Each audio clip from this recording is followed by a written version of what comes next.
And we're live. Welcome, everybody. How are you doing? We're back. I'm late again, but uh, today was a long day. But how are y'all doing, though? Hi, Beppo, Arky Bear, Aspen, Alien, Bill, Zenu. Hi, y'all. Witch, how you doing?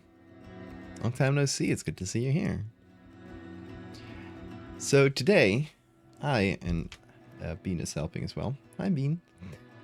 Today, Bean and I are we're gonna take a piece of cave art, like ancient Paleolithic cave art that I really like, and we're gonna interpret it as a creature design. You might remember this because I sketched it, and I shared it on a couple places online.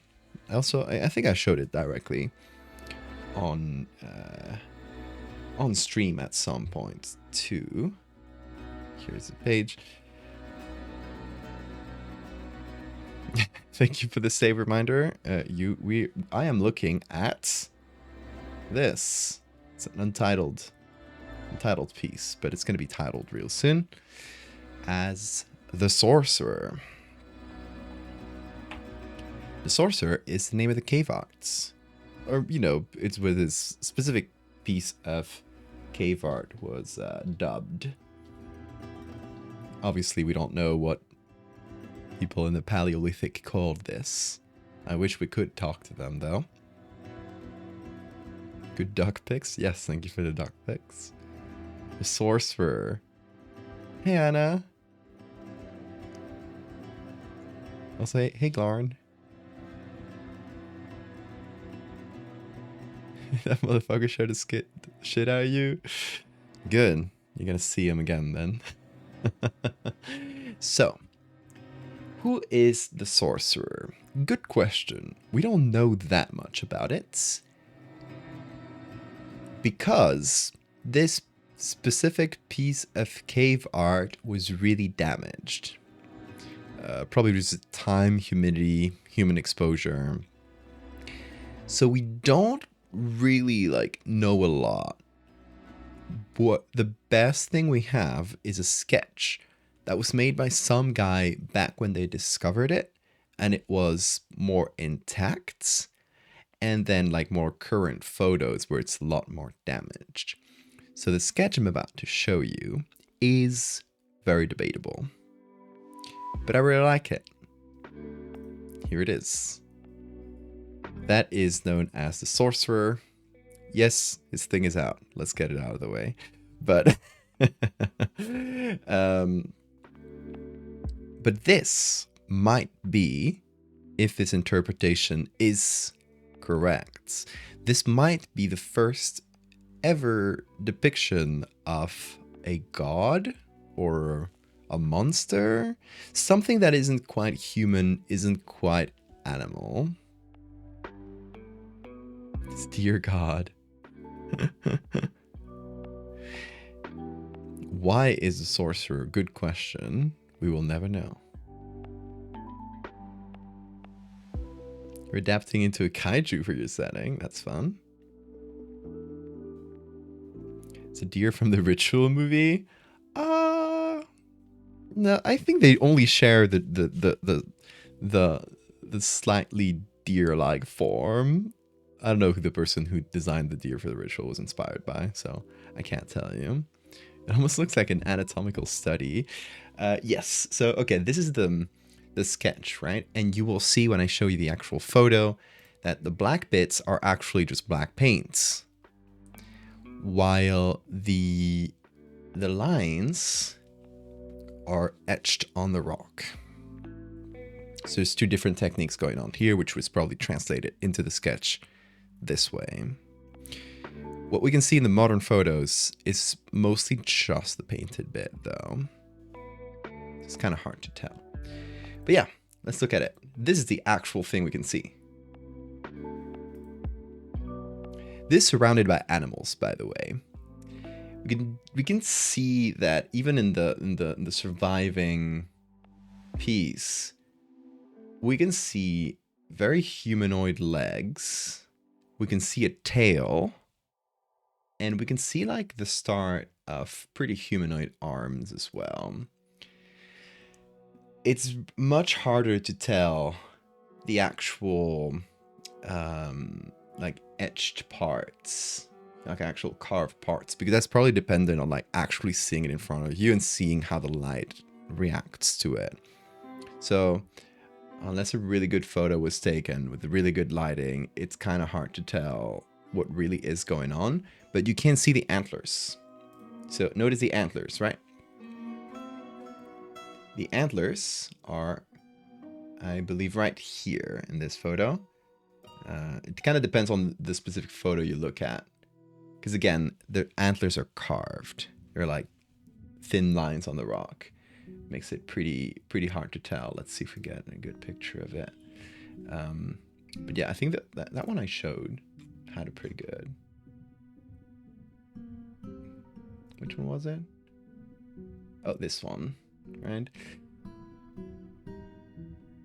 Let me zoom in for chat. As you can see, here are the antlers, as depicted here, right? You can see this thicker line here pretty well. You can see both sides of it. The face, we can't see that much of it anymore. There's probably some paint lost there, and yeah, a lot of the body just sort of hard to tell in general. We can definitely 100% tell that the dick was out. That dick was out, folks.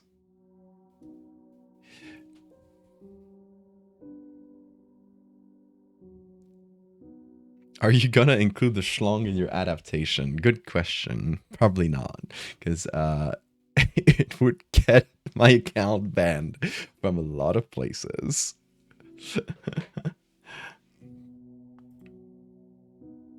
So yeah, the interpretation of the face is highly debatable, because we only got this guy's word for it.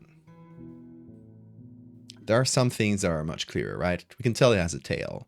We can tell the legs are pretty humanoid. We can tell the schlong is out, for sure.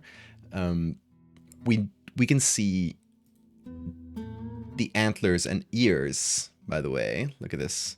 Ear as well. This is visible. The antlers are ears definitely there. Like, I can see where the sketch pulled from, right? Second antlers, right, coming out here. Is it like natural? Like, are we misinterpreting natural like grooves in the rock? I don't think so. This feels too intentional, right? Like, it's right on top of a animal-ish body. It is, you know, it crosses over like another crack. It doesn't feel like a crack that would form naturally. That is complete speculation, by the way. But I'm pretty sure the antlers are really faithful in the sketch. We do not want the sorcerer to learn shame.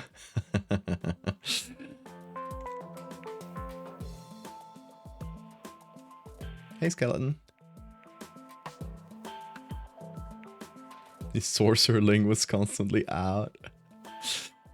The sorcerer knows shame. Let's give him pants. Yeah, let's give him jorts. God forbid non-sexual nudity exists. I bet, yeah. It's silly stuff with some socials, some platforms. They don't like that. Especially Twitch. I'm definitely not doing not putting a picture of a schlong on Twitch. I've already gotten banned for showing a shoulder that looked a bit too much like a pussy. Hi, Snakes. Hope you're glad you're feeling better. Not to mention the existing grooves in the rock go in the opposite direction. Yeah, honestly, there's not a lot of like grooves around, but the actual like cracks in the rock. I feel like a cracks wouldn't form this way. So that definitely feels intentional. Curious about the beard. Yeah, that thing is We can't tell that much about it. We can't tell if it was maybe an actual animal head that this guy just sort of pareidoliaed into a human-looking face.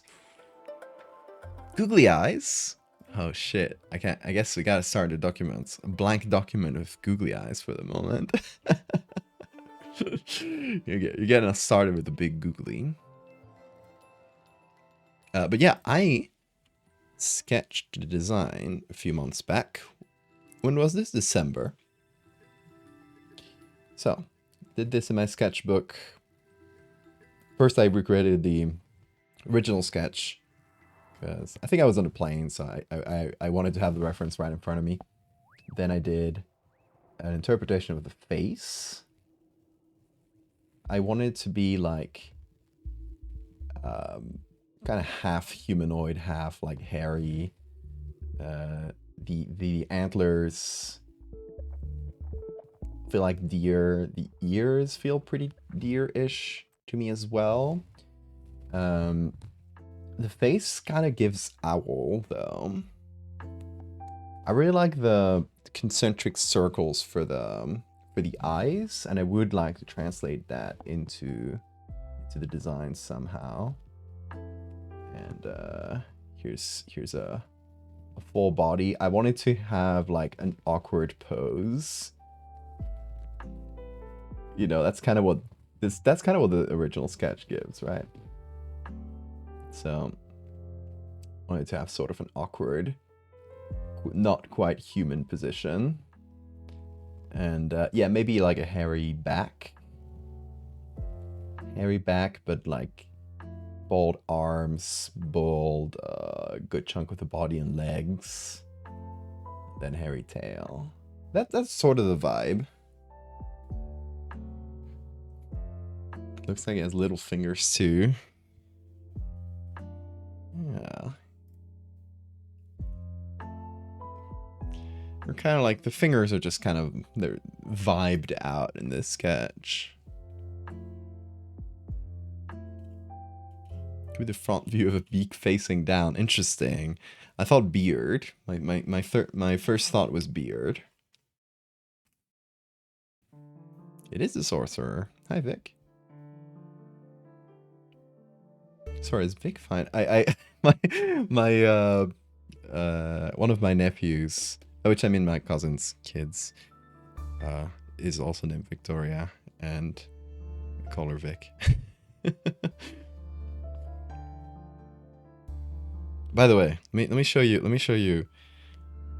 I didn't mention this on Monday. I guess I was on art mode. We were playing Forbidden Solitaire.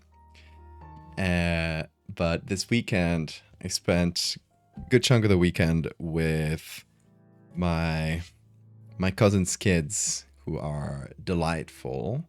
I told them a bunch of stories about the folklore of Asturias, as I like to do, because I like them to grow up learning like local folklore, especially like I got two cousins about the same age, and they both have 2 kids each,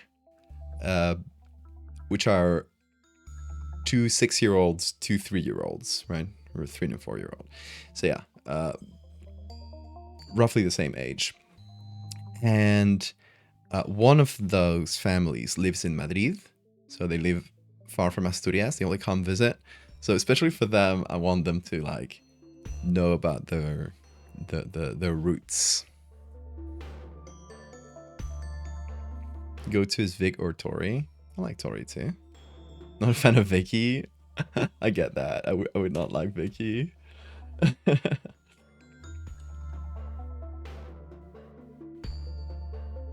So see owl in the face. Yeah, that's my first thought as well.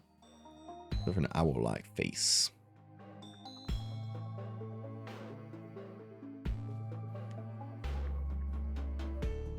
Where's your flag in the background? Brazil? Yeah, I got a bunch of them. You just can't see most of them most of the time. I got Brazil, I got Sweden, Norway, and Finland. That's like places where I've spent a decent chunk of time. Spent a summer in Brazil a few years back. I was like sort of a medical like university exchange thing. But yeah, spent good chunk of the good chunk of the weekend with these four kids. They're delightful. They're great. And I told them a bunch of folklore stories, especially the older one of the four, or one of the two elder ones. Is like very, very smart. And I started telling him more uh, he's really into like monsters and that sort of thing. You might remember him as the one who did a dragon for me, and I interpreted the dragon. When was this? Last summer. I interpreted the dragon on my sketchbook.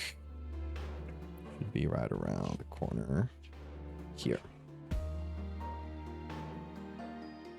So he drew me this dragon, and I drew it. Let's see if I can get some good contrast there. And I drew it in next to it in my own style.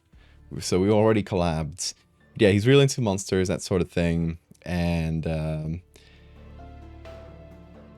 so I was like, he's old enough. So I started like showing him a bunch of my art, hoping he wouldn't be too scared. He was super into it. Like, he loved it. He was immediately, I showed him most of the bestiary because he's really like into animals, and I read him a whole book, or I read him, I guess we leafed through a huge book full of shark pictures that was like around the house, and he loves sharks. He knows about a bunch of sharks, dinosaurs, all that stuff, you know. Kind of like me as a kid, honestly. I guess not sharks. I wasn't too into sharks, but I was very into dinosaurs. He's really into like ancient Romans and Egyptians, you know, like all the kid stuff that I used to love. So I love that kid. And as I showed him my art, he immediately started giving me ideas. Like, give me just cool ideas of stuff that I mostly showed him, like stuff from the bestiary. He also really loved Terry the Meat Planet. But yeah, he just started giving me a bunch of animals and evil plants and stuff like that. He drew me a few of them, and that was I was just starting out this sketchbook. Just fill it with stickers, as you can see. Cute sticker collection there. These are all Godzilla themed. Anyway, started this new sketchbook as I finished the other one. And first few pages are just full of drawings by these kids. Here is just next to the title saying like sketchbook 3. Guess what this is? This is a copy of, I guess this is fan art of my Cthulhu fan art. Where's my Cthulhu? I did this Cthulhu in my sketchbook the other day, and I was showing him the scarier things on my sketchbook, and he really loved Cthulhu, and he's like, can I draw him? So that's mine. It's his. It's great. I love it, honestly. It's so good. This kid is like 6. He's honestly like, he's very, very talented. And then he started drawing me. So the first thing he says is like, after I was showing him all this art, it was like getting late, right? And then we're going to bed. He was like, I'm not going to be able to sleep until I draw you something. Like, okay, sure. I tore off a page of the new sketchbook, gave him a pencil, and as I'm getting ready to go to bed, he knocks on my door, like tiniest knock. He's like, here, have this. And he drew me a monster full of, it's kind of hard to get, there we go. He drew me like, I think this is a football player. You can see he's got the full football like jersey. He loves football, so I guess he just had to, it's either that or it's him, because he's always wearing like football jerseys. But yeah. Guy in a football jersey getting eaten by an evil plant full of tentacles. I love that. He loved evil plants. That was his favorite stuff in the bestiary. Then turns the back of it. What is this? A dragon. Ah, a dragon that has snakes coming out of the wings, and the snakes breathe fire as well. And here's a little, very small, like Roman, like I guess a legionary or something, little Roman guy who's fighting it. It's so cute. And then the next day, he drew possibly my favorite. After lunch, he was like, I was showing him the sketchbooks. That's when he drew the Cthulhu, right? And then he drew strangling vines, and that's me. He drew me being strangled by evil vines, which is so cute. I love it. Look at that. If you've seen my profile pic on the Discord, that's it. That's what it is. I love all the little details. The vines have taken my shoes, and also there's a bunch of candy falling from my from my pockets. It's great. Then on this side, he drew some kind of bomb, and then I don't recall the exact story he wanted to tell here, but there's a like sort of a carnivorous plants eating. I think that's me as well, because you can see the little stripes, so continuity. Getting eaten by the plants and sort of like trying to punch my way out in the bottom. And then there's a bomb here. I don't really know what the bomb was for. Anyway, love these drawings. He asked me to draw a really scary ghost. I drew him a ghost, but didn't draw a mouth. And then his little sister, the one who's called Vic, was like, no, that ghost needs a mouth. So she just drew him a mouth that was kind of like out of like off-center mouth. And now I guess it's I need to keep it. It's a ghost with off-center mouth. that one's just me later. This one on the right is just me. Hi Luda, thank you for the follow. It's a Val Pinata. Yes. That's so cute, girl. That's a death thread. No, he wanted to include me in the drawing. Obviously, he doesn't want me to be eaten. These kids, like, adore me. Like, I'm not saying it in a braggy way. They see me and start chanting my name in unison, because I'm like, I keep them company. I love telling them stories. And I got so many stories for them. Each time I see them, I got new ones. So yeah, their parents love me too, because I keep the kids like entertained for a while. I convinced them there is a dragon living in an old well that's next to my grandpa's house. That's where we were this weekend. There's this old well, right? It's dry except for when it rains, when it fills up a little bit. But yeah, I convinced them there was a dragon living in there. And it's a good dragon. It's a pretty small dragon, kind of dog-sized. It comes out at night and protects the house and everything. But you need to feed it. So I take kids to feed like potions to the dragon. So we'll take a big pot and start putting like I don't know, little petals from flowers that fell in the garden, or it's spring, so there's a lot of flowers around, and we'll put some lemon juice in there from a lemon tree that's in there. I'll make up a little spell to say as you stir the potion, and then you throw the potion into the well. I am the cool Unk. They love me so much.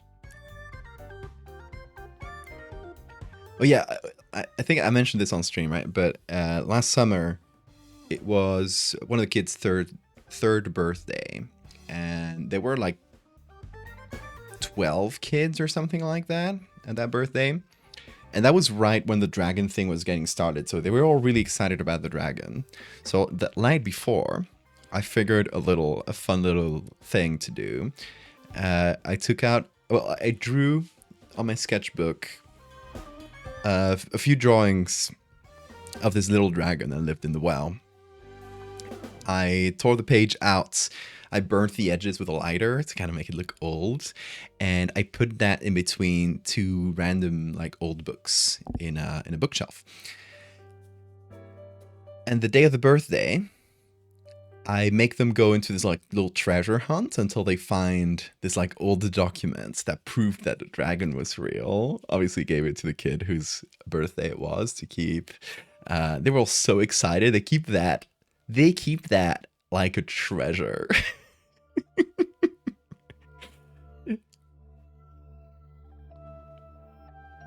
You would feed the reindeer on Christmas Eve by putting reindeer food in the yard. I love that.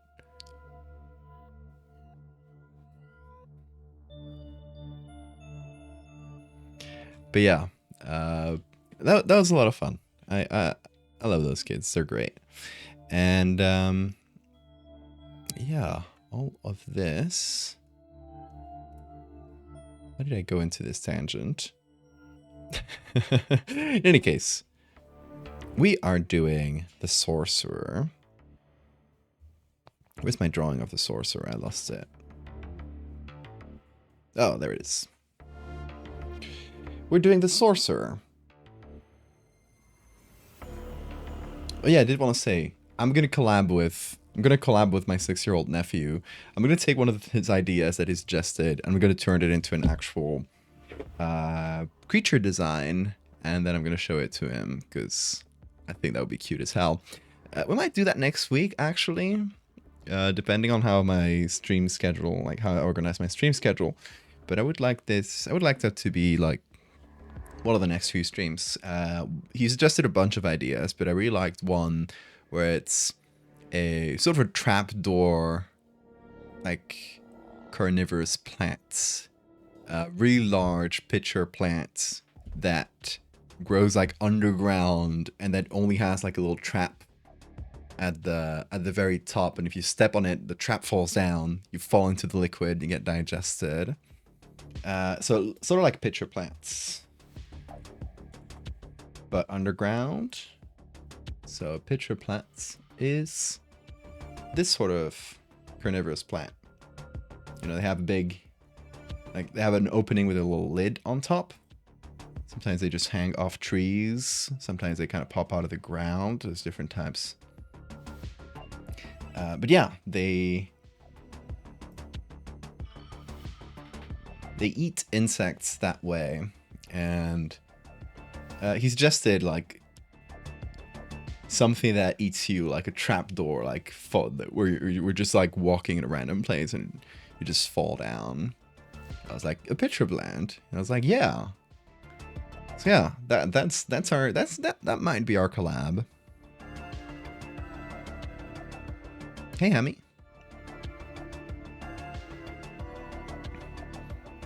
You love a tangent? I hope you love tangents, because I do a lot of them.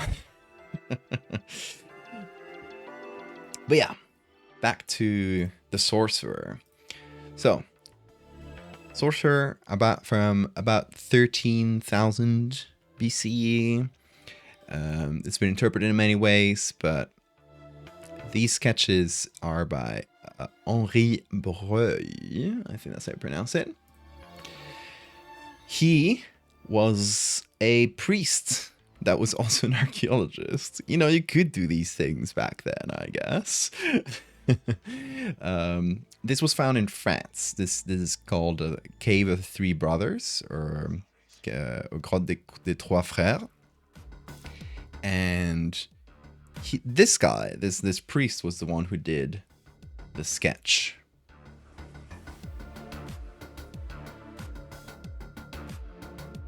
And he investigated a lot of like really well-known caves from, I think, mostly southern France. But yeah, we got the drawing. It's been represented as a shaman or magician. That's how he described it. Margaret Murray called this image the first depiction of a deity on Earth, which was then adopted, and it's been largely superseded, but it's been now commonly interpreted as shaman. And nowadays, there's a lot of critiques of this old sketch. Certain modernist scholars question the validity of the sketch, claiming that photographs do not show the antlers. Honestly, I think they do show the antlers. We've seen it.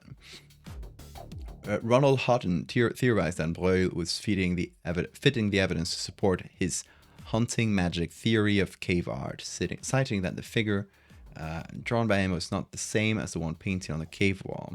Hutton's theory led him to conclude that reliance on the initial sketch resulted in many scholars erroneously claiming that the sorcerer was evidence that the concept of a horned god dated back to Paleolithic times. Horned god is a really common thing in folklore. A lot of, neo-pagans love horned god because it's sort of a common thread in a lot of pagan religions. Likewise, Peter Ucko, I guess, concluded that inaccuracies in the drawings were caused by Breuil. It's kind of hard to mix like French and English. Breuil's working in dim gaslight in awkward circumstances, that he had mistaken cracks in the rock for man-made marks. Also, the sorcerer is composed of both charcoal drawings and etching within a stone itself. Details such as etching are often difficult to view from photographs due to their size and the quality of the light source. Prehistorian Jean Klotz asserts that Breuil's sketch is accurate, saying, "I have seen it myself perhaps 20 times over the years, yet failed at providing evidence." So, it's sort of... I wish someone would just come and take a good scan of it, but we only got shit pictures. This is the best I've seen, though, because we can see the drawing in its current state, pretty damaged, but I can definitely see the antlers in this one, and they do not seem random to me. They go like against the grain of everything else. You can see them branching out. You can sort of see ears. You can see it's structured.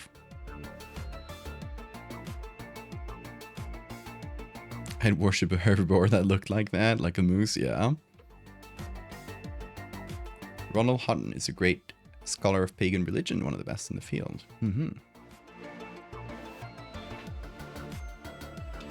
All hail the horned old one.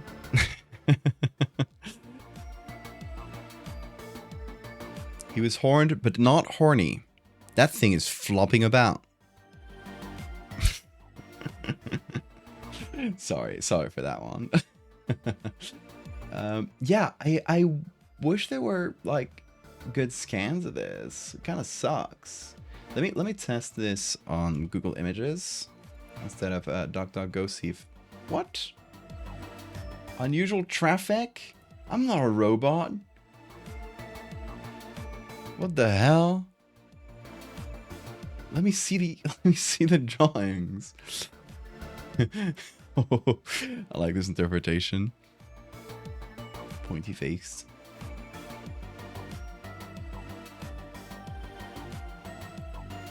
Okay, we're only getting like the same 3 pictures. That's also what I saw. Well, this is a new one, at least, but taken in really bad lighting. Why is nobody coming in and taking a good scan of this photo, right? That's Chauvet, completely different thing.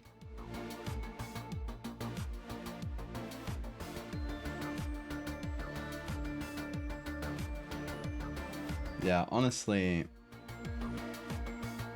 people should be taking decent pictures of this.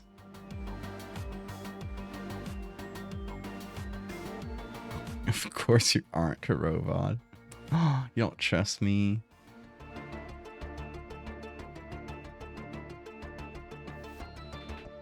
Old cave art is one of those things that always makes me happy enough I could cry. Same. I love cave art. It's like you can actually feel some sort of connection to a person that lived so many thousands of years ago. What is this person? Whoa! This... Some person is saying this is like a representation of the Milky Way. I love when people do that. I love when people do these like absolute like random stretches. Oh, there's a mosquito in the room. I will get you. Did I get you? No. Let me search for it in French. Maybe there's better like pictures of it. Trois frères sorciers.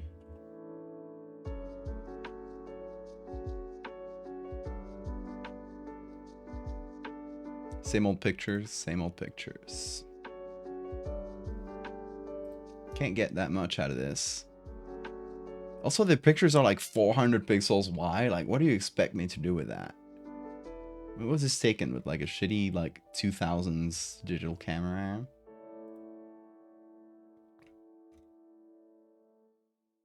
What are archaeologists even doing, folks? This is the one I like the best.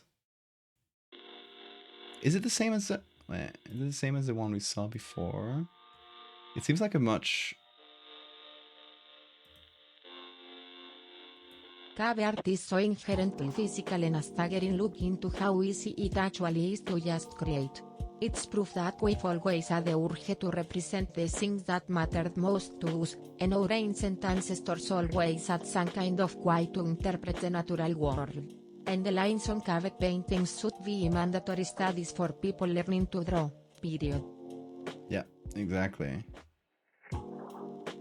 Okay, not a better, like, quality version of this picture. But you know what I can't see in this picture? I can see the face. I can sort of see the eyes and the little mouth that was drawn here. I'd never, like, noticed that before. It's always sort of a blob. But you can kind of see it in this picture. The antlers, especially this antler, is super noticeable to me. Like, I don't know what they were cooking, saying that the antlers were random. I think they're pretty visible. I will say, like, there are things like the toes and the fingers. It's possibly made up. Possibly made up.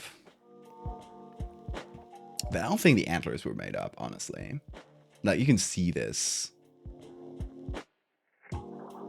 very clearly, in my opinion. But yeah, I can kind of see the face here. Am I the only one who sees this?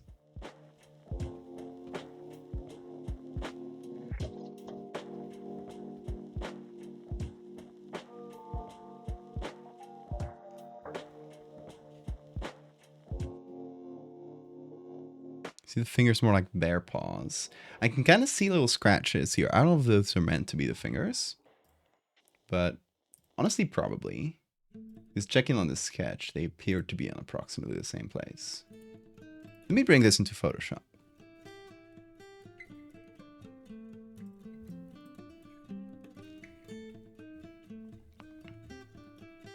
I can't do that much with it, but I can try. Okay, let's get both versions. This one's a bit better quality. Actually, they seem to be the same picture, don't they? Is this one just like a slightly different cut of the same thing?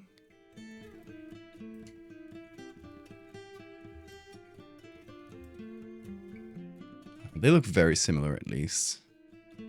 And they're slightly rotated, but you can see things better here. And I can see the face now that I've seen it on the slightly like lower contrast image. If I take the sketch and overlay it.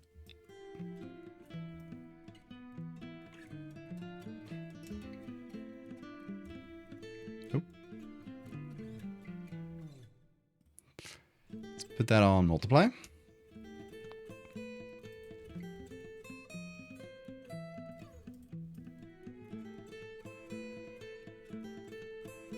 A little bigger. Fit the tail.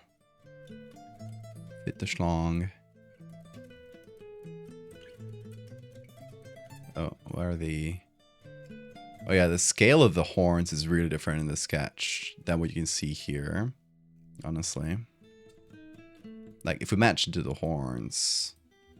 Obviously, this is a sketch, you know, done not on top of a photo, so you would see things in a slightly different perspective. But we can match this to the body pretty well, saying that, yeah, that's honestly, it's mostly accurate. I think the scale of anything like above the neck is different. But again, it might just be like the curve of the rock as well.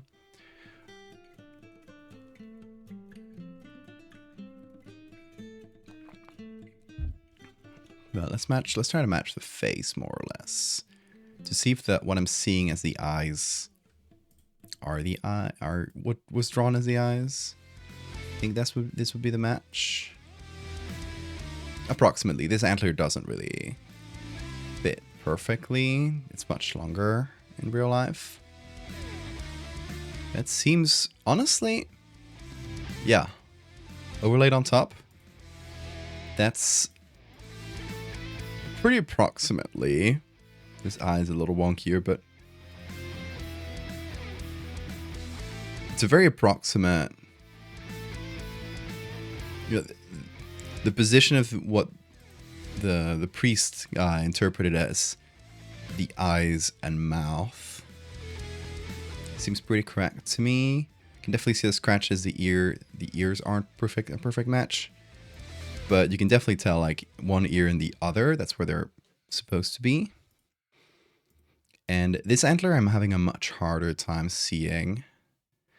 But I can kind of see a line going this way. I don't know. I feel like that's a lot harder to tell. This one's very clear for me. The other one, not that much. I think the drawing, so we try to match the shape of the antler manually, just like draw over. It's supposed to be like something like this. Right, you can kind of see it going this way and then going there, and I can't quite tell. Yeah, the priest interpreted it as like 3 tips, 3 points. Graben, graben, graben, gruben. Graben, gruben, graben, graben. Nein. Graben, graben, graben, graben. Gruben, graben, graben, gruben. He's sure grabbing. I've seen the trailer for Christopher Nolan's Odyssey. Polyphemus. There's a Polyphemus in it? That's cool. I mean, yeah, it's the Odyssey.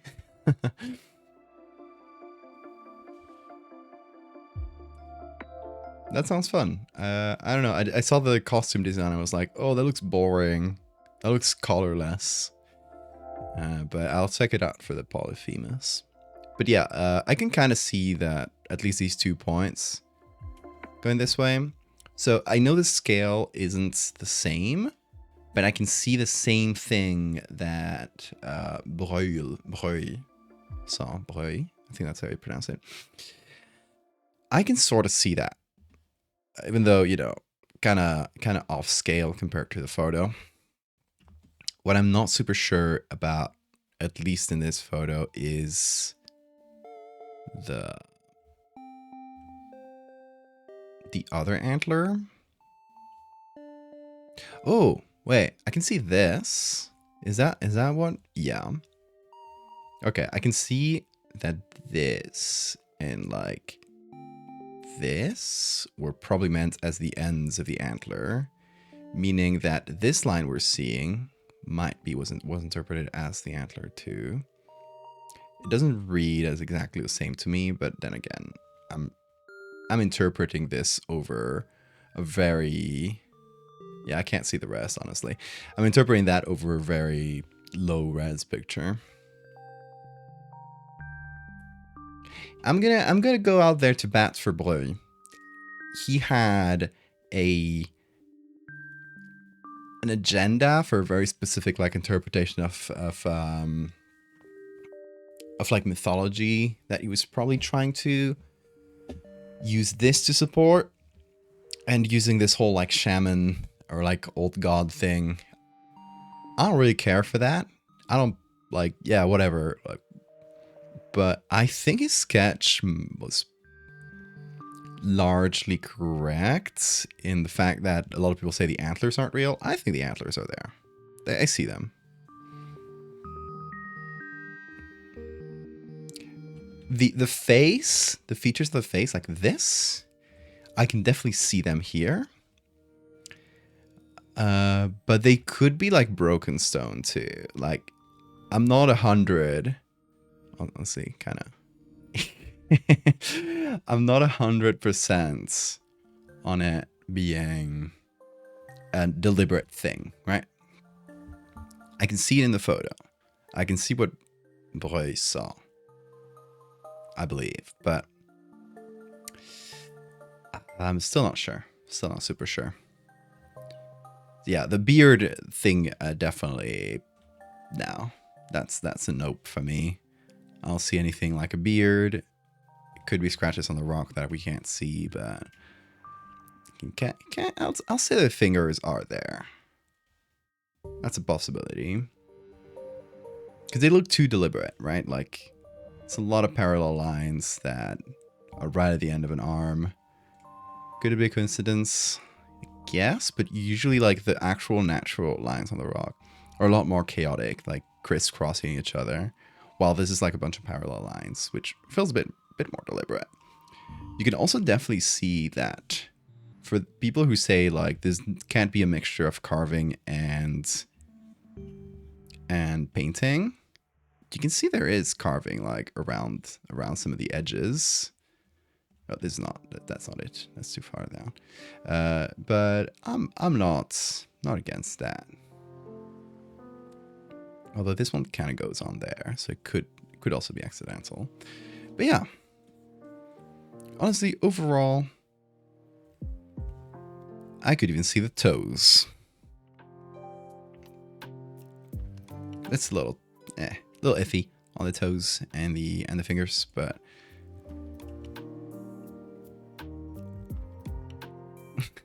isn't this face cute?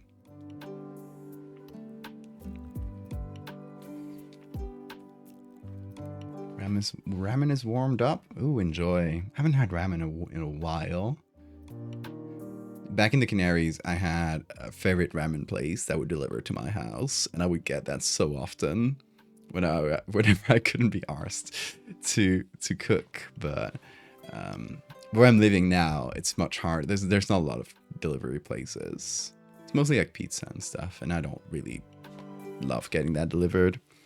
It's nice if you like for a party or something, but not day to day. Why does my computer have half a panic attack when the male TTS voice comes on? Does it? Does anything happen to my screen? I haven't noticed.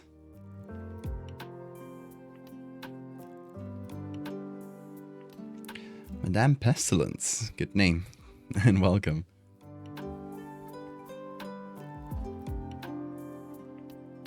Could be implied uphill grass. Sketches like that in rocks look like waving grass in a firelight. I like that theory too.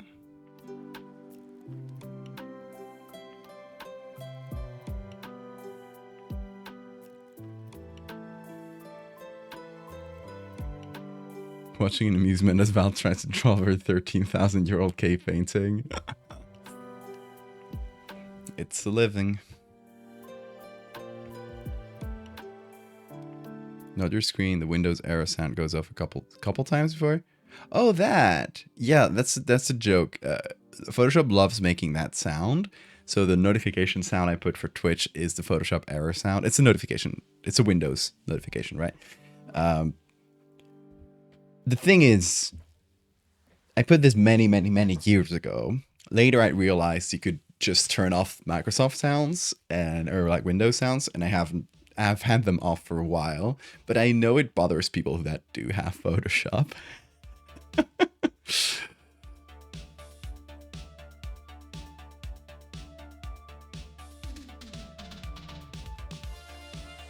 At some point, I'll probably have to change the notification sound. I just need something good for it.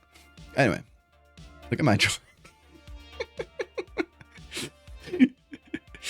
That's incredible. The beast. Look at this beast. Isn't it just lifelike?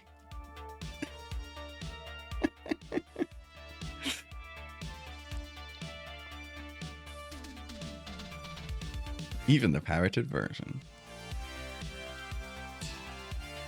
Yeah, let's actually figure out what we're gonna do with all of this, right?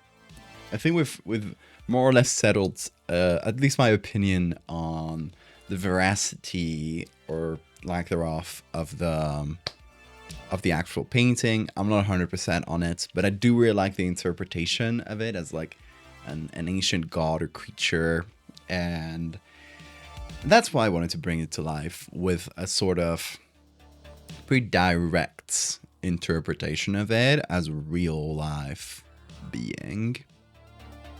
We don't have to go exact, because obviously cave paintings also weren't like exact representation of the animals. They were sometimes a lot more symbolic. But honestly, I think we can manage something that at least, like, you know, we can clearly tell it is derived from, or the cave painting was derived from it. So, you know, something like here at the bottom. And I think I want to put it in a cave. I know that it would, like, if it existed, it would probably not live in caves, right? That doesn't make that much sense. It was just painted in a cave, but all the animals that were painted in caves lived outside caves for the most part. So, this sort of, I guess it just feels right to me that it would exist in a cave nowadays. Also, it needs to be hidden away from the world somehow. So, yeah. Why not? It lives in a cave. Hey, Cinderay. I'm a cryptid photographer and I took this picture today. Exactly. That's like half my account, honestly. So yeah, let's find a cave background and then start building on that.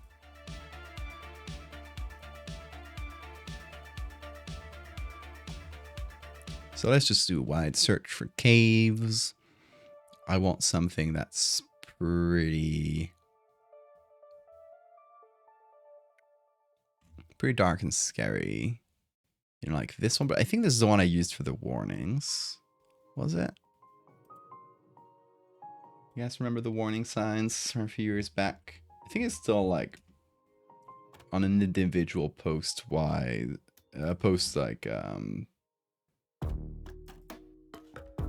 no, okay, it was a different one. It just kind of felt similar-ish. Might have used like bits from it though. Not sure. In any case, different. But yeah, I think the warning signs are still like, numbers wise, my most successful post ever. Could be. I don't know. I haven't checked that close. But at least for a good while it was. I love how the sketch just kind of pops up sometimes depending on the background.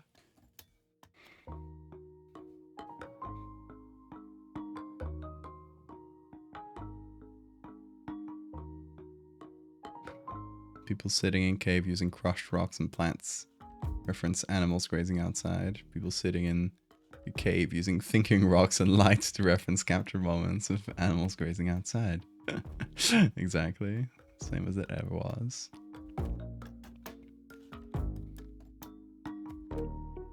What would you call a style of adapting weird niche scientific oddities into art? What would I call it? I don't know. Does it have a name? I don't think it does. I don't think enough people do it that it would get a name. What would you guys call it?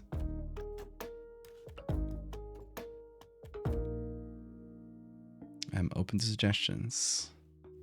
Oh, this one's cool. Oh, it's so wet wet. I love a good wet cave.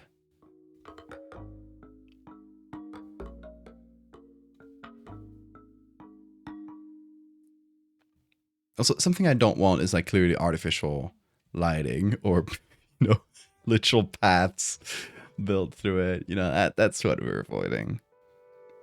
I want it to be like a natural, untouched cave.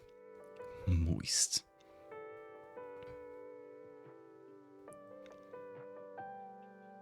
Inner space cavern? Moist. Inner space cavern. That's an odd name for one. I don't think it's gonna work in this search though. This might work. That might work on Wikimedia. Moist. You know, all the TTS voices coming together to say the word moist.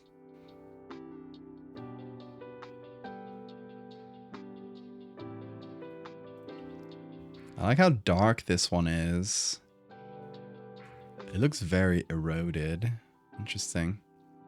Anyway, it kind of goes out into water, which I don't love. But I do like the cave. I don't know.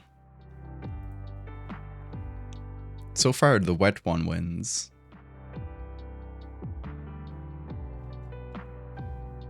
Come on, search. Search.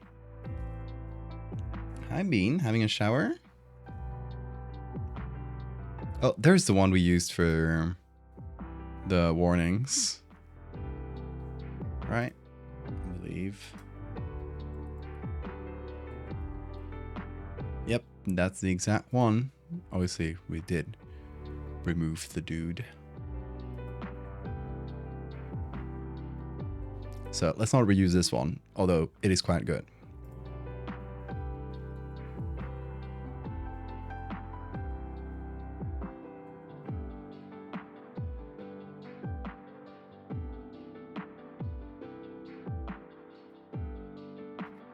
Like the idea of taking things and running with them.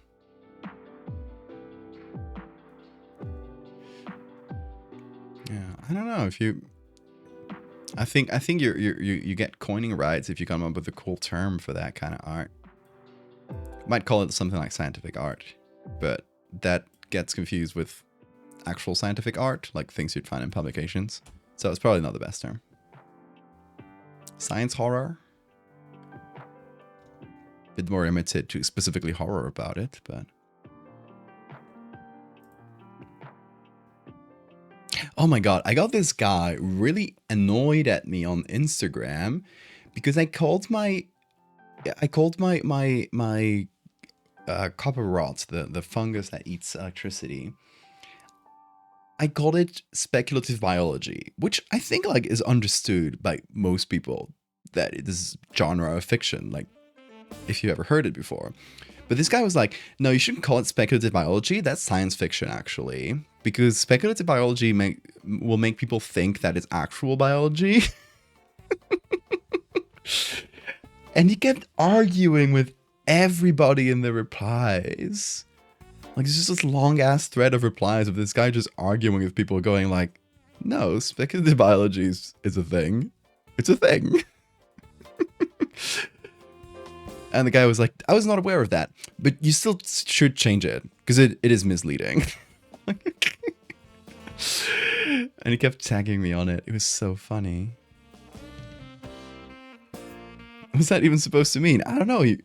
That guy really wanted me to change the name of my, or I guess the thing under my piece to say like, this is science fiction. Rather than speculative biology, which I think is a much more descriptive term. Because science fiction, it is science fiction in the most literal sense, that it is fiction with science, but it is not what 99.9% of people think. Will do anything to be right, even when they admit they're wrong. Right. It is not what 99% of people think when you say science fiction. People think spaceships, because it's science fiction is a genre, and it has a bunch of genre conventions. Just in the same way that if I wouldn't be calling my pieces fantasy because it's, you know, fantastical. Because fantasy is a genre that has a bunch of conventions. I don't know. I just found that guy is like, he was dying on that hill. Thanks for the save reminder.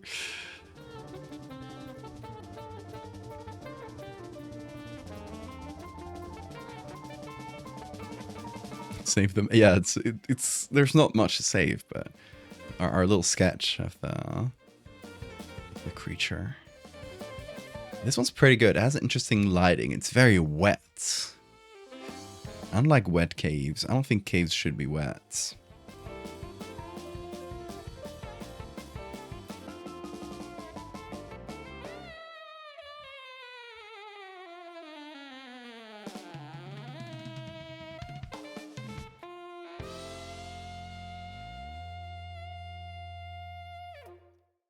It's still science fiction. I mean, yeah, it is in the literal sense science fiction, but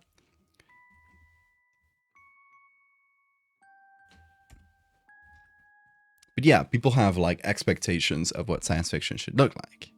So I think calling it science fiction would be more confusing than using the correct pre-existing term. I'm not making it up. I could swear I'm not making up the term speculative biology, right? It's been used a bunch of times.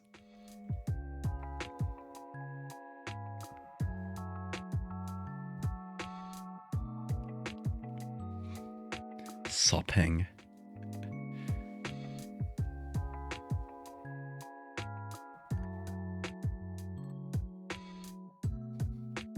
Taking all your willpower not to make a filthy joke about wet caves.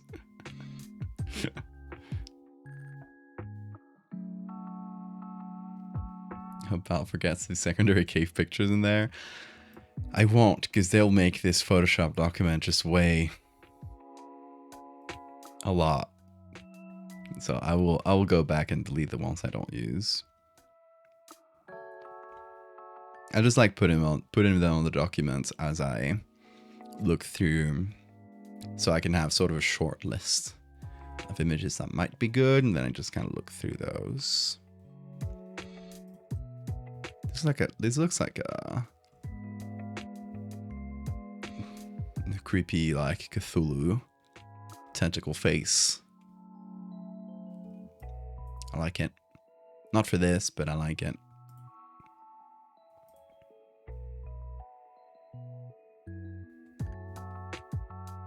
What is...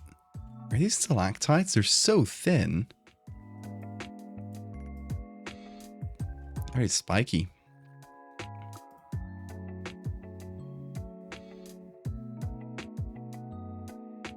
Cave drool. Hi, Liz.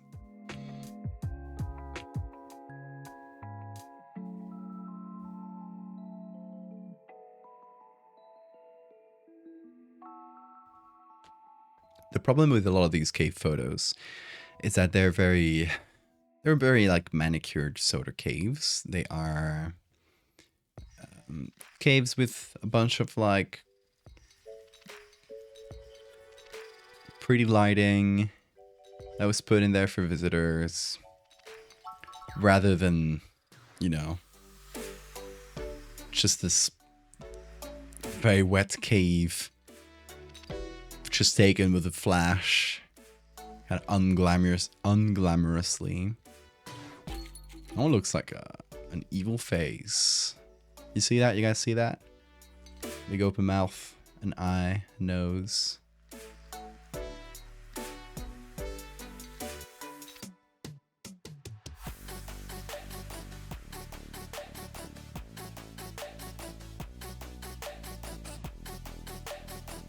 How much do I make per sub? How much does Bezos make?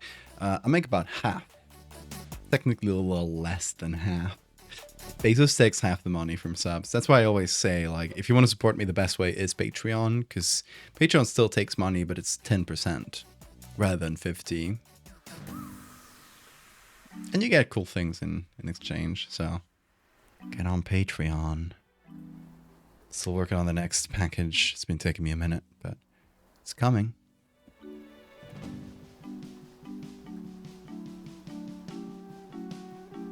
Yeah, pictures taken by spelunkers will probably be better. I assume there's going to be some on here. But obviously most that you'll find is like, here's picture taken by spelunkers. But it's kind of, the lighting is kind of odd. And the perspective is confusing. It's just like a big ceiling we're looking at. Yeah. Interesting photo. Anyway. Wikimedia might have some good ones too. That's what I was thinking. But before that, I'm going to exhaust the ones on here. Because we found some actually pretty good ones, honestly.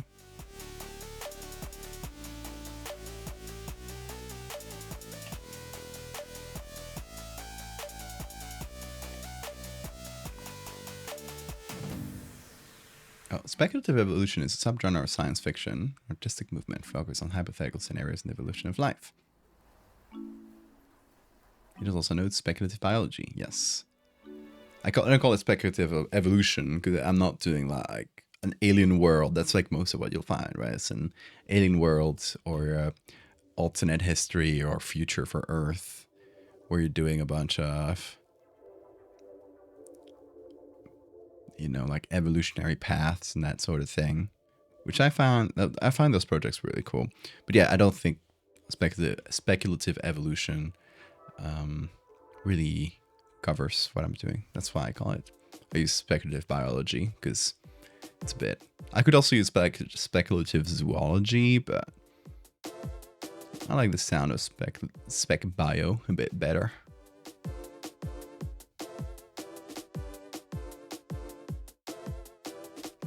They're already haunted. Yeah, you don't even need to edit half of these. Sexy cave woman, come on. Okay, this one's also really good. Obviously, provided we remove the random dude in it. A very interesting source of light, and I like that it's sort of overgrown.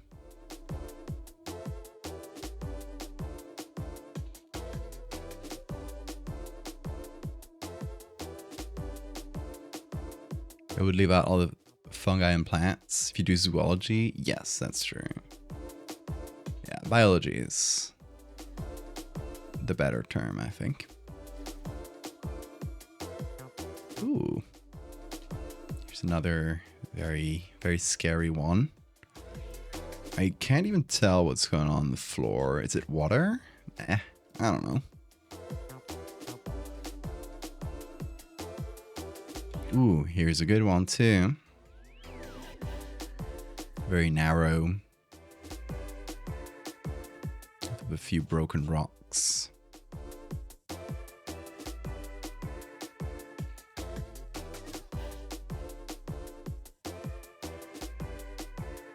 See, I knew there would still be good pictures this far down. Again with a sexy cave woman. The sexy cave woman is like, I'm gonna fuck up your Twitch stream.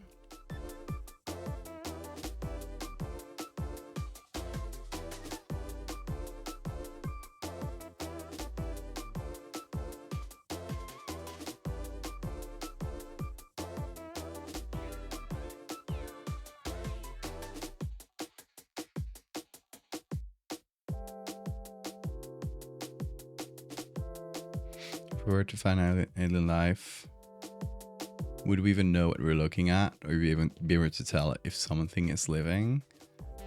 Yeah, I think it might, depending on what we find, it might redefine what life even is. Provided we can like study it.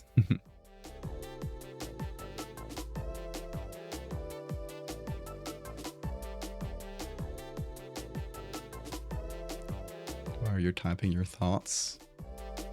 I mean, that's how writing works.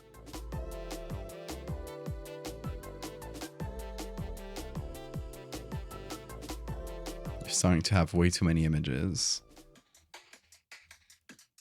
That's more to choose from, baby. And they already found evidence of extinct life on Mars? Like 100%? I don't think so. I think I would have heard it if it was like 100%. Again with the cave woman.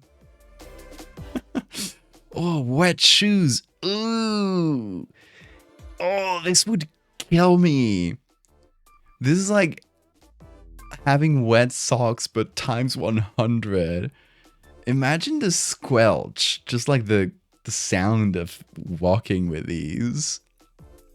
I would die, yeah. Those shoes are never getting clean. Like, that should go straight in the trash, baby. or either that or you have a power washer.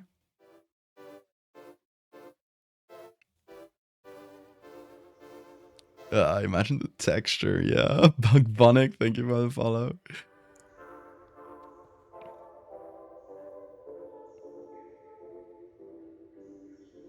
Whoa! Hold up. This shoes give me the fear. It would be if my feet looked like that. Me too. Look at this, Chad. Whoa! Oh, whoa! There's dragons. There's two dragons around this lady. There's a dragon coin cave. And there's flying dragon. And there's dragon cave in the back, obviously. And the lady is casting a spell on the dragon. And nothing has shadows. I love this. I love this. This should be protected. This should be enshrined in some museum. Not even kidding. I think it's fantastic.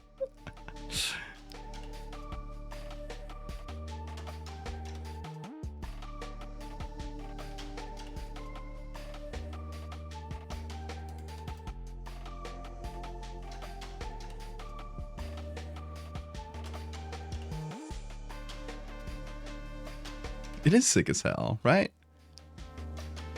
I think especially in the age of AI, we have to stick together even with the artists that do things like these.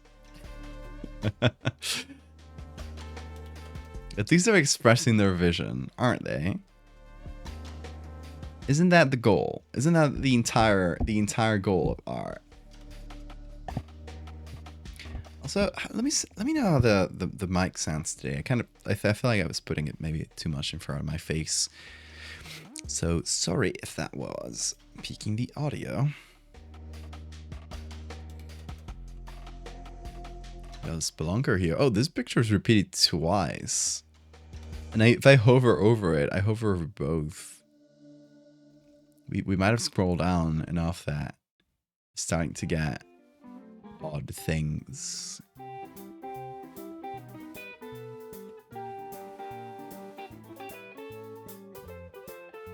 You just subbed to Patreon for a year? Thank you so much, Johnny. I really appreciate that. Hell yeah. Hope you enjoy. I don't know. Well, depends on the tier you're sub to, I guess. Hope you enjoy the content, whether it is collectible photos or not. Is it? It is. It is, right? I do think it is. It's up to tier 2, right? Middle tier, yes. So for those who don't know, people on the middle and high tier in Patreon get collectible cards with a bunch of my art in little Polaroids, and one of them comes scribbled each month.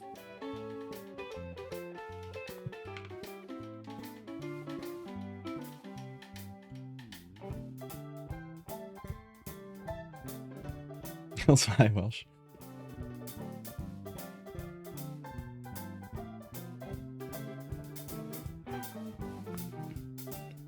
Don't tempt me. I'm tempting you. That's my goal. That's how I make a living.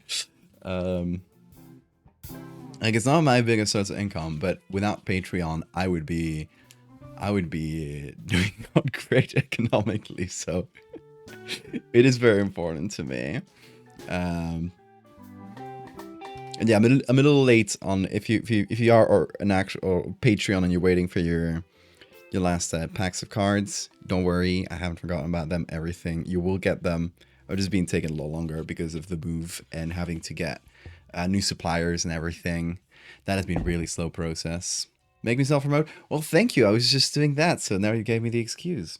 Also, yeah, I forgot to say, they come in very nice packs. If I do say so myself, I custom made these. They have collectible found footage. And then they have a little tearaway thing. Well, you can also play a game with these cards, by the way. There's a game you can play.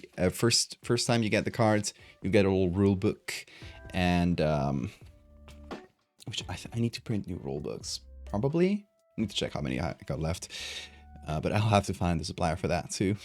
Anyway, you get a little rule book with your first set of cards, but completely optional. You could just collect them as well. But it comes in this little like tearaway pack, which I wanted something nice that wasn't plastic. So, you know, something you can comfortably recycle after. Or you can keep it as a little like pack for cards as well. So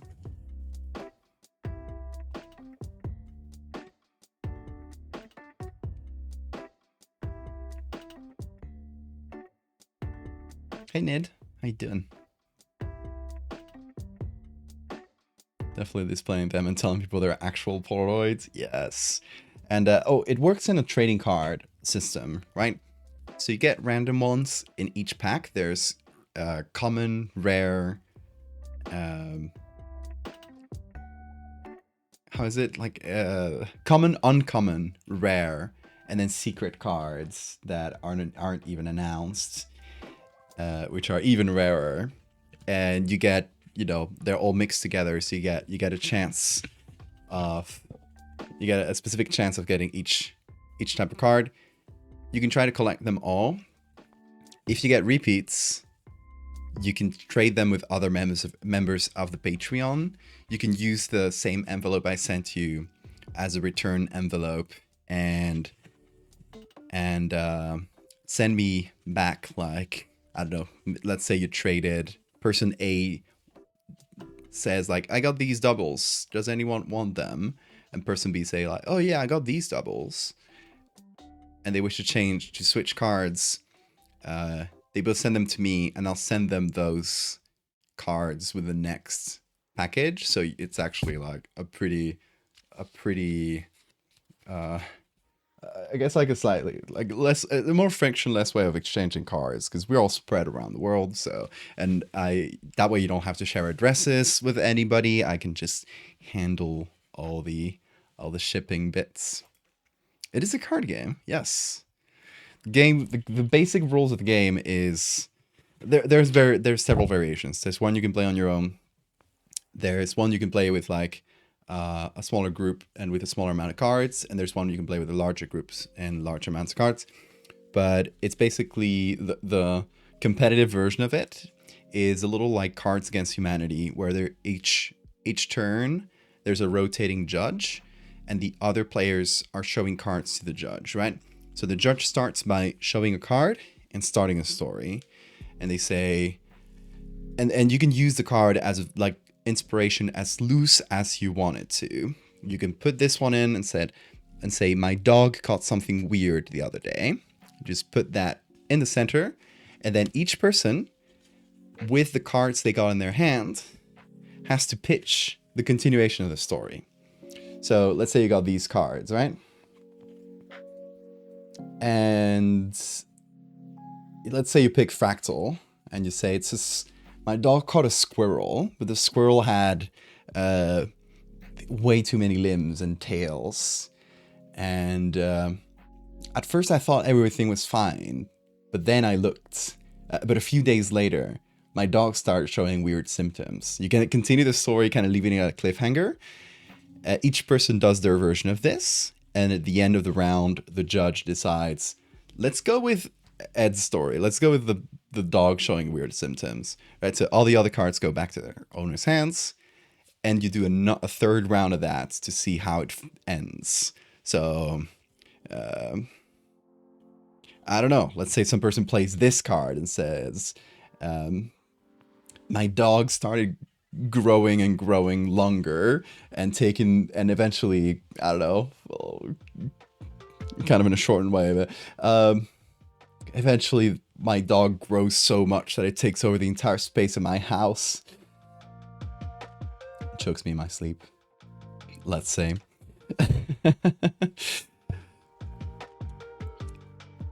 And then the judge chooses again how the story ends. At the end, then we rotate to the next one. At the end of the round, So the secret ones. there might be secret ones on here. I'm not sure. I don't think there are. But yeah, the goal at the end of the game is to get rid of all of your cards. So if you want like a shorter round, maybe everyone starts with 3 cards. If you want a bigger round, maybe everyone starts with 5. If you got nothing with a card you got, you can exchange it for, like, you can put it back in the deck and get 2 more. So you essentially like trade around to get like more variation in your cards. Yeah, it's balanced in a few ways. But yeah, that was very fun to develop, to be honest, and really fun to play. I've played this a few times. It's like a little collaborative, or I guess competitive storytelling game. You've created a Patreon hype train? Wait, who else joined? Did anyone else join? Did you get a notification? Oh, Bill, you got. Thank you so much, Bill. Finally found Tempted to. I really appreciate it. Hey, Rose.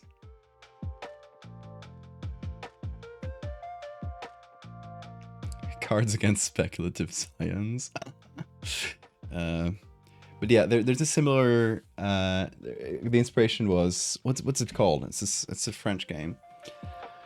I have it noted down somewhere.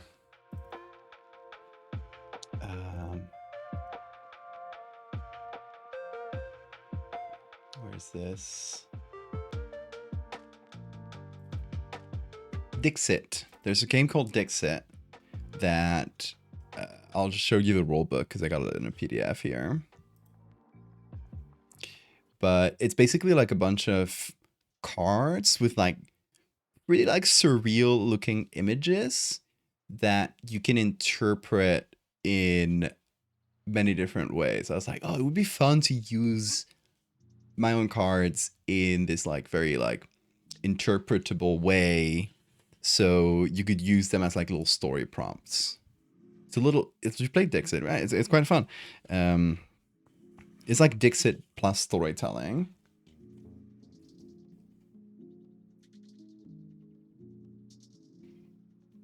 Oh, see you, Vic. Thank you so much. You have a good night. Or, wait. You're on the other side of the world. Good day. Good time zone.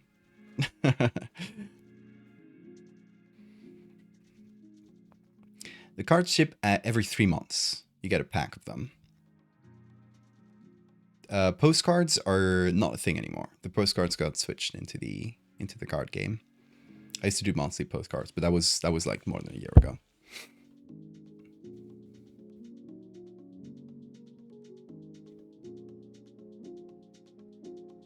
Again with the sexy cave woman keeps haunting me. Whoa, another cool image. Yeah, let's look through the ones we got. I got so many images. This is awesome. I love the like color switched butterflies.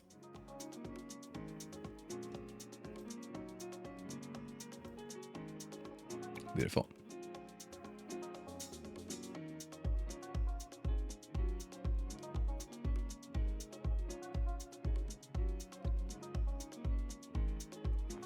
You're deciphering 1580s handwriting? Damn. Oh, that must be difficult. You got this, Vishanti. Is a Patreon Discord room exclusive to the Patreon third Patreon tier? No, all tiers get to the Patreon rooms. You need to tie your Patreon account to your Discord account.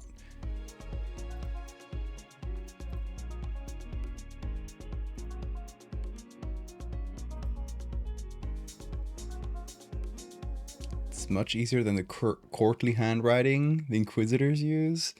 I bet.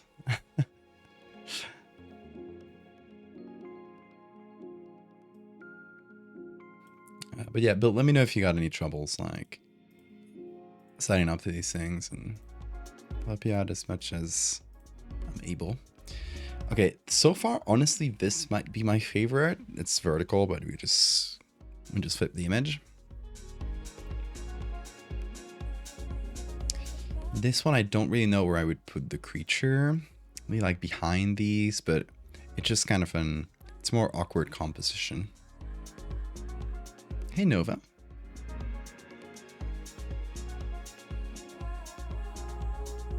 So as for this one, kind of similar. There's no good space to put the creature. I'm gonna put this one in the top, just so I remember the top ones.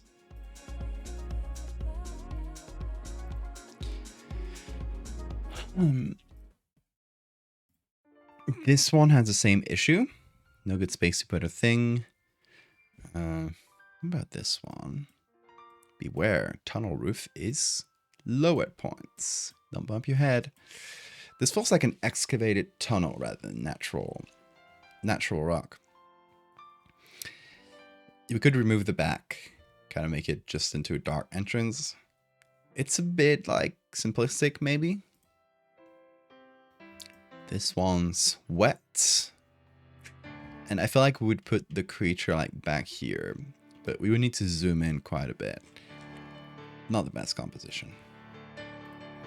This one's pretty good. I think I might switch the bottom from water to like something a little drier.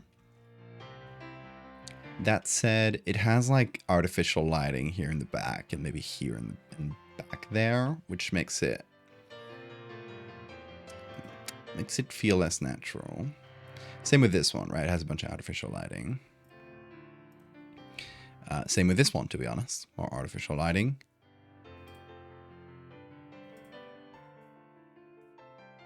Oh, examples? Let me see.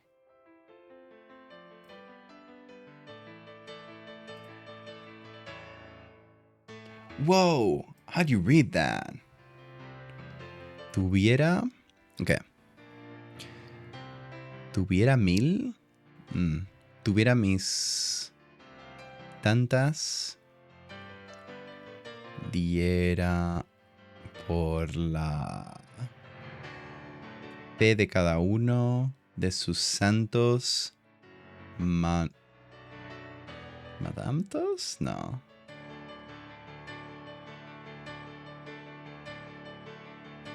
That's tough. And that's a handwriting, right? Is that the is that the Inquisition one? Which one of these is Inquisition one? I mean, this one talks about saints and stuff, so maybe this is the Inquisition one.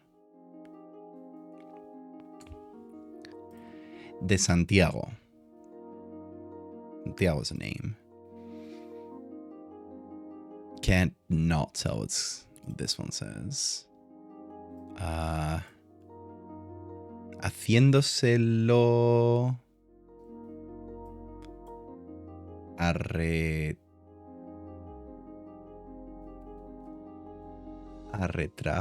No, retrajer? Is that a word? It's not a word in modern Spanish. Something? Jorge? That's a name. It's George. Well, now. We started using Photoshop and Illustrator recently for school. Your streams have helped out figuring it out. I'm glad to hear that.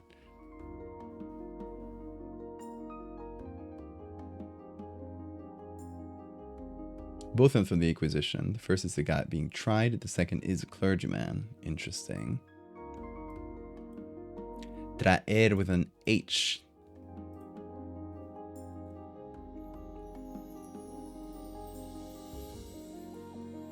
Oh, here. Traer. Okay. Yeah, I feel like just I would read this at a snail pace. I assume you can get a little better with time, but como ya tiene declared. Oh man, that's difficult. Thanks for showing me that. That's fun. Yeah, I told you about my Inquisitor ancestor, right? I think I spoke about this on stream, right? Or do you guys want to know about my Inquisitor ancestor? I'm not kidding. Lore. I'll tell you because he showed me those actual Inquisition documents. So, oh, hi Bean. Hello. My surname, as all of you probably know by now. Drop the lore. As you guys probably know by now, my surname is Valdez Evia, right? Which is a composite surname. This is a thing that when two rich families got together in a big marriage, or sometimes on other circumstances, but usually that was the case, they would combine their surname, combine their family crest and everything. And this happened to a branch of the Valdez family and a branch of the Evia family, forming the surname Valdez Evia. It's not a very, it's not a huge amount of people that have this, because composite surnames like that are not super, super common. I mean, but yeah, not to say I'm like a nobleman. I wish I had a cool title like Marquez or something, but no. Actually, I don't wish. No. I'm glad I was born into relative, just normalcy. But yeah, the Valdez branch of the family, way back, this one guy in this branch of the family called Fernando Valdez de Salas. This guy was the head of the Inquisition, and he used after he died, he used all of his money to create the University of Oviedo, which is a city I live nearby. This is the city I grew up in, and yeah, he founded this university, and still, if you look for Fernando Valdez de Salas, you will find the statue of him that is like in the center of the university, and like a patio in the old building of the university. He was horrible. He was one of the, like, when you hear the Inquisition, he was one of the like really evil ones. I'm not a direct descendant of them, by the way. I just know he exists in the family tree of Valdez. Obviously, he was a priest, so did not have descendants, at least officially, that would carry his surname. So yeah, he is in there in the Valdez family tree. So he's not a direct ancestor, but he sure was a Valdez. And he persecuted a lot of people. But a lot of people think that the Spanish Inquisition tried witches. The Spanish Inquisition never burned a witch. It tried witches, but mostly they would go free with like maybe some community work, because the official position of the Catholic Church is that witches weren't real. If you've heard about witch burnings, these happened in Protestant Europe. These didn't happen in Catholic Europe. There was no big witch persecution. The witches that were burned, at least in Spain, were civil trials. They were burnt by the mayor, not the Inquisition. They were more like lynchings, to be honest. But yeah, the whole like tying the Spanish Inquisition to witches is a big like historical blunder, honestly, because the Inquisition did really bad things, and they're remembered for the wrong thing. They remembered for a thing that they didn't do. What they did do is try people for being fake Christians. So, you know, at the end of the Middle Ages, right as Columbus is going into America, the Spanish kings, king and what they're called the Catholic kings, right? The king and queen. They kick out all of the, or they give every Muslim and Jewish person in Spain, in their newly formed like kingdom, sort of an ultimatum that they need to either convert to Christianity or get out. A lot of people got out. A lot of people, you know, were exiled because of this, and there's still like Spanish-speaking communities of Jewish people descended from them. Then they speak a version of Spanish that is like really close to medieval Spanish, which is interesting. But yeah, all this to say, after this, they had a big paranoia about all these people who did convert to be able to stay where they lived. That they converted, that they didn't really convert, right? They were still being Muslims or Jewish, but in secret. And this did happen, right? I'm not like, obviously this did happen. If they force you to convert or get out, a lot of people will say like, yeah, sure, Jesus is cool. And then they would still keep their same traditions at home. They would just not do them out in the open. So that was a thing. But even like centuries later, they were really paranoid about these things. And that's the people who the Inquisition tried. A lot of the time, falsely, right? They were tried as like fake Christians because, I don't know, their neighbor won their lands, that sort of thing. So there was a lot of really evil shit that happened in the Inquisition, but it was religious persecution. It wasn't witch hunting. And Valdez de Salas, the guy who is in my family tree, he was one of those. Like, he was one of the bad ones. And that's saying for the Inquisition, by the way.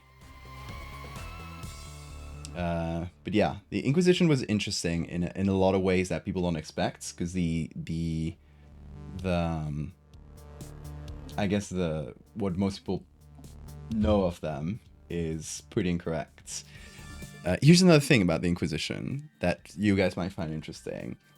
A lot of people wanted to be tried by the Inquisition rather than a civil trial. The Inquisition was, to explain it for people who might not be fully aware, was sort of a religious tribunal. You know, some religious crime was committed, like fake conversion or keep like practicing Islam in secret, for example. They would send over a judge from the Inquisition to do that trial.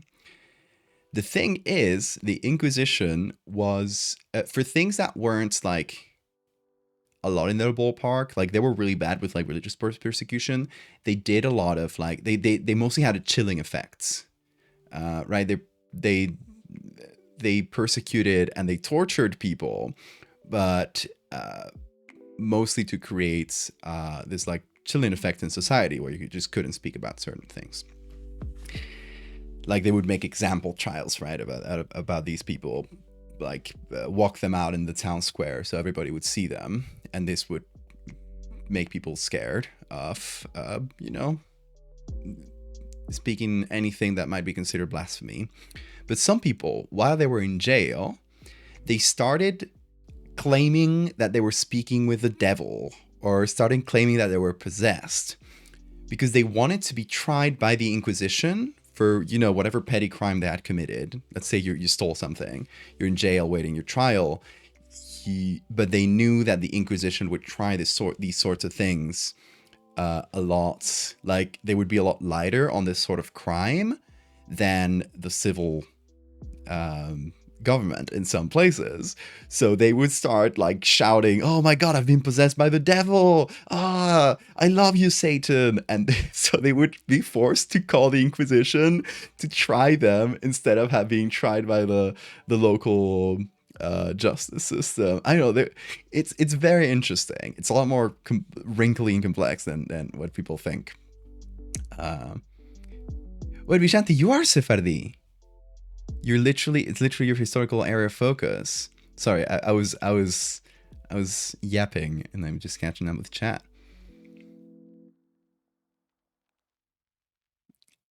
Sephardi Hebrew is Spanish words with Hebrew spellings. Yes. History lesson with Aldevia. I love history. Yes.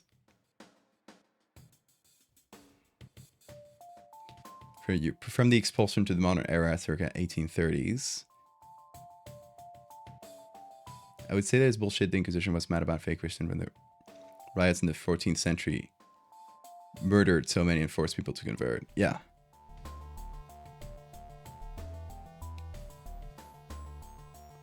Ladino is the language, yes. Preserves a form of medieval Spanish, sometimes with Hebrew letters. I've seen it written in Latin letters. I love Satan Love Gift Bled por Bled Valder. Love Satan. Thank you so much for the bits, Welsh. Lord Davia.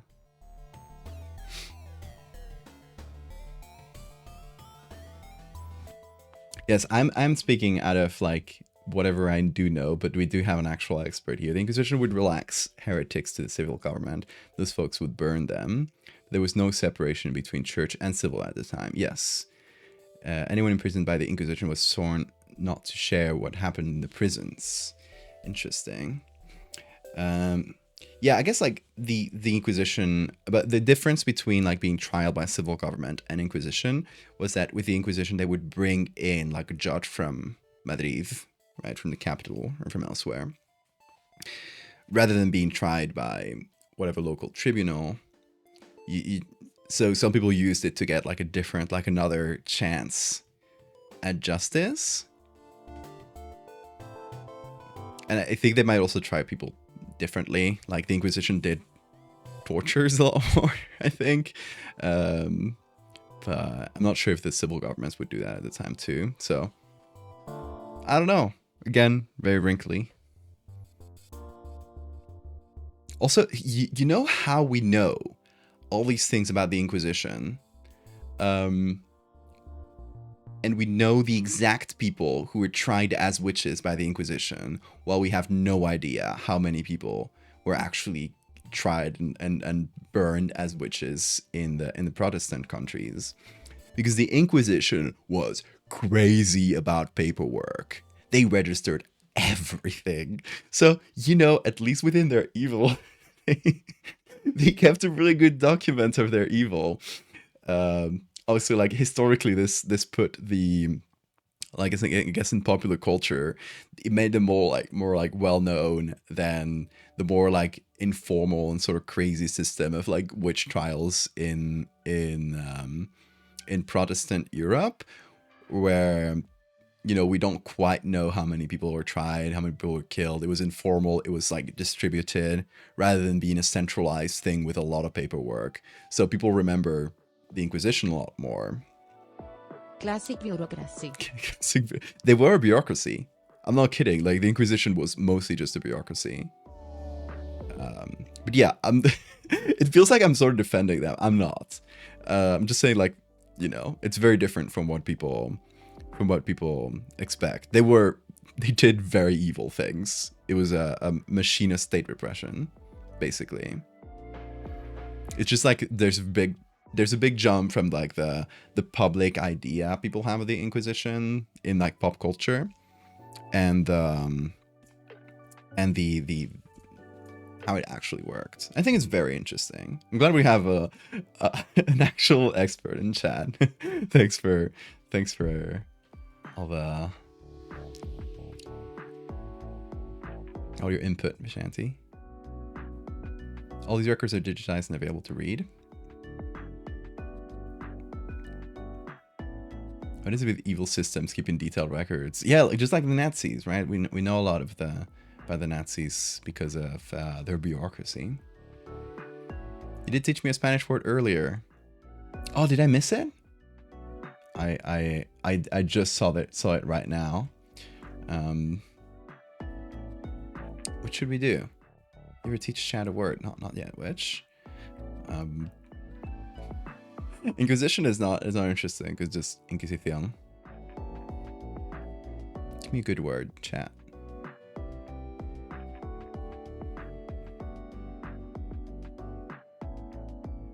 Found footage has no good translation to Spanish. Hereje. Yes. Susodicho is a very good word. Hold on. I have this game with my brother where we just like send each other like words that we find good, like good words, like words that just have like an interesting sound to them or something. I will just send each other a voice note with that single word, and the other person will rank it. Like, yeah, I think susodicho for me is like a 9. Susodicho is very good. Susodicho. Hereje is really good too. Hereje is heretic. What was some of my favorite words we've come up with for that, or we've ranked on that system? For me, one of my favorite for me is galibo. Galibo is a specific word you'll only see in like traffic controls, and it is the maximum height of your vehicle. So if they say control de galibo, it's like they're controlling for heights. So you can go under the next bridge or into the next tunnel or something for like really large trucks. And you only see it in that context, and it feels like a very old word. Brujeria, really good word. Like words that have like jota tend to be good. Also words that are esdrújula, that have the accent like really early in the word.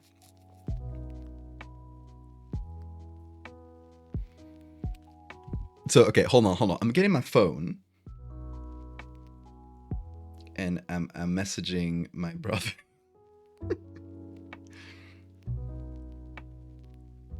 Susodicho. That's it. That's all I sent him. He will give me a ranking tomorrow. So I'm getting way too warm. Another word in Spanish? Oh, todopoderoso. Todopoderoso is a really good word. Lots of O's. That's yeah, todopoderoso. Let's make that the word in Spanish. Todopoderoso is all powerful. As a single word, like all dash powerful. As an adjective. So that's something you call God, for example. All powerful God, Dios todopoderoso. It's a really long word. Almighty is the exact translation. Yes, thank you. Omnipotent? No, that's omnipotente. That's the same word. Omnipotente, I guess it means the same as todopoderoso, right? Yeah, I guess so.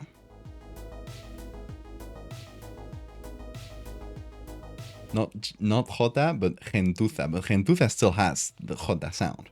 Gentuza is really good. And a self-promotion. Okay, we just talked about Patreon. So here's a free thing you can do. You can go to my newsletter and sign up for it. I haven't done newsletters in a bit because I was on hiatus. So I'm planning a big newsletter for everything I've done from the last, I think, couple months-ish. And that'll be free in the newsletter. That also goes out to the Patreons, but the Patreons get more in the newsletter.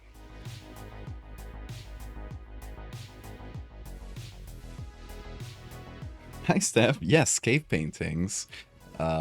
We've been yapping for so long this stream. We are still looking for the perfect base image. But yeah, this is one of my favorites as well. I guess we might go for a vertical image. My favorites are all vertical.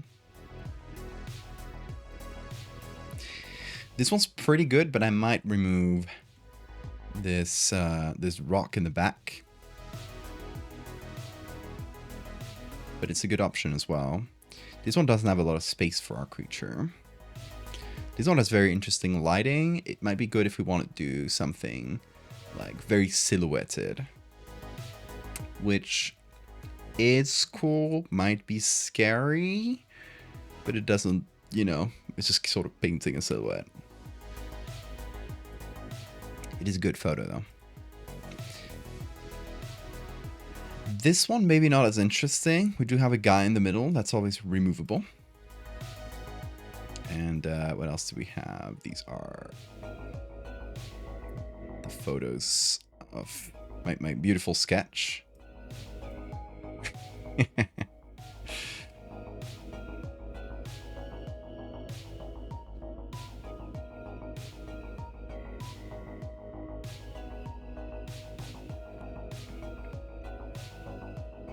Making Val surf mode after ranting about the cards for 20. It wasn't 20 minutes.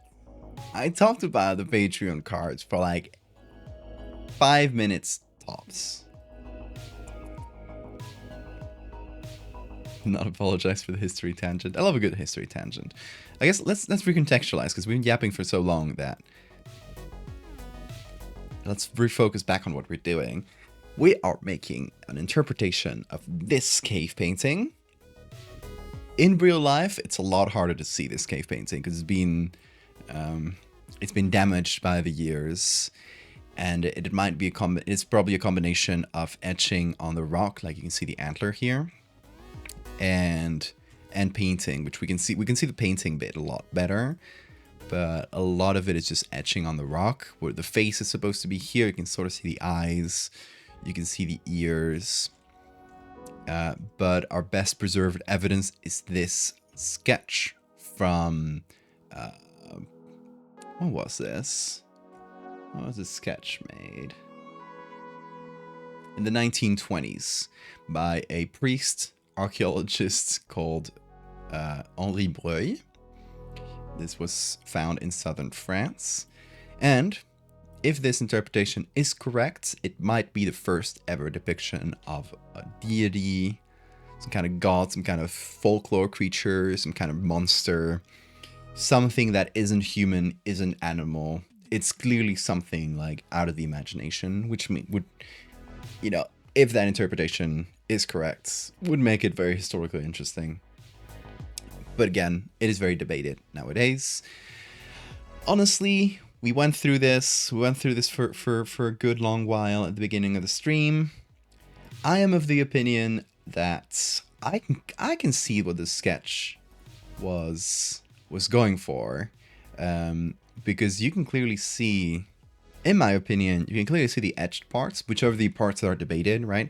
Some people say like, no, these are just natural grooves in the rock that were interpreted by this guy because he had an agenda. He had like a specific idea for folklore. Honestly, I see this antler. I think the antler is this antler specifically is pretty unequivocal. It goes against sort of the grain of the stone. It goes through cracks. It feels very unlikely to me that it would be just like a weird crack in the rock. You know, you have this bit that might be more of a crack in the rock, so maybe it isn't like this spike here is unintentional. Maybe that's natural. But honestly, these feel very intentional to me. That's the best picture I could find, by the way. The pictures are lousy. Hi, Willow. It's good to see you.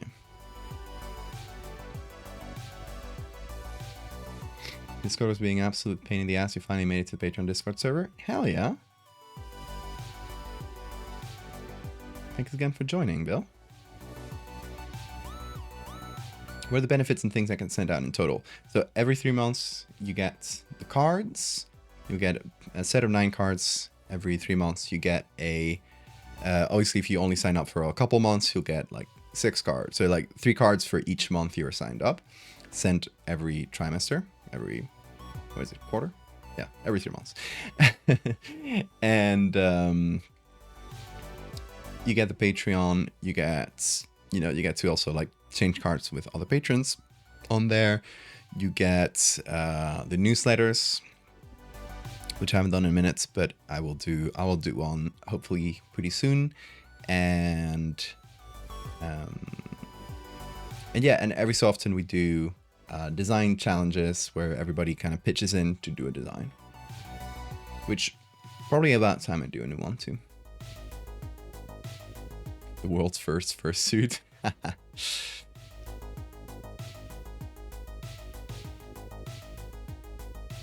More self-promotion. Hey, Bill asked me. I'm being nice.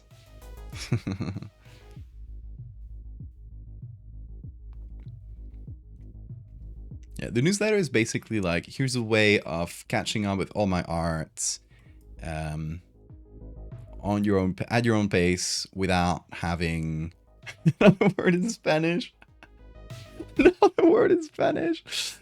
Without depending on social media. Let me finish my sentence. So many words in Spanish. Let's see. What's we had very fun sounding words before. Let me scroll up and examine one of them, or two of them, really. Oh. Okay, I'm just saying funny words, but one I really like, I think my top word from this game I play with my brother is escrutinio. I love that word so much. It means, it literally is the same root as scrutiny in English, but it's not used in that way. Escrutinio is used in, like, usually the only place you'll see it nowadays is in when a vote is happening, like an election is happening, and they are counting the votes. The vote counting is referred to as escrutinio.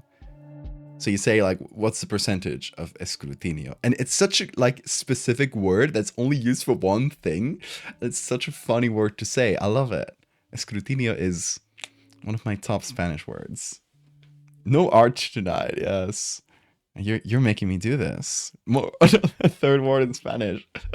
Do you know any funny Pokemon names? Pokemon names in Spanish are the same ones as in English. It's not like French where they change the names. Humildemente. That's a good one.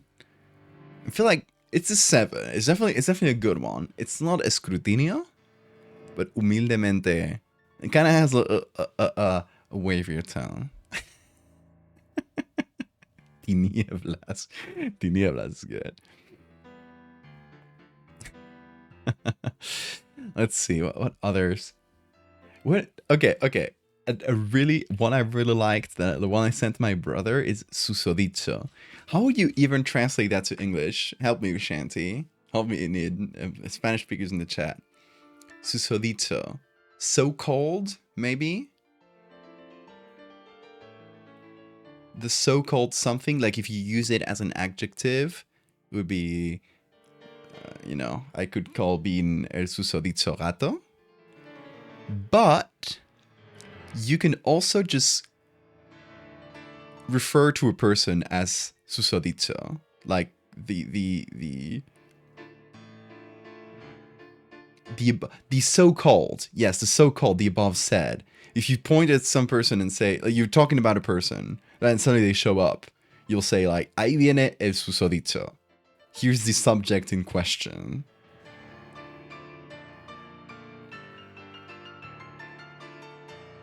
Susodicho, like Nidhogg spelled. When did you sign up for Spanish class? And we have a third word in Spanish. Oh, cornamenta. Hey, soup. Cornamenta is a big set of horns. That's what I refer to it. Like, you could refer to it as a big set of horns. It can mean antlers, but I think you can also apply it to, like, any animal that has big horns. Una cornamenta. Horny.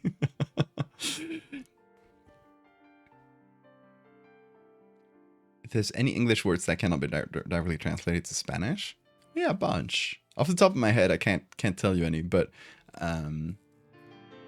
yeah, I've had trouble, like, translating English words to Spanish a bunch in the past.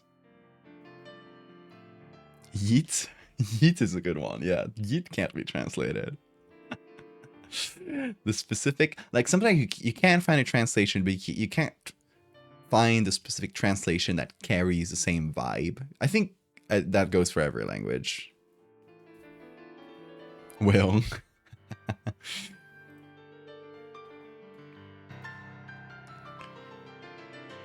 Okay, I think I might go for... It's either one of these, folks. Either big cave, and we make this creature really big. It's supposed to be a god, so I'm fine with that. Or we make it human-sized and put it in this very wet cave. And option 3 is this, less wet cave, but that would also make it human-sized. And we'll be looking at it from underneath, too. How big is this? I think it is human-sized, approximately. Third Spanish word is relevant to the creature. That's why I thought about it. Cornamenta is really good. I should send this to my brother as well. Although, since it will be after... What was the other one? Susodicho. I think that's going to lessen it a little bit. But I will forget if I don't do it now. Cornamenta. You need to pronounce the word really well when you send it to the others. And this is my brother's game, but I also play it with... We play it with between my brother, my sister, and I.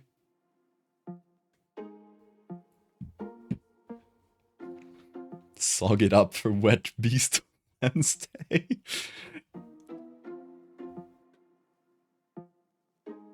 Hey Sora, you made it in the right time. We had 3 Spanish words in a row. And we're just finding Spanish, like funny sounding Spanish words now, like escrutinio, cornamenta, susodicho, galivo. We got through all of them though. You can trick the perspective to make the cave look bigger. I guess in this case, yeah. Also, there's Tex here. Rick. Hi, Rick. And Robert, maybe? Maybe that's just a robe from Robert. Maybe it's a robe.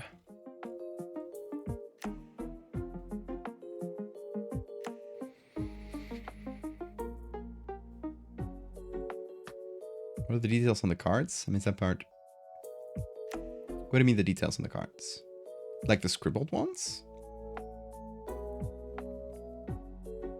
A translation of yeet would be apastar. That would keep the same meme origin. In some circumstances, but you can't say I'm yeeting this, I'm throwing this, right? The mando pasar? No, it doesn't. Like in some circumstances, it can work. Semejanza is a good one.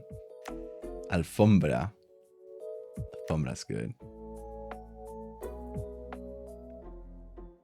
This tangents, so many tangents this stream. Do you know inamible? No. What does that mean? It sounds normal to you? Do they sound like normal words? Does escrutinio sound like a normal word to you? I think it sounds funny, like in general. Even if you're not a Spanish speaker, but I might be wrong. Okay, horizontal or vertical. I need to make a choice. I need to choose things. This changes the vibe of the image a lot. But I think this is more colorful. This feels like more me vibe. And this would make the creature huge. Which might be more impactful. Sounds like scrutinize. Yes, that's the exact same roots. That's scrutinize. Misericordia. Misericordia is good. The cards for the Patreon? Yeah, that's what I mean. You mean this... Are you talking about the cards in general? Did you miss the entire thing I said before? I'll DM you. I'll DM you later. You got it on the Discord itself, on the Patreon itself, though. If you want, like, the deets. If you go to the About section on the Patreon, or if you go to the pinned post on the Patreon, that has, like, all the details. So you can just read them at your own pace.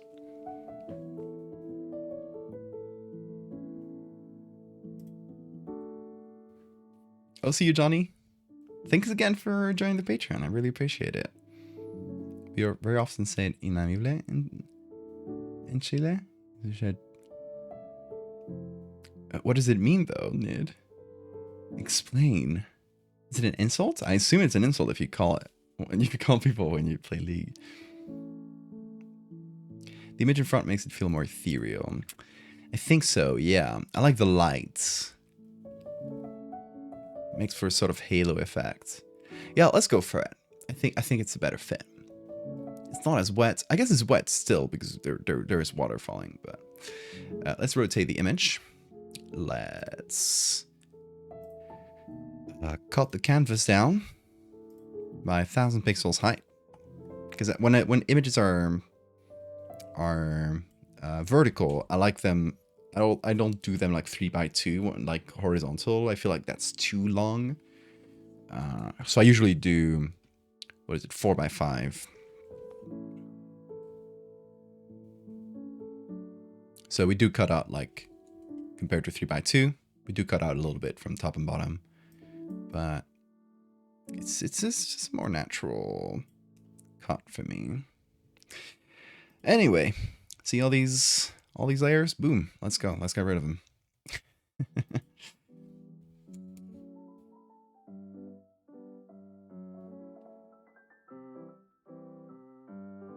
Thanks, Johnny. Appreciate it.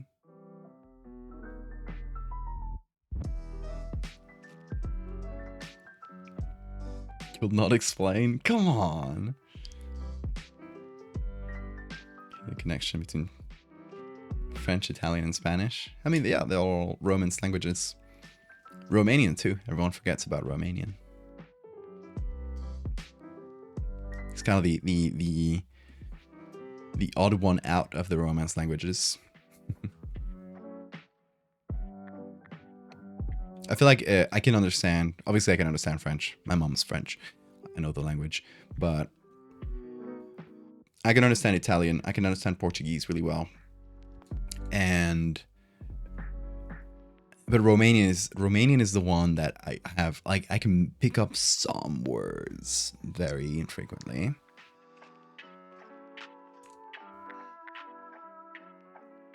Who's Baldy? Who's Baldy's in you?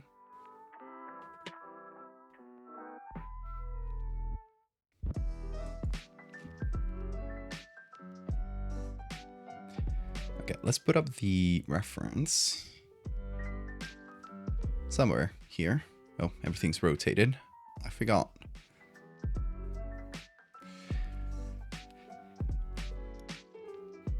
And with that, and with the physical reference of this in front of me, which, by the way, I'll show it because we got new people coming in. The original design I made for this is this thing.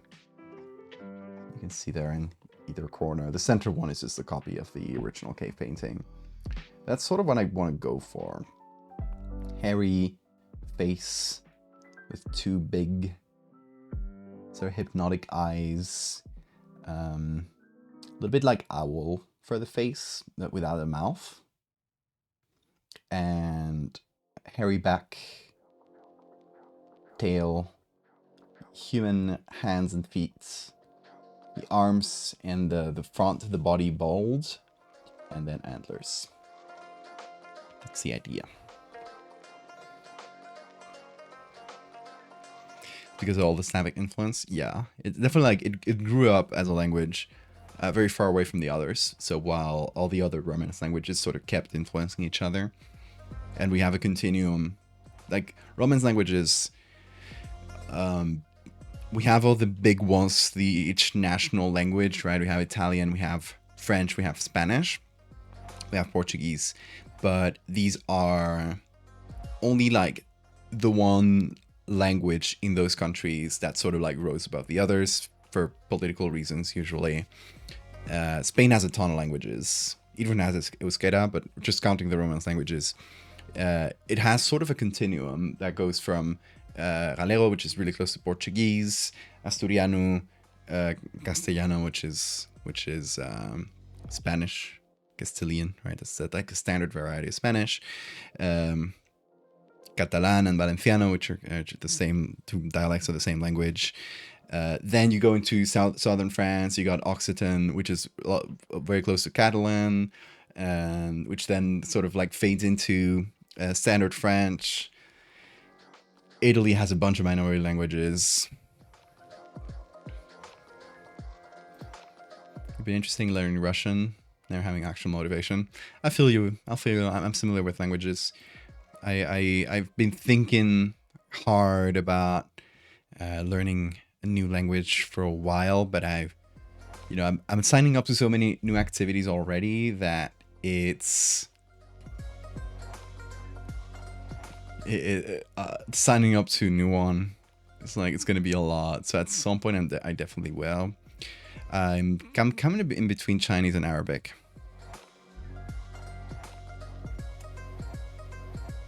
Okay, there were some spare pixels there. I need to resize the image. Euskera or Euskara? Euskera.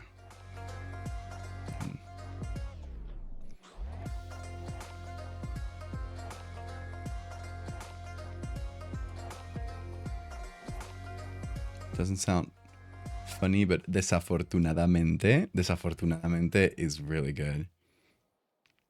See, like longer words are funny. Words with like uncommon like harsher sounds, I guess, more than uncommon sounds, like J, R, I think tend to be funnier for me as well.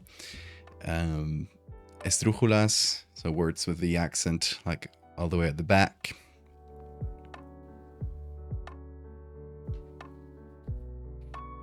Oh, sign language would also be a great one to learn. Arabic is gorgeous, yes. Jarra, jarrito, jarrón. Yes. Learning Esperanto. Sounds fun. Okay, I'm thinking of how to... where to put this. Let me sketch in white. Maybe it should be looking up, so not even looking at the camera.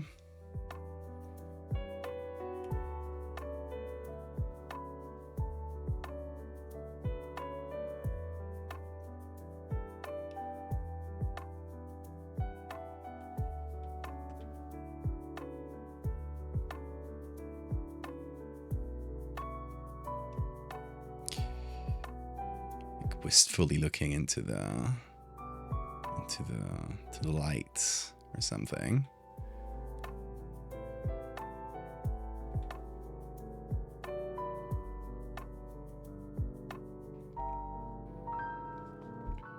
Ignore my terrible sketching abilities. I don't really care about the shape of the antlers a ton, but because we'll just get those from a picture, so it's not something we're gonna have to sort of reconstruct from a bunch of different parts. We'll just get some antlers, because the face, for example, is going to be a lot more moving parts, I feel like.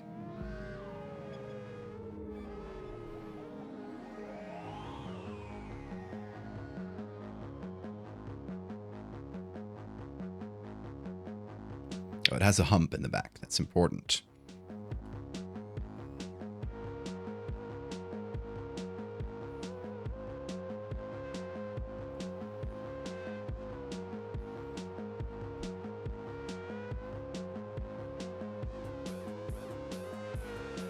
I wanted to maybe... no.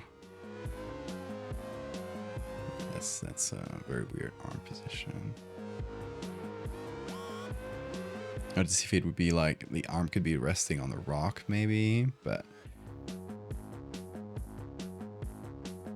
it would be like this.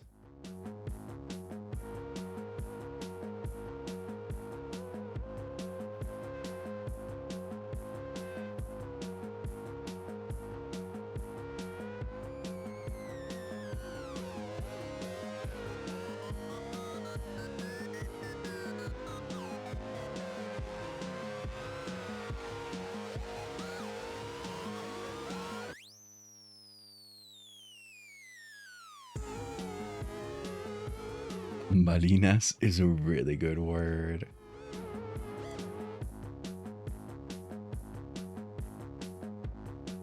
Everything about art makes you mad and happy. Seeing other people draw in real time is a wonderful feeling.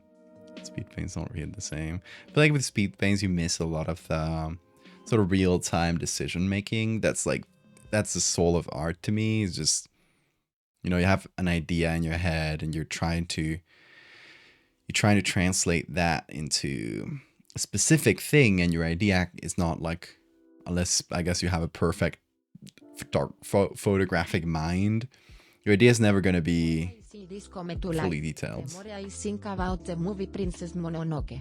There's Hmm. a spirit in the movie that looks like it started as a deer and got weirder from there. That's true. That's true. I love the deer guy in Mononoke. I was really happy today to learn that the fake Spanish Nobel Prizes.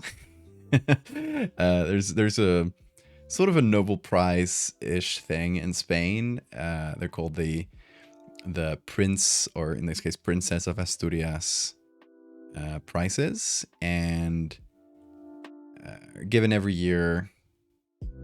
Not quite the same, but similar categories to the Nobel Prizes. There's one for like sports, for example, and they're a pretty big event over here. And they're here in Asturias. Obviously, they're in Oviedo, and they just gave the one for this next year.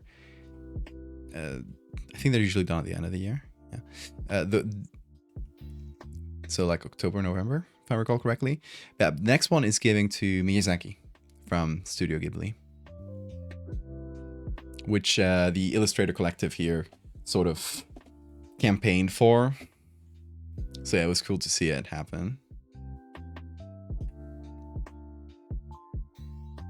So we'll have Miyazaki in our city at some point in the year.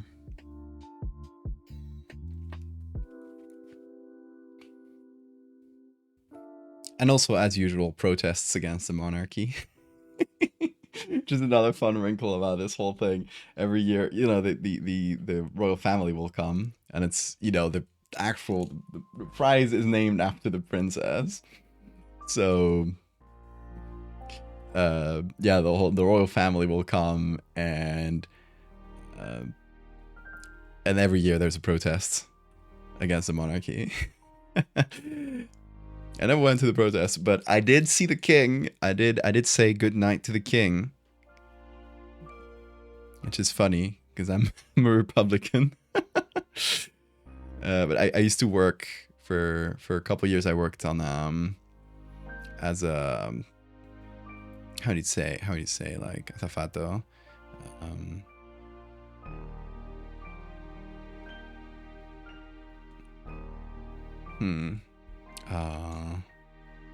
Sort of an attendant, I guess, at the prizes, because they just need a lot of people. So like a little temp role for a few days that pays like okay money for a young person that's just studying in university. So yeah, I was working as an attendant there, and you're just supposed to sometimes just stand there and point people to places, you know, that sort of thing. And I was at the hotel when the king passed by, like away from the, you know, cameras and stuff. He was just going to his room, and I was like, night. So yeah, you could say I'm a friend of the monarchy.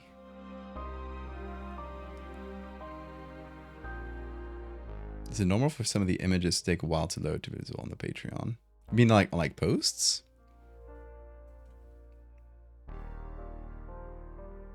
Let me know if any post is broken, because sometimes they change their formatting and it kind of breaks old posts.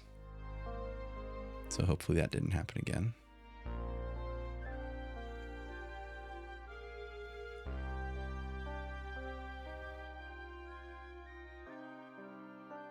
How about that? Should we have a little bit of tail kind of popping up in the back? I guess this would be the ass, actually.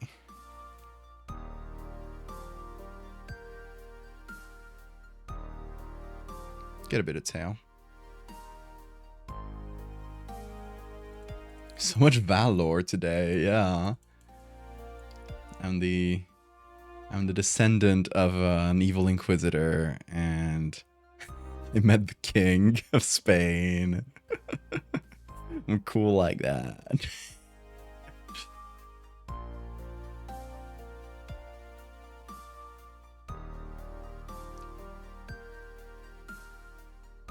Is that a good pose? We're missing a little bit, but of just the lower body. But I think that's fine. Could make it bigger though. Whoop. Even bigger? I don't know. Let me remove the sketch because it's kind of throwing off my composition. Andra, thank you so much for the follow. White-tailed deer tuft. Yeah, the tail is like pretty small. It's cute.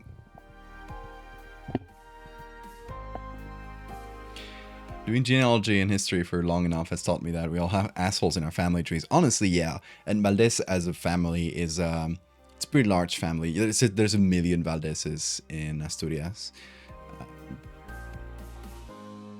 But originally, like so I guess the old branch of the family is like a very old noble family from Asturias. So it's really well registered, like the people who were part of the family. Obviously, you know, we have a head inquisitor in the family. One of the guys who, another ancestor of mine, or I guess someone in the family tree, but was the guy who was in charge of the main ship in the Invincible Armada. You guys know about the Invincible Armada, Armada Invencible? They put up the biggest armada of ships in the, I think in the entire in history at that point. And they sent it against England, their sworn enemies, and they just caught like the worst storms on the way, and most of the armada was just crushed by weather before they even got there. So the guy in my family of Valdez, who was on one of the biggest ships in the armada, surrendered without firing a shot to the English, and spent a few years of his life as a prisoner in England, but not like a bad prisoner. He was like just in house arrest in like some palace. He was treated way too well. I guess he did surrender like one of Spain's largest ships to the British. By the way, Spain has never had a powerful armada ever since. Legendary fleet, yeah, they absolutely whiffed it. One of the biggest like whiffs in history, I would say.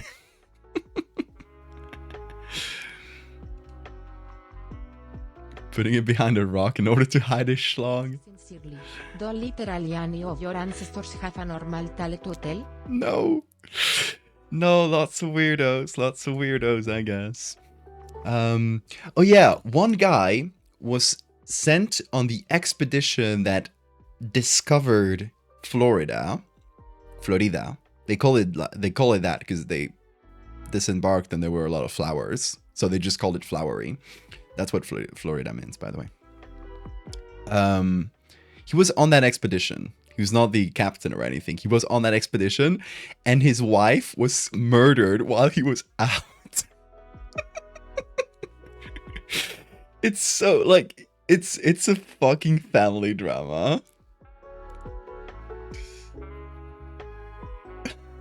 Yeah. Like I don't exactly remember why. Some kind of like family rivalry sort of deal, and while the guy was out at sea, he just comes back and his wife has been murdered for no reason. It's so Por amor del Dios, porque I don't even know. Strange family I got.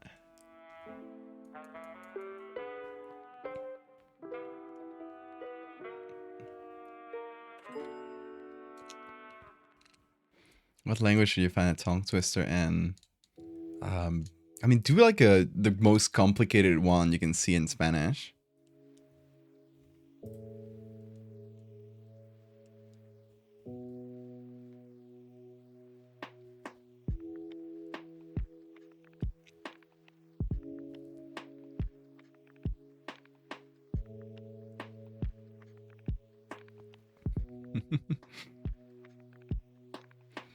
Court records about guys coming from Spain to Mexico, starting a whole ass second family. I bet. Oh yeah. That would be really interesting to read about. Honey, I'm home. Oh no. Um.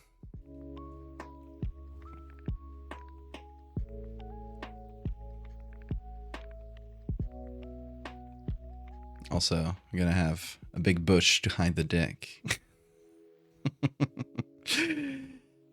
Anyway, what do we think of this? I think we can go even bigger. I do think we can go even bigger, though. Like, not kidding. Because I did want the hole at the top to be a sort of halo-looking thing. And honestly, we do have the space to honestly make it really large, to make it not kaiju size, but definitely like, oh yeah, that's some kind of deity. That's not normal. That's not a normal dude dressed in a fursuit. That I'm looking at a god right now. So if we center it, kind of give it that halo look, I think that'll look pretty cool. It'll also make for a cool like overhead lighting, like dramatic.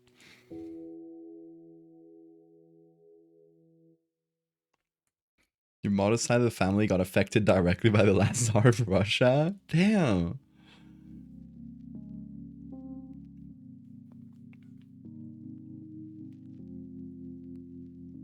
Does this Kritor wear... What's a merkin? What is a merkin? Reindeer neck coats.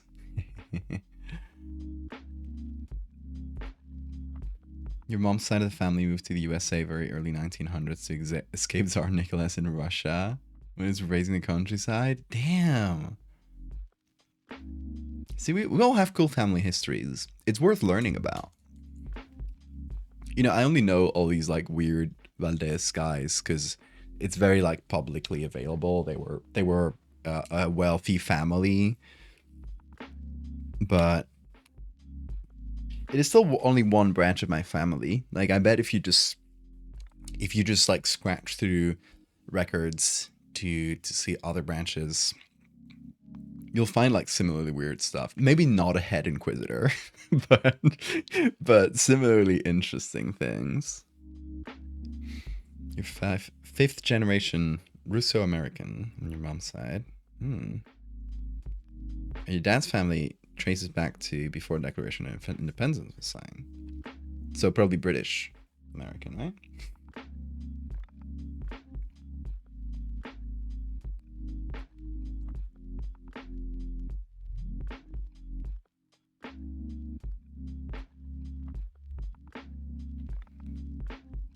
Or native. Could also be Native American. I didn't consider that. Is there a word for encyclopedia books that are about flowers specifically? I'm not sure. There probably is. Sounds like there would be. Botanical, yeah, but something botanical. Not sure if Val remembers when your great-grandparents came from Latin America. Because it was the risk of being killed for being an anarchist. I remember I remember researching with you. That was fun. Anyway, I think I got it. I think this will be the yeah, this is the edits. Did you like it? It looks very realistic. No, but let's start working with this. So we need man bits, deer bits, moose bits maybe instead of deer. Because moose have these very, very special antlers. I think this would be deer. Man bits, deer bits, owl bits. Let's start with human bits. Or I think every time I want to make something humanoid without it looking too human, I usually go for maybe monkeys or something like that. And I do have a picture of a bald monkey. Goodbye, Bean. I have a picture of a bald monkey that I've used a few times. Where is it? Where's my bald monkey? That's where I saved it.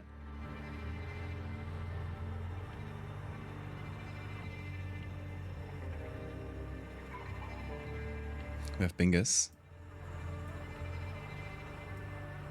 We have Atlabingus.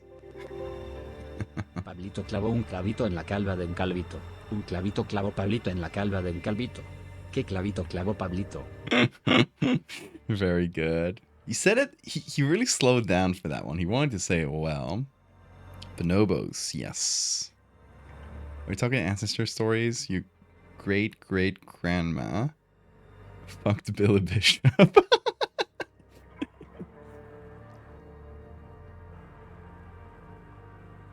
Where's the monkey with his dick out? Hold on. Oh, here it is. Oh, I remember I got scared because look at this.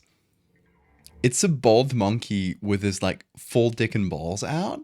And since it's a bald monkey, I was scared of showing it on Twitch because it could get my stream banned. So I had to blur it out. You know, I still kept it for effect. I think it's really funny. I think this might be good for some of the arms.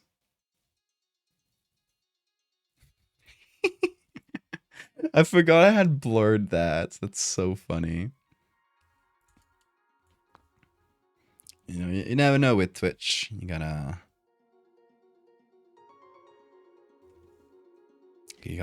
stay careful.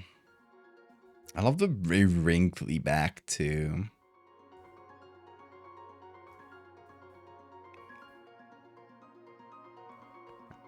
Also, if somebody says that's not a monkey, that's an ape. Apes are monkeys. I'm just preventing the inevitable actually comments. Ape is a type of monkey. Just like birds are dinosaurs.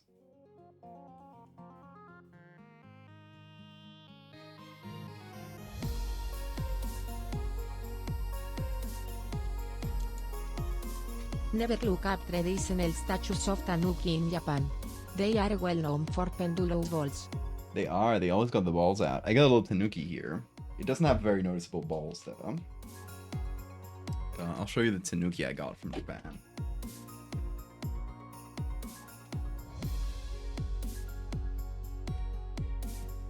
Like they're there, but look at this little guy. Look at his little balls. There. It's so cute.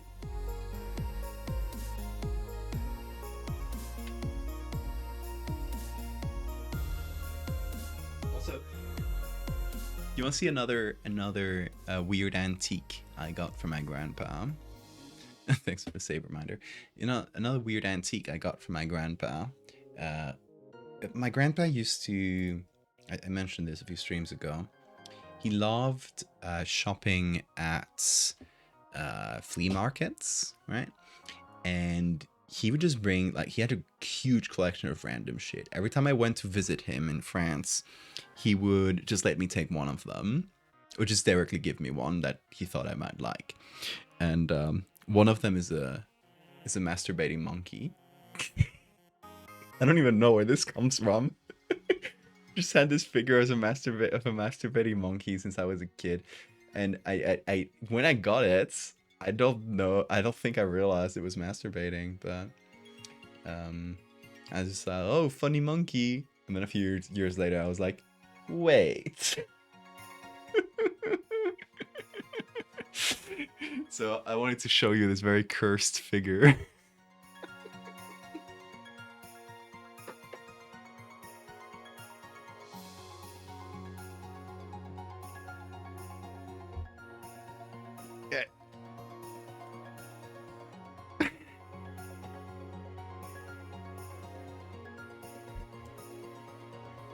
You're gonna eat your third concept for the day? Go for it.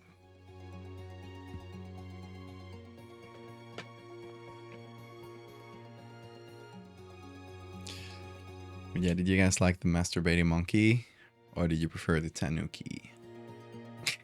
Hey, Bean. Come over. Do you want attention?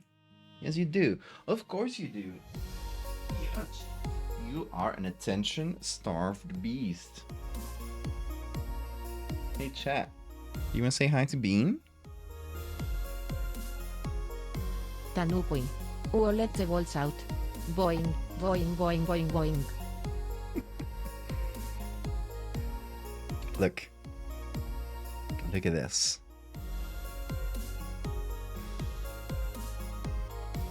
Isn't he marvelous? Isn't he perfect? You big hug, big hugs. Yes. Yes.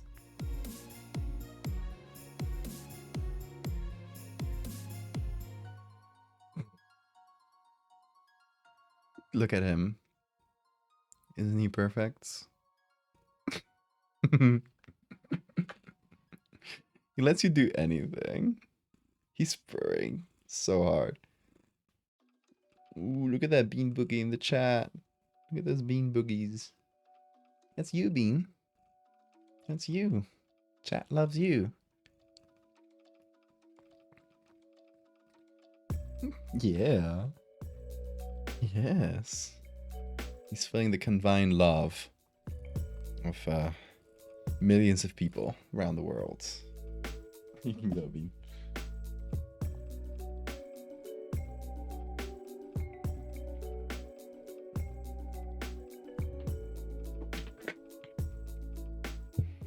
He is very squishy. He loves me so much. You better. You better, little guy. With how well I treat you. He wasn't drinking enough water, so I put good flavorful juices in his water, and now he's drinking water again. I only needed to trick him with good flavors. Isn't that right, Bean?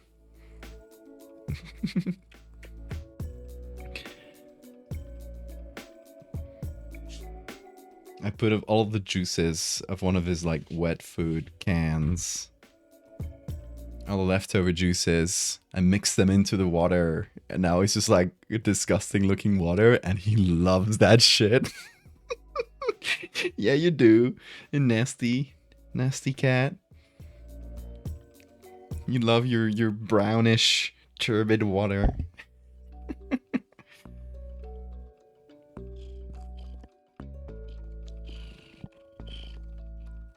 Does he eat wet food? He goes crazy for it.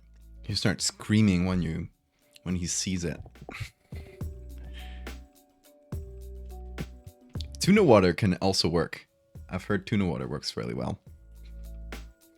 They have specialty liquid cat food that do about the same thing. Might be worth it if you're looking to keep him hydrated without collecting wet food drakes, haha. Yeah, I'll look for it next time I go get him food.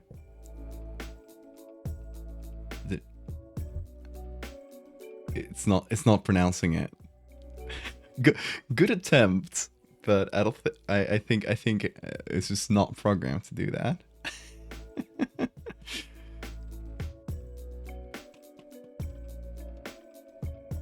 Hop over, Bean.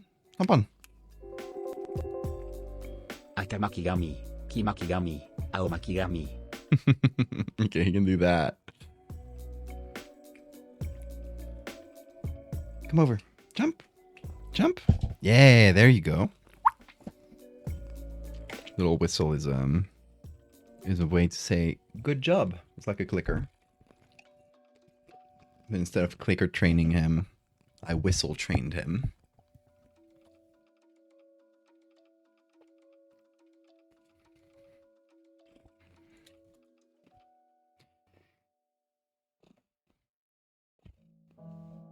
He cannot resist the slop. He cannot. Oh, I keep bumping the mic with my pen. Sorry. Let me rise it up. There we go.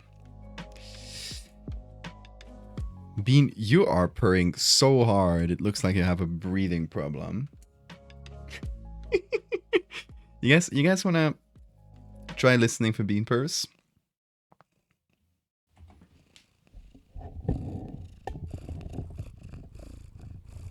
You guys hear that?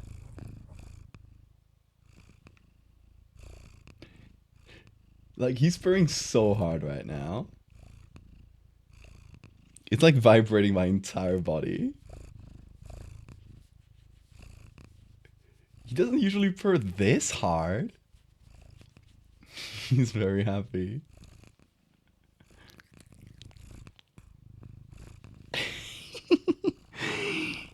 Let's get you a treat, right?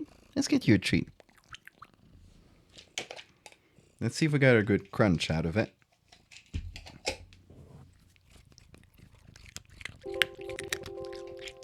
Karu clariu kiral karali, aklareu karleu kirale clanet. Hey, it did do Cyrillic. Oh. You can go. Yeah, Bean was in high gear right now. Good purrs, Bean. Oh, forgot to turn the music back on.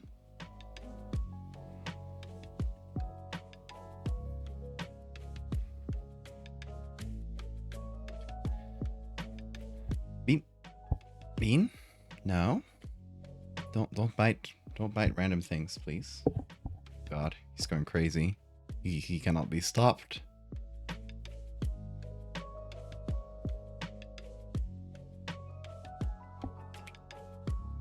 Come over.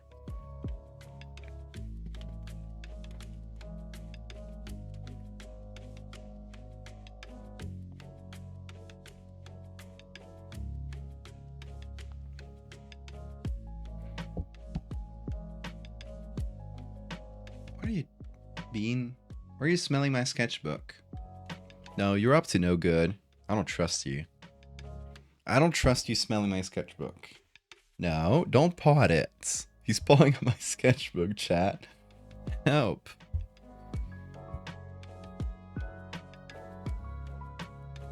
Bean. No, come over. Okay.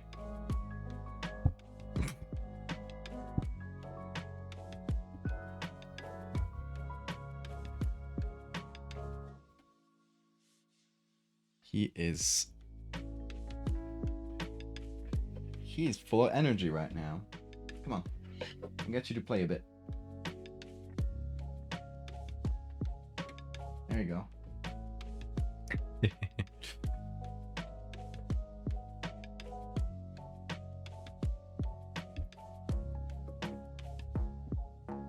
Alrighty. I'm gonna be moving my chair around. When I'm doing this, I'm actually moving Bean's toy. It's a way to play with him without using my hands. This monkey's buff, by the way. Oh, there we go. Bean is snatched on.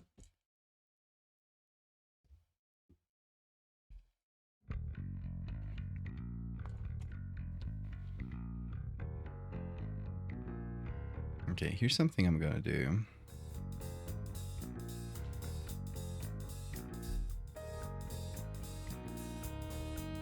Instead of puppet warping, gonna do that.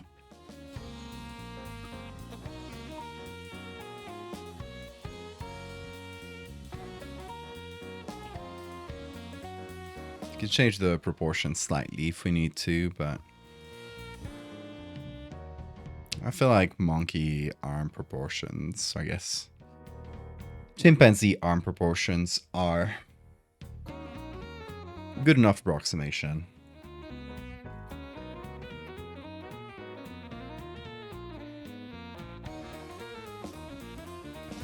Okay. That'll be a good start. Obviously, we need to fuse everything together, and we'll need a hand after, which I'll probably use human for the hand. That leaves us the other arm, and we don't have enough to pick from here. We can use this for the body though. So let's select subjects. Start from there. The Gunobo.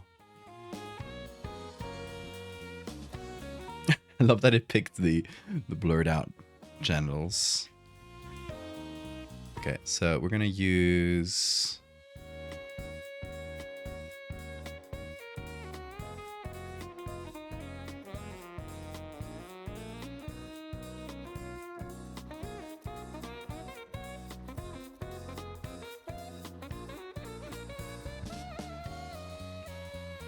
So we're not going to fully use that, since it does have like the rump in the back and all of that. But it'll help for the shoulder, the back, and the chest, or at least a little chunk of the chest.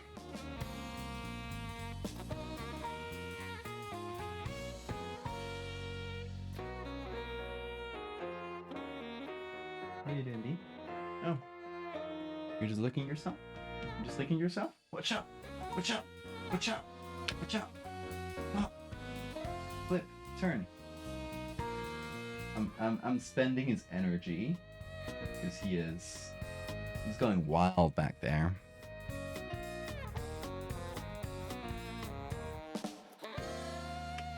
The hairless chimpanzees make for really good creature bases. Can you see Bean back there? Can you see him jump? He's a little speck on the screen. Look at him. Hold on. I want to make him bigger. Can you see him back there? In the shadow, but jump.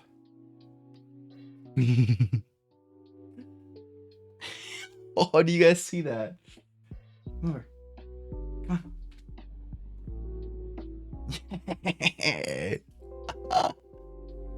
Quika to chichiltik, quika to chichiltik, fetlaklaka to chichiltik.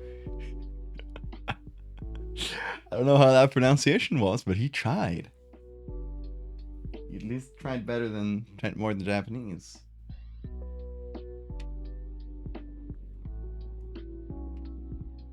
I mean, you can try like other alphabets. Like Arabic? Will he try to pronounce Arabic, the Arabic alphabet? I bet not Chinese or Japanese. Like things with large sets of characters probably won't try. But if it did Cyrillic, maybe it can do Arabic.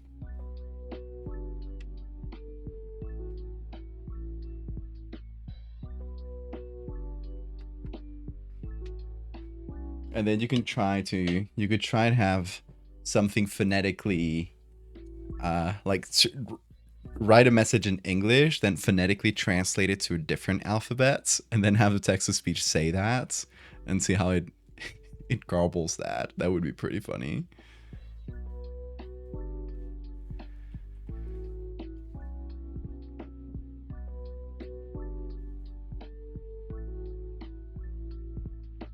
Should we give this thing nipples? Chat. Does the creature get nipples? My instinct is yes. My instinct is yes to nipples. Googlies. Hamisokiumas hasmahabas habaskiumas hasmuhamis. He does do Arabic.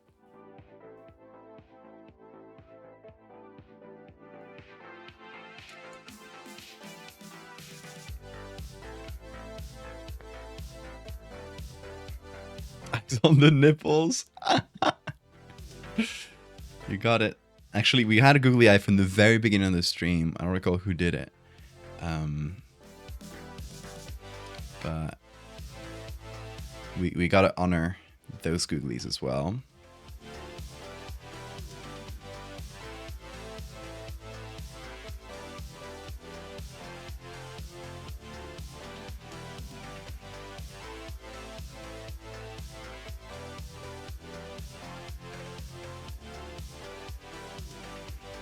We'll put them on the sketch for now. And then once we get to the face, we'll have to hide them.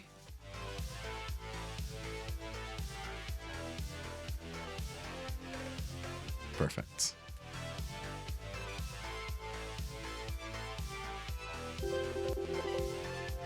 Pal, nechincha saramacha? Okay. Is that Korean alphabet? Looks like it, right?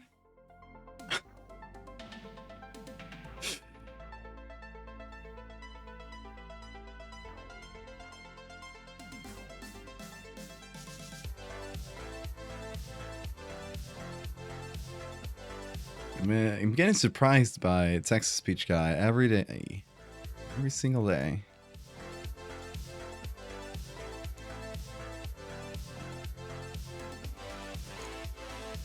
Okay, can we use any other bits from our friend the monkey? Maybe the start of the leg. Maybe the blurred genitals.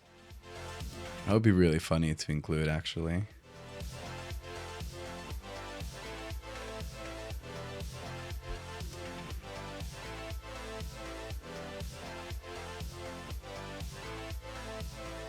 Oh god, I just stepped back in and saw the nipples. None of us are seeing heaven without nipple heads to keep us company here.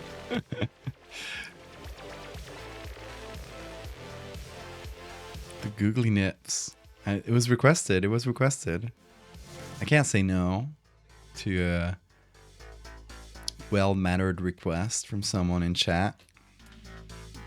It looks like it's... looks like it's posing with its leg over the rock. Kind of a sexy pose. You know, like... Hello there. Like what you're seeing? She's kind of slaying that.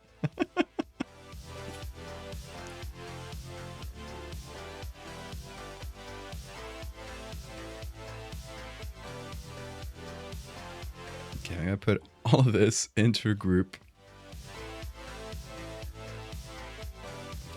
Try a selection of the rock.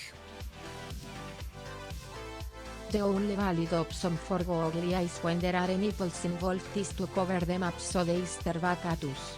Otherwise, that's all we'll be seeing for the rest of the stream. True.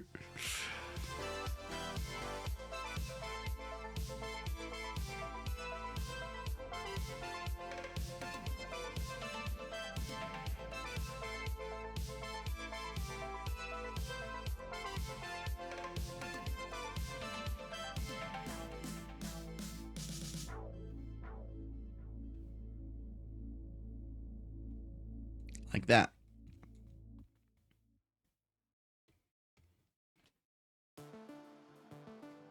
Valdavia pin-up calendar. I've thought about doing a calendar with the booty cryptids. Never got around to it though. I guess I never found a provider. That's it. Like someone who would make it at scale. That would be good.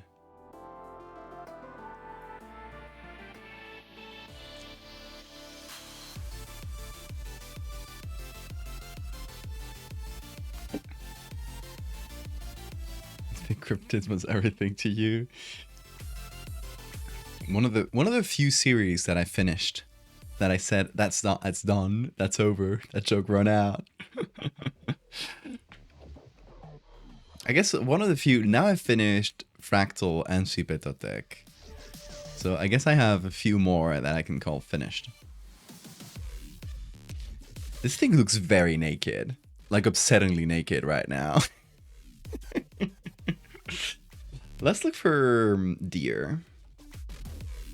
Dead cryptids. Dead cryptids? You mean as a series? As a calendar? Hope you don't want a dead cryptid calendar. I've done a lot of dead creatures though. I do like that.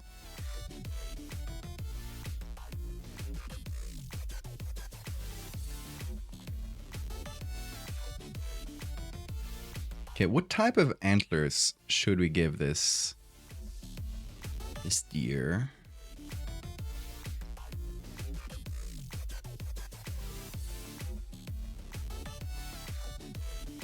First of all, we should look at the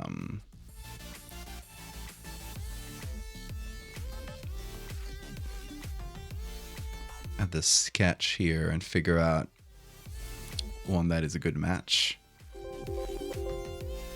Dort der jender sini dort der gander rindingen dort der wisler der leid siri dort der werk gadol durmuslar. He certainly tried.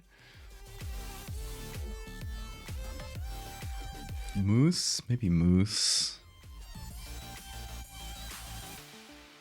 See, the moose have the like really flat bits, which I think don't match that well. Caribou.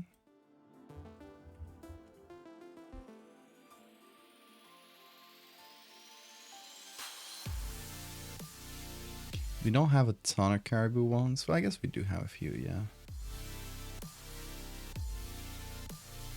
They're pretty branchy.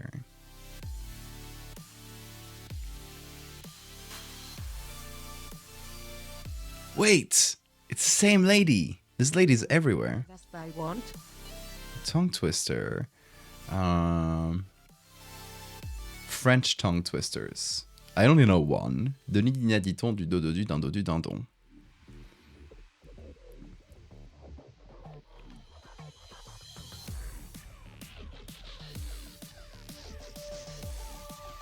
Let me get you a copy paste of that.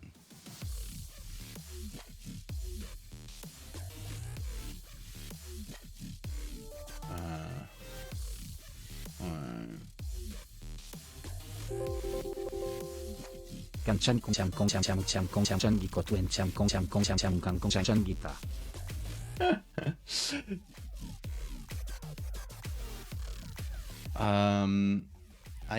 I cannot find this tongue twister.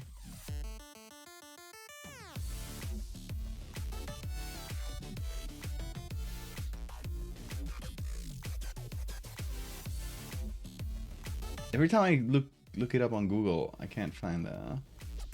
No. It's searching for Donna Dennis. No, that's nothing to do with what I'm looking for. Okay, this might have just been a tongue twister that was passed down orally in my family. I have no idea, but I cannot find it.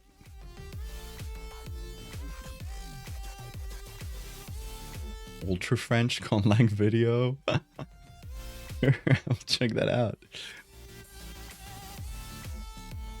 Paul, how are you doing? Can you stream your art? Well, thank you so much for following, and thanks for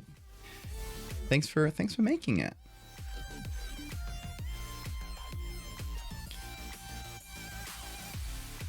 I do stream most of my art, at least the personal art. Tap it out for us. I'm not that good at tapping in French. My French writing is terrible.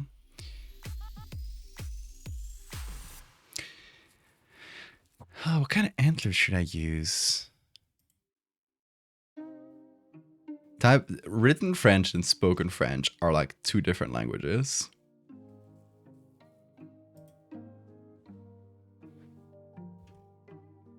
Okay, that's not a real antler, but...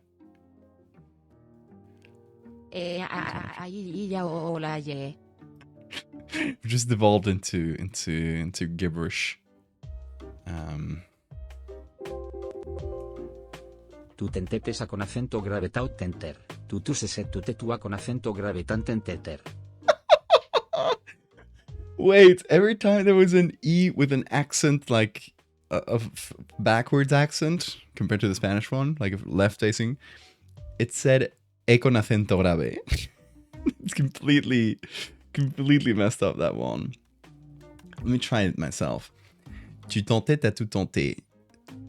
Tu tues et tu as tant tenté. Tu tentais à tout tenter. Tu tues et tu tues à tant tenté. I think I did that right.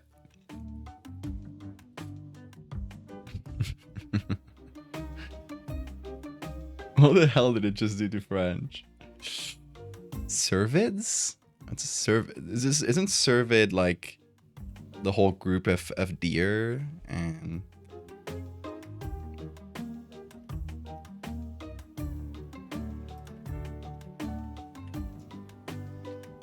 what does cervid include?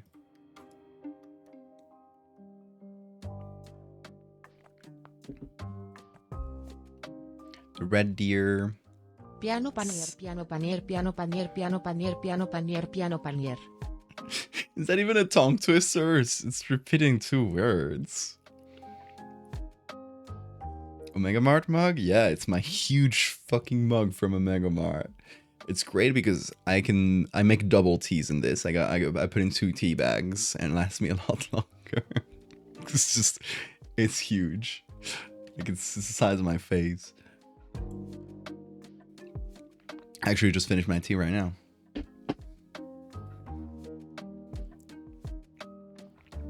Third French word is turrón? That's a Spanish word. I mean, it might have been imported into French.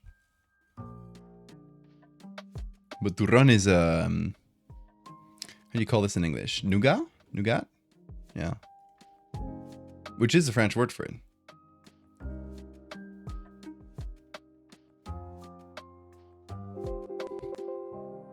Buffalo, buffalo, buffalo, buffalo, buffalo, buffalo, buffalo, buffalo.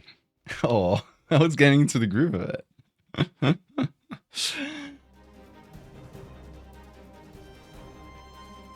When you say it really fast, you just crumble. Okay. Piano panier, piano panier, piano panier. Oh yeah, it's hard. Piano panier, piano. Piano panier, piano panier, piano panier, piano panier, piano panier, piano panier, piano panier, piano panier, piano panier. Oh god, I could do quite a few ones in a row now.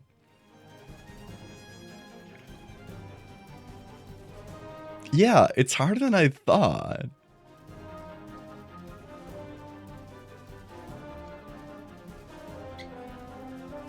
I've been told about the buffalo sentence. I don't believe it. Is there a verb that is buffalo? Like, how is that a correct verb? I don't believe it. It's a Romance language. After a while, they start blending into each other. I read a Portuguese translation of a meme comic today and there was enough similarity to Spanish I was like, oh that's some bad word. Yeah, I mean, if you know enough Spanish, I feel like Portuguese, Italian as well. They get pretty understandable, intelligible. Cheese wheel, cheese wheel, cheese wheel, cheese wheel, cheese wheel, cheese wheel, cheese wheel, cheese wheel, cheese wheel, cheese wheel. Is that difficult to say a lot? Cheese wheel, cheese wheel, cheese wheel, cheese wheel, cheese wheel, cheese wheel, cheese wheel, cheese wheel, cheese wheel, cheese wheel. I'm fine. I'm fine. I could do this all day. Piano panier is a lot more difficult. Steph, you can send me that. You can send me the Wikipedia article for Buffalo thing as many times as you want. I've tried to understand it. I do not. I do not believe that is a valid sentence. Not difficult, just weird. Fair enough. Buffalo is like brother. It's saying that buffalo in buffalo, brother, other buffalo in buffalo.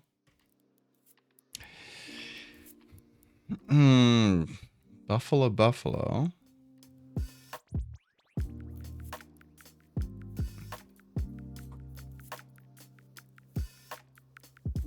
Yeah, there's still a lot more buffalo than I expect. How is to buffalo is to brother? How would you even use the verb buffalo in a sentence? That's what I want to hear. If you claim that is a valid English sentence, you need to use the verb buffalo correctly in a sentence. I will then trust you.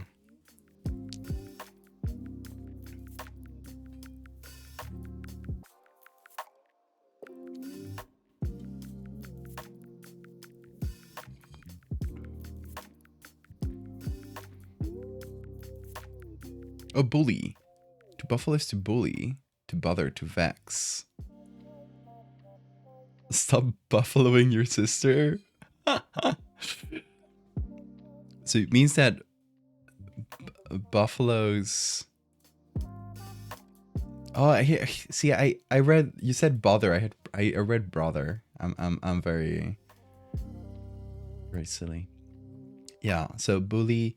So it's saying that Buffalo in Buffalo, like the place, Buffalo, New York. I was there. One of the few places in the U.S. I've been to as a kid.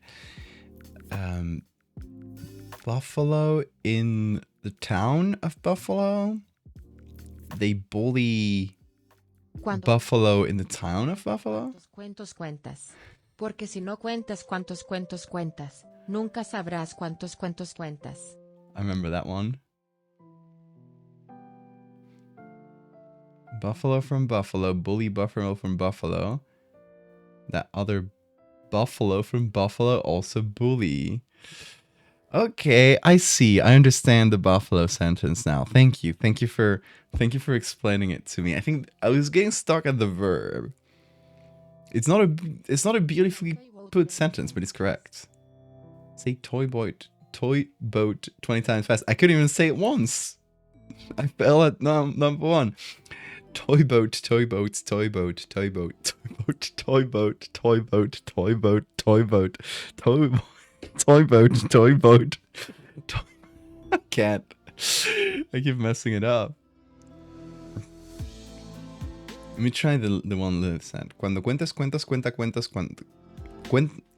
Okay, yeah, I already messed up.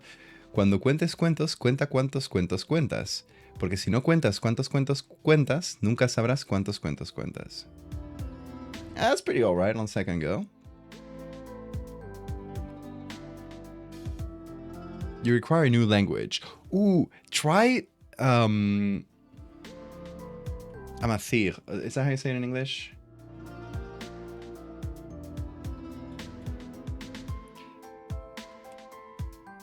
It's Berber language.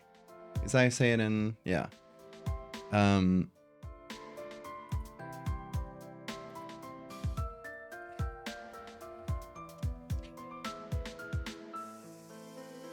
Okay, try something in Berber language. This shit has the best alphabet. I love it.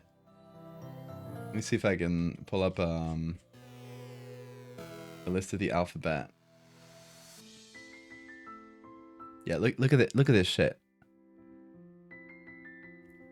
Isn't that really cool?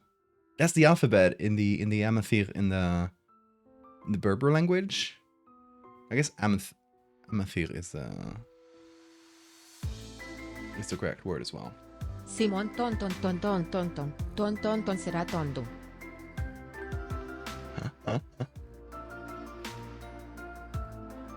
What in the cipher is this? It's really cool, right? So this is used in I think mostly in Morocco, from the Berber people. Ethiopic scripts. Let's see, do I know this one?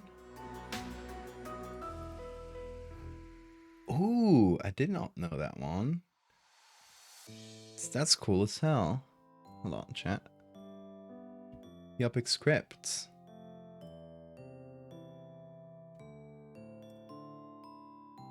I like that.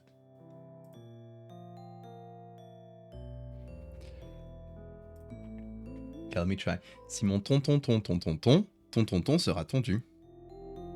Easy.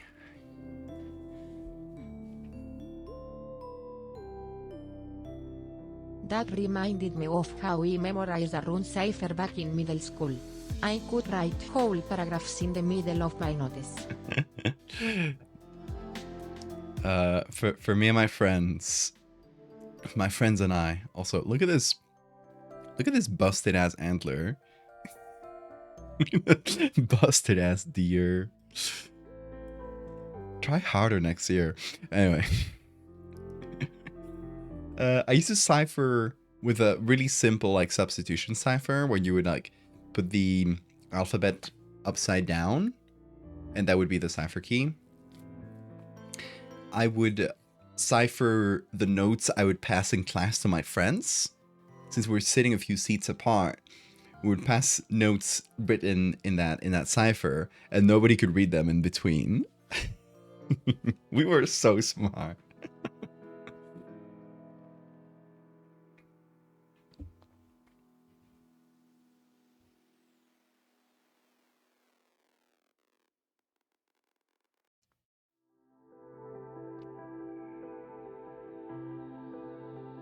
Cat won't stop meowing at the shower. What am I supposed to do? Turn it on. Obviously. I'm sure nothing will go wrong. Okay, so I can't find good antlers that match the vibe of the of these. They're sort of like thick and don't have many spikes. I could always like massage an existing antler into that. But oh, that's closer to what I'm looking for, like the one with like 3 big spikes at the end. It's pretty good. Also, I think this might be the kind of the correct angle. Not sure, but we can try. Let's hit that with select subject. It's not a perfect image, but I think might be worth it. Also, the lighting is correct and everything, so we might as well try it. We also got an ear with it. Probably going to use only the antlers and the top of the head. Yeah, that's honestly a pretty good match. Let's make everything a little smaller, and then the antlers will push them into the approximate shape of the ones in the drawing. Oh, I think, hold on. Chat crashed again. I love when that happens. I think I missed a few messages. You had a huge mystic face when you were 13. That's cute.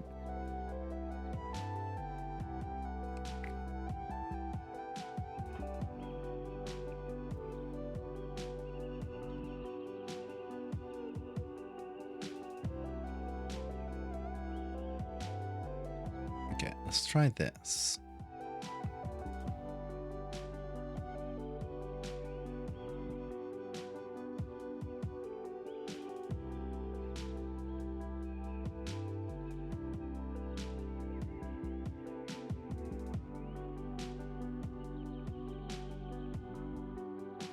I think we'll use this at most.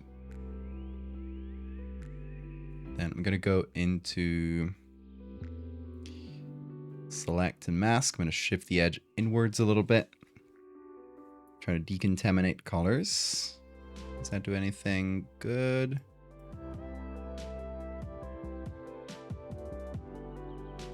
Not much, honestly. I'll do it manually.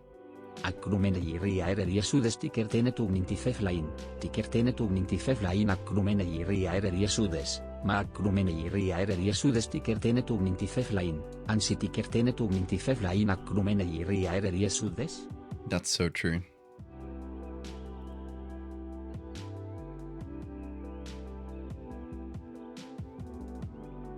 You got a Neopet Tarot. That's cute. I like that.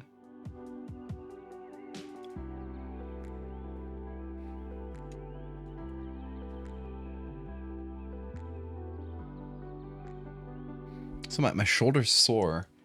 I did really well in fencing today. We finished late. That's why I started the stream late. Because got back late, and then obviously I gotta shower and have dinner. Otherwise I'd die.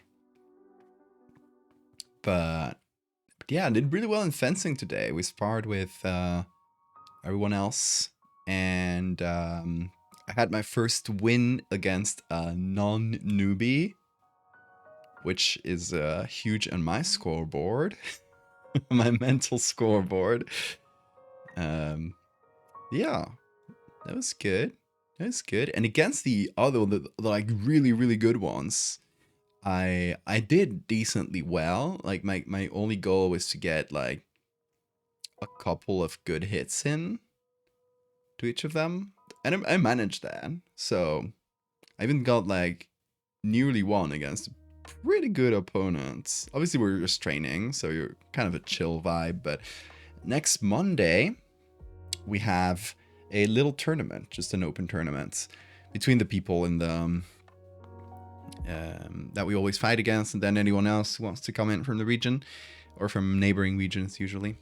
And yeah, I think it's gonna be like 20 or so people. My aim is not to finish last. We'll see.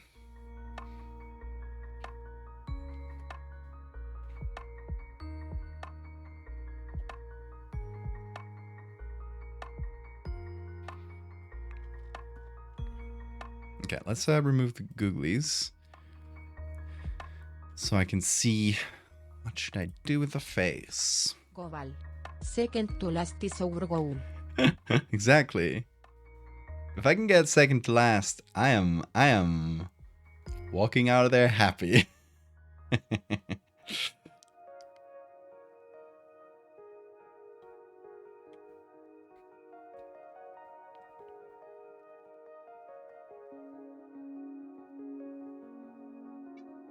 I mean, just a noob going to my first semi-serious competition. So I know that I can't aim. Hi, Bean. You want to go out? You know you'll be like back, like screaming at the door in like 5 minutes, right? Should I still let him out?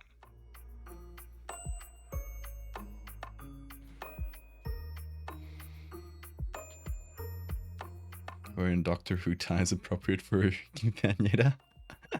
I don't know. Never been to a quinceañera. I can't tell you.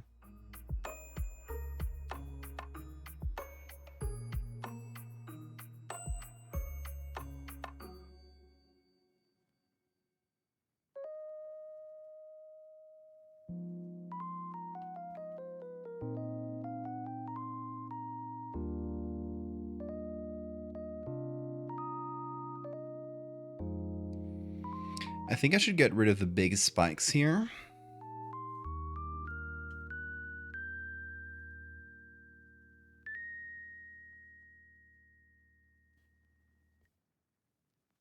Just sort of clone stamp those out. And I'm still not sure about the smaller spikes. Should we keep them? Should we leave them? I'm gonna do something. Gonna get rid of them here. Then I'm gonna re-add them manually, because right now they look very bent and weird. I'm fine with these two, not fine with the others.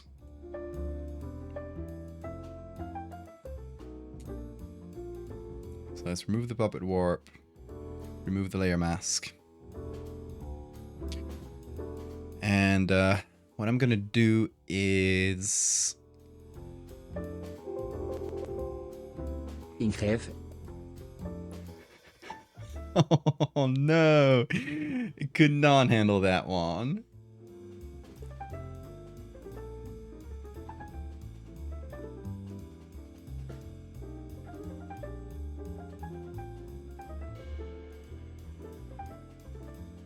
Puppy, no, it's nothing to do with that. It is from an old cave painting.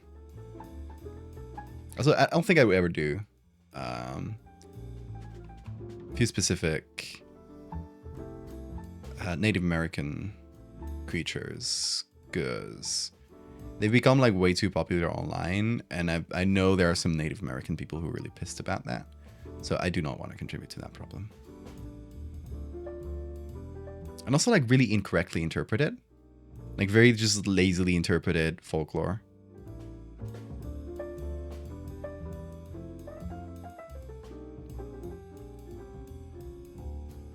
I'm a believer that if you do anything folklore, you should do it with good research and especially if you're not from that culture, like in a very respectful way.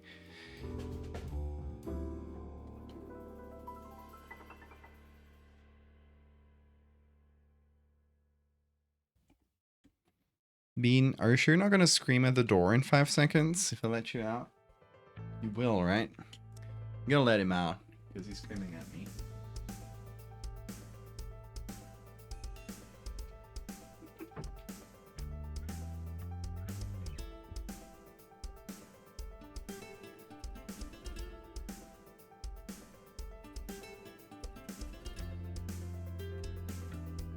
False owl ears? That's fun too.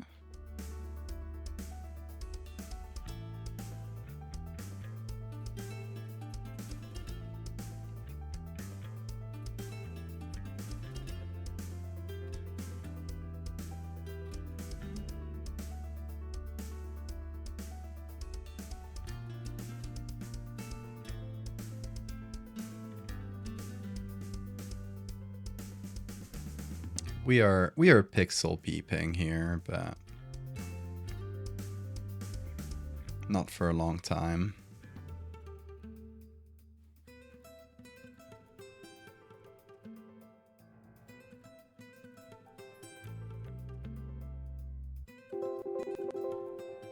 In Klingon, the Peter Piper Twister, Peter Piper Hecker Petlhego Huige. Petlhego Huige Peter Piper Hecker. Peter Piper He Petlhego Huigeker. Petlhego Huige Peter Piper Hekeuge. I love how it's just Peter Piper. We just get a little Peter Piper from time to time.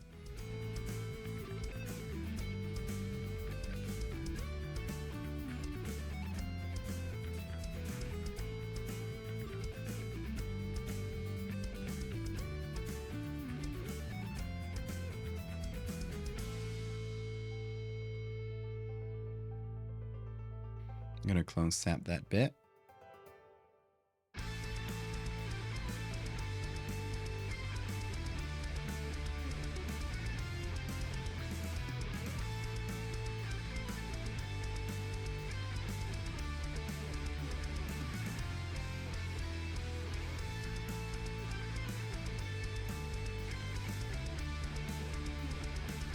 Okay, and this way we've kept the approximate orientation of the antlers. Everything's more or less where it should be. I'm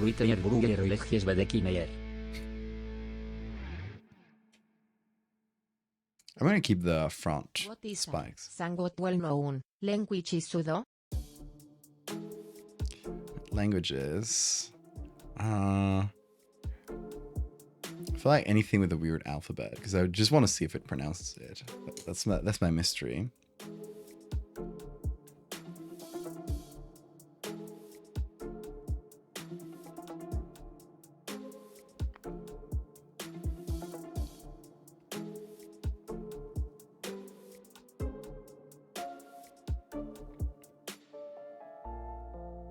And you got Lilith.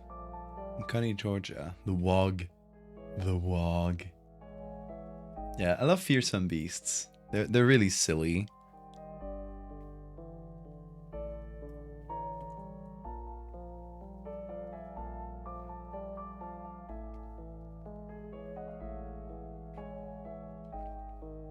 Or fearsome critters, I think they're more commonly known as.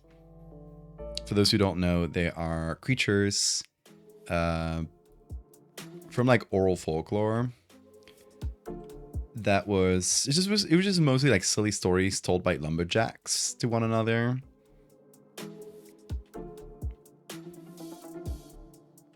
About like weird animals, and that's where you get the slide rock bolter. That's one I did, which is a large fish that waits perched atop a mountain, and when you walk below it, it didn't allow the word walk. When you walk below it, it'll slide down the mountain and eat you. Or what's the fur trout? So the fur bearing trout. It's just a trout with fur, which is just so delightful. Okay, we got the antlers. The color is all whack, but that is fairly fixable. Just a lot of green.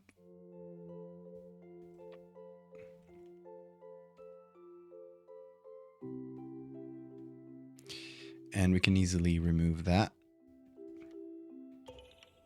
Actually, I could do something here. I do hue saturation. I take the greens and just remove them. As well as anything above green. That doesn't change much, but if I go a bit into the yellows, get rid of most of it. Or I can change the green to a warmer tone.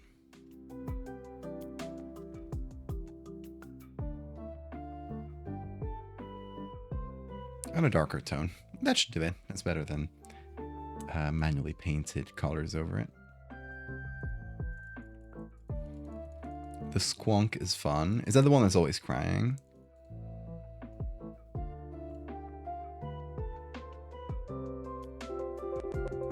I'll see you, Polino.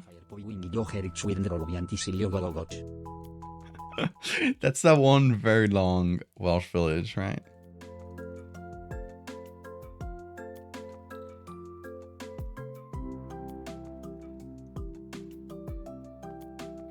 also desaturate the antlers in general. And if we remove the sketch wherever it is, yeah, I think that's pretty good.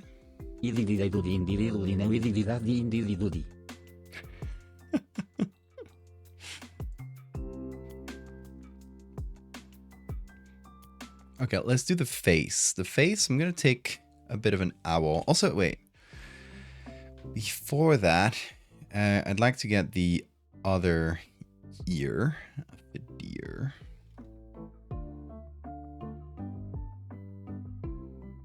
Will this work?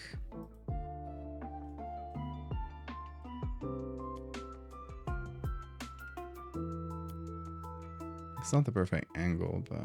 Oh, maybe this one. On the left. Is it? It's kind of hidden. Oh yeah, it's a bit too hidden. Behind the antlers. What a silly looking face this deer has. I like it.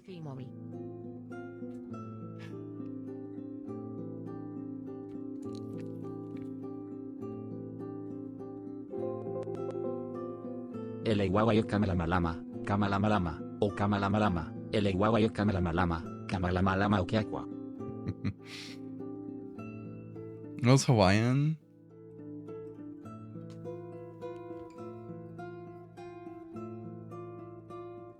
I like it. Sounds cool.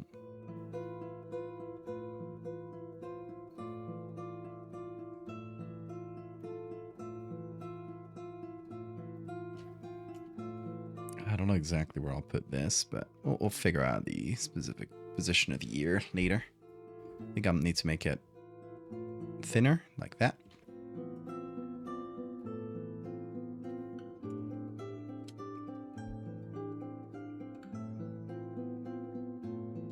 I bet they're so soft. You need to get up there to pet them, though. Might not be good for you. A lot of fearsome critters are meant to explain random things. Hide behind explains the feeling you're being watched, like Lord Walter. This is for rock slides. Yeah.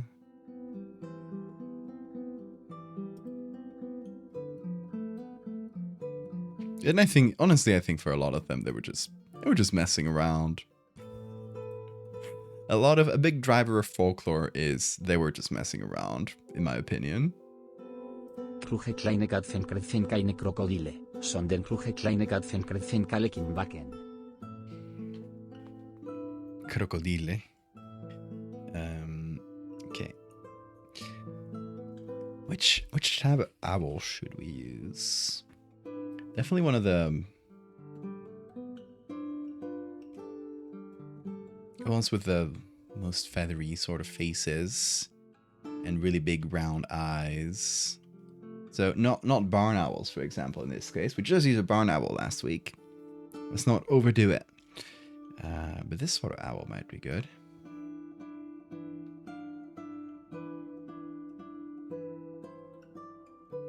You could do great horned owls of some kind.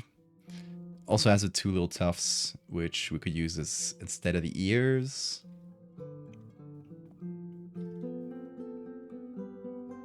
Though I do like the deer ears, because they have the perfect shape. I mean, the same shape as the original cave painting. How long have we been live for? 3.5 hours. It's pretty good. Okay. I did start late. I'll probably end the stream a bit late as well then. Dutch, zelden fagen wich fagen de fagen for fagen als wichon se fagen de fagen. Translative, rarely did wes a wingsos sos a wing as wes a words a wingsos. Honestly, kind of works in English too.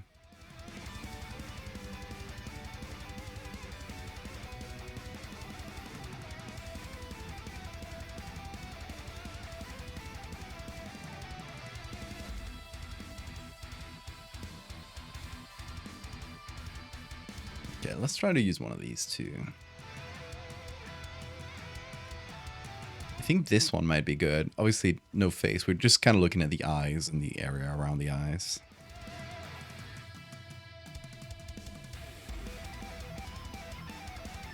So, okay, let me first select subjects to get rid of the background.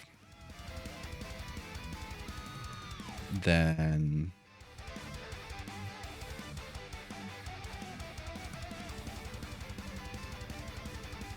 do this. Nope. Oh, come on. Yeah, I'll just do this for now, because I don't know how much of the neck I'll use. If I do use it. Hey, by the way, chat. Going back to ceramics tomorrow.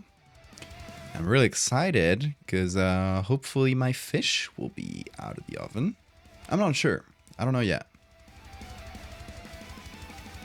But I'm hoping. Because last week when I was there,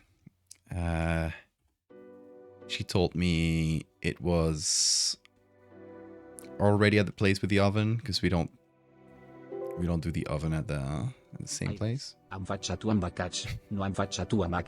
Ni fagame ambacaccis ni facciame amac. Acha fake fins ambacat no da fake fins amac. Ni bac fain les ambacaccis ni bac fain len amac. Like, what kind of noise annoys an oyster? Oh, that's good. What kind of noise annoys an oyster? A noisy noise annoys an oyster. I feel like it's not too hard, but it sounds really fun. A noisy noise annoys an oyster. That's good.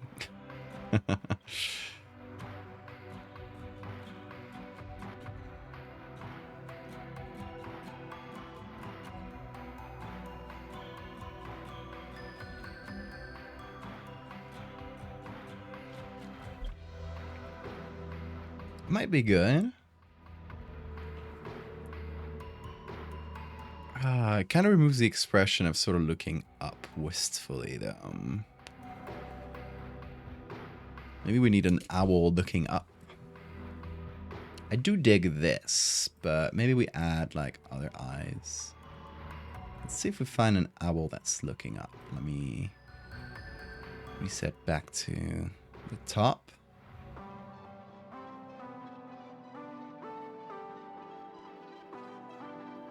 Or, you know, not necessarily an owl looking up, but an owl seen from below would work as well. As long as it's looking at the front. Like, this is already a little better. Even though it's very front facing. It has to be like a little bit 3/4.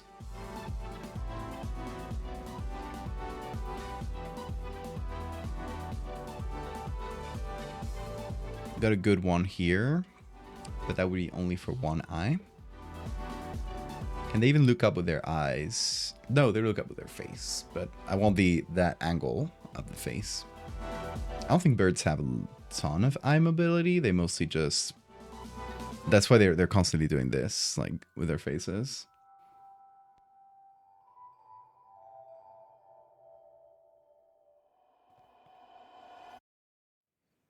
No, this is not speculative biology, Bill. It's just some kind of deity, I would say.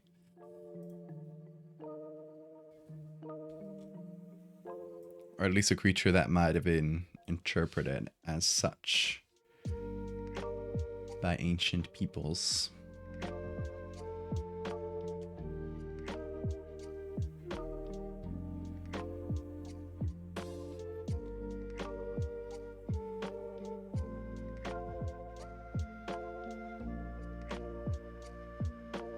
So yeah, I got you guys used to too much speculative biology. Now when I just make a creature, people are like, so what's his life cycle? I don't know. It's just a creature. It's just a guy. It's just doing its thing.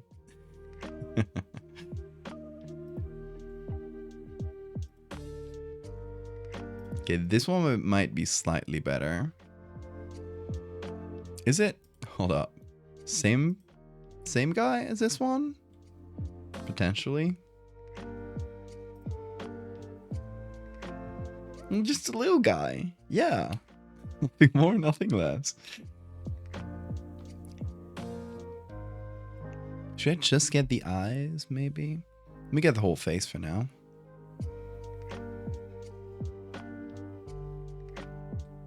And sort of clip it on.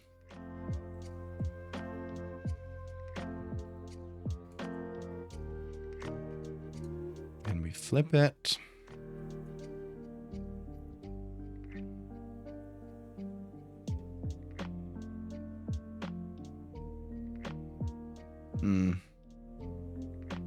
No, it doesn't feel like it's looking up either.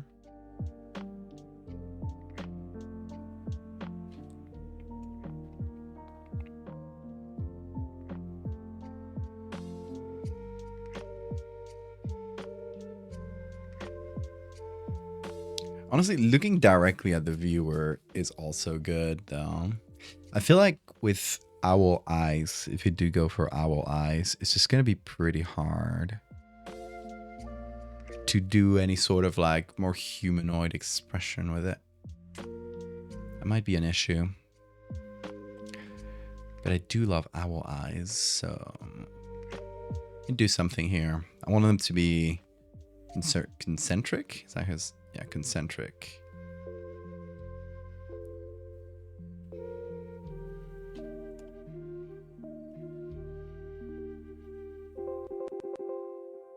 Someone from Empire Point Gigo Herich Windrow Antisiliogogo Chader Pneumono Ultra Microscopic Silico Volcanoconiosis cured by someone who agrees with anti-disestablishmentarianism by Lechar Goldman Chaugago Chaubunagungamaug. That's good.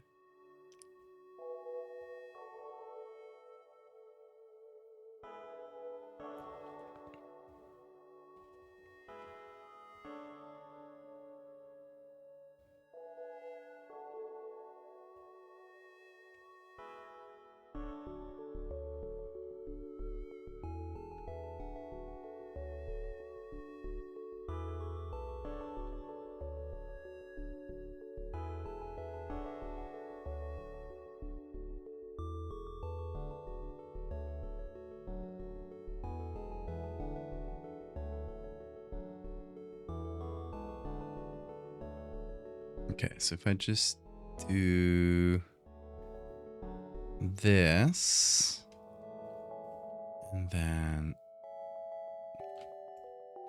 this inside, I get that hypnotic vibe. I might not do yellow either. I might do black and white. I should try saying that. I think I might have a stroke if I try saying that. I might just die on this very table. Chat wants me to die. Can't believe this.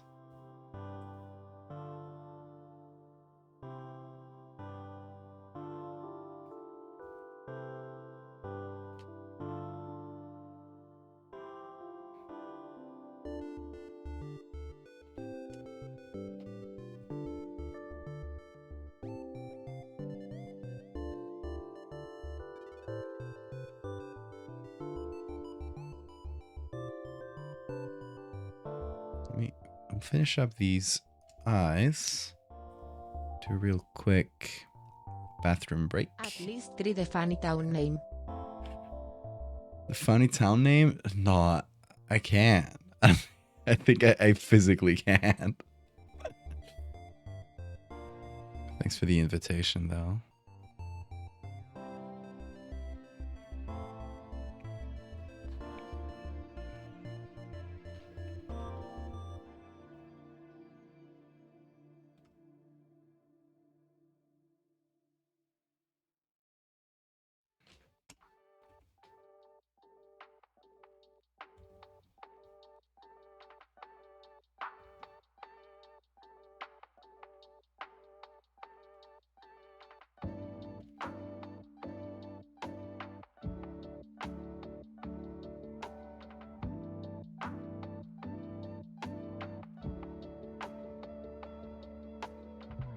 There we go. Big hypnotic eyes. I think that's a pretty cool effect.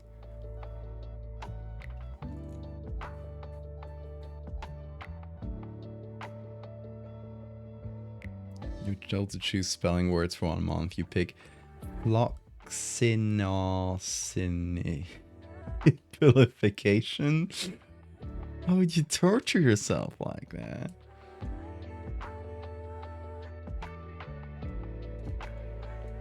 Yeah, I like the eyes. Just the concentric circles is sort of the vibe I get from this, so I wanted something like that.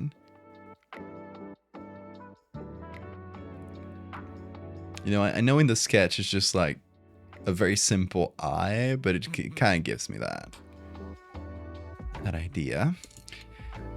Gonna take a quick bathroom break. Go get Bean, because I haven't heard of him. I haven't seen where he is. He hasn't been meowing at the door, so I'll see if he's up to no good. Hopefully he isn't. Then we'll try to finish up this as much as we can.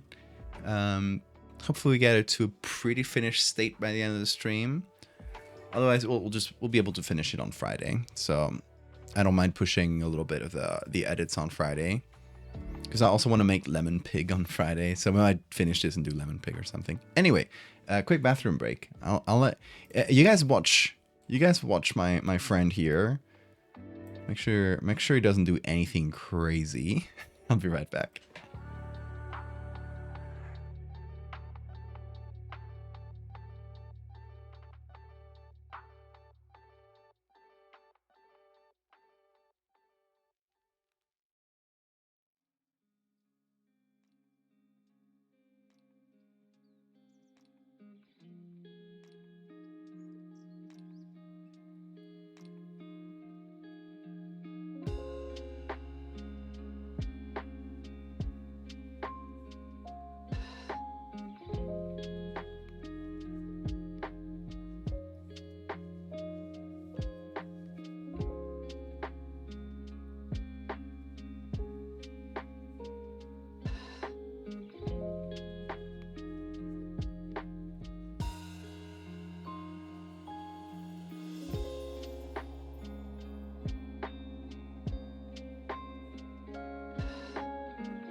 We're back with Bean. He's in here as well.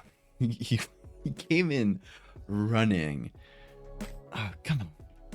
Come over. I don't know where he was, but I know that when he saw me going back into the room, he just ran behind me, screaming all the way through. Isn't that right, Bean? Return of the King.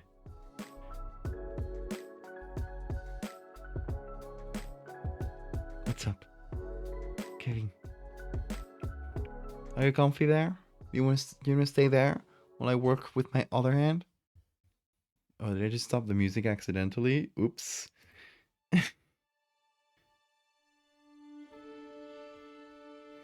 This one. All right, Bean, you can go. Where are we? So, we're making this thing's face. Trying to figure out exactly how it looks.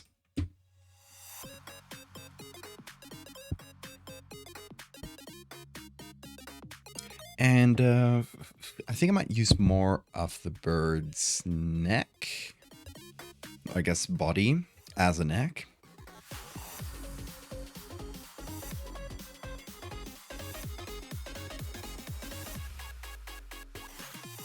Let's hit select subject. So I can add more without going out of bounds.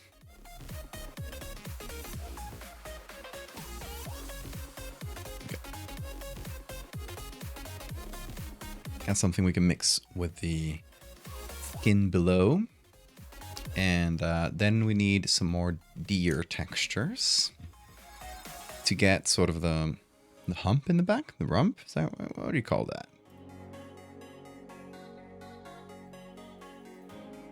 That's more owls. Let's look for what do you call one of the big male deers? A buck? Yeah.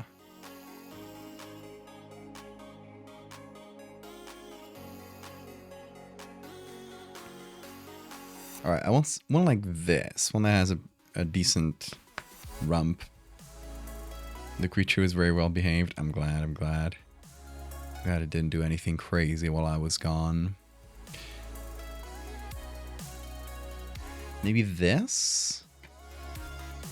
I do like this texture a lot, though. Where it's a lot hairier in the neck. It goes to short hair around here. Because that is, you know, that'll go great with the exact texture we need.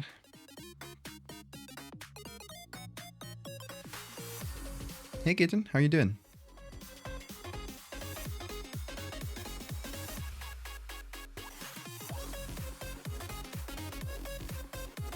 Oh, this one has a green hair. I like it.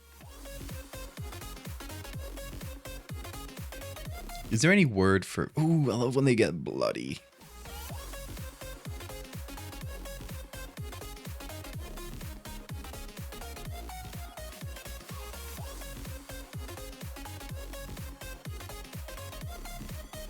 Okay. Nothing super useful under buck. Except for maybe this one, but it's very black and white and very contrasty. So I don't think we can use much of it.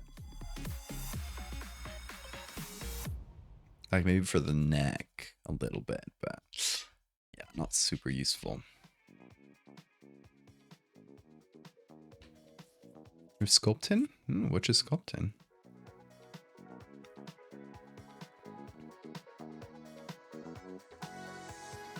Okay, any other word for... like big male deer? Is there any word for that?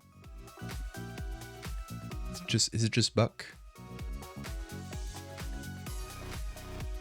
I don't know. Let's go for maybe moose as well. Moose has a much bigger rump or hump, whatever you call that. Stag. Stag is the other word. See, I knew there was another word. I was blanking on it.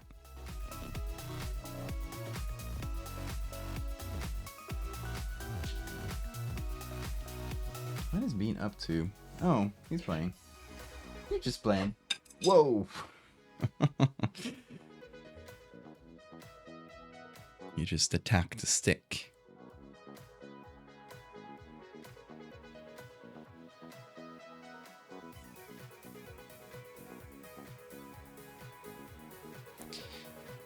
Mooses are strange creatures. Or meese, if you will.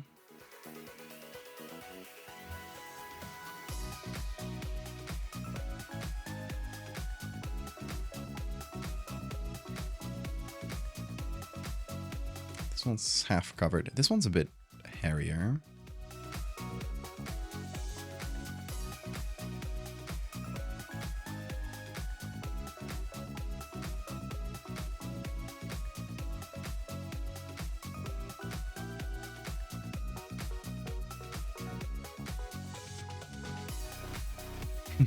What if the little beard it has is just this a little tuft of hair that a moose has? Is there anything better than rain patter on a window when you're comfy inside? There isn't. It's such a good feeling.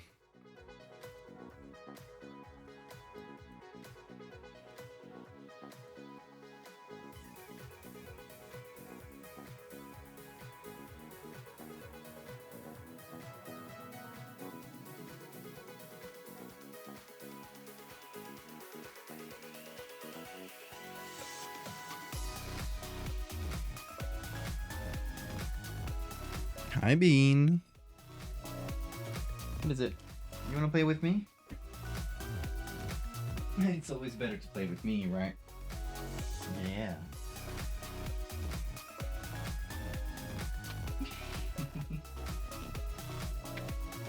You guys want to see Bean go crazy? Since this is officially now the distraction stream.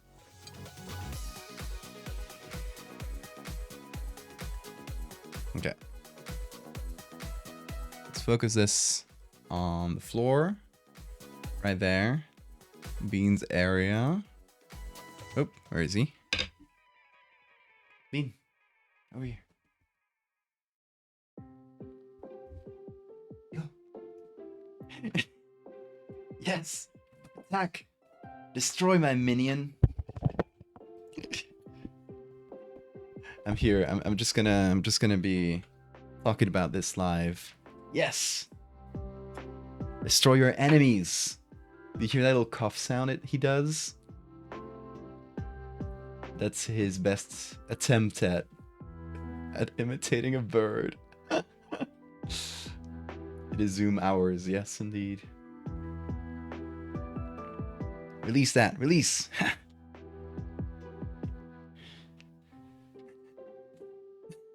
The big flip. Jump. No? No jump? Oh, now.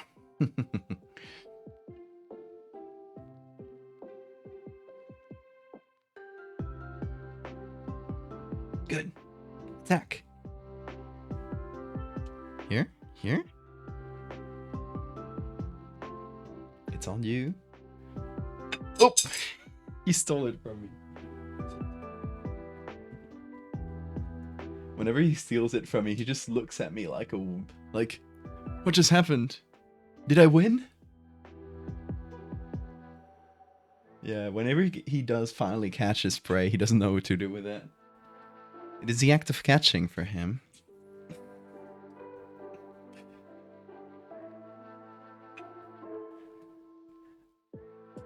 If I see he's not doing great, I let him win a little bit, so he doesn't get frustrated.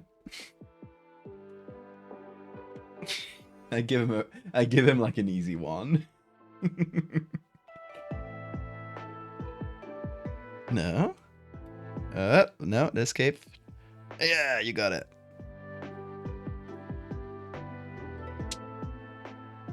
Do a jump. Let's do a jump. Come on.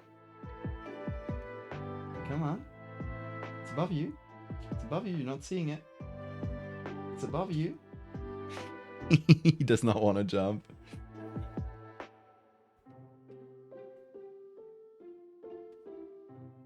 Come on. Giving you very little time. You need to, yeah, you need to use that time. Come on. He's getting confused. Come on, that's an easy jump, Bean. That's an easy jump. Above? He's really thinking about this one. Folks, he is not going for it. Yeah! You did it. Well, you didn't get it, but you jumped. You got any other for us, Bean? Are you tired already? No, you're not. No, you're not. No, you're not.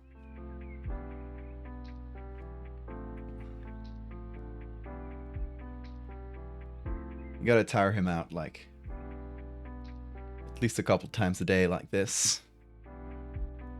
Otherwise, he'll go crazy on, like, random objects in the house. Bean clearly won that match fair and square.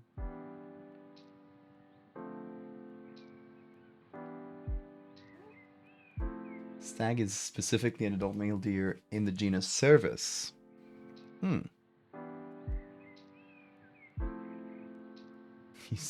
Bean sees through my flaw. He does. He always does. Come on, release. Unhand. He has it stuck in a nail, so he will not release it. Give me. Oh, give me. Give me. Oh, I've captured him. My liege, I've captured the beast.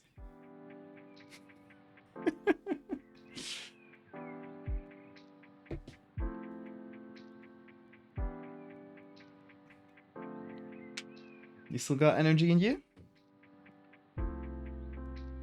I know it's been a good play session if I see him like panting.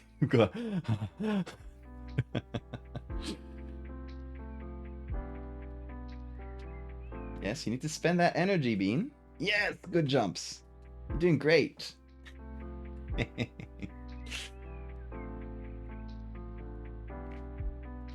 My minion, destroy my enemies.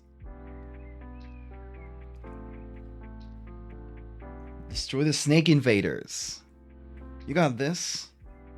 They're flying snakes though, so you need to be ready for that in case it happens in real life.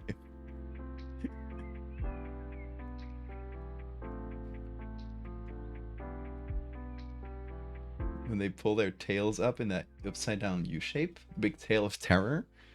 When do they do that? When they're hunting? Is that it? I haven't noticed that. Are you tired now, Bean? He seems slower now. Oh no, he was just resting up. Yes. Destroy my minion. This is part of the I'm big posture. Oh, and the arch up? Yeah. You're so big, Bean. You're so terrifying.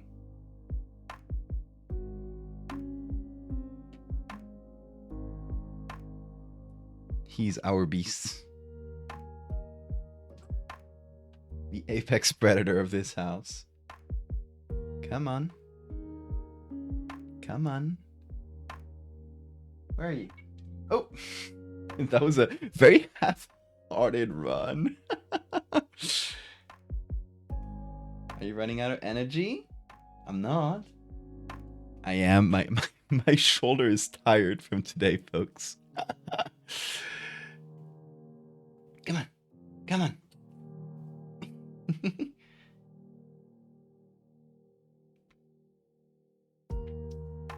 He loves hunting from like a corner. Oh, his tail is all puffed up now.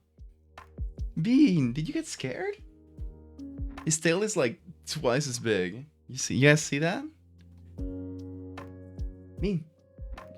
Oh, hold on. You okay, Bean? He only does that when he's like really startled. You get startled? Sorry. Okay. Ven, ven, ven, ven, ven, ven. Ven. ¿Qué pasó?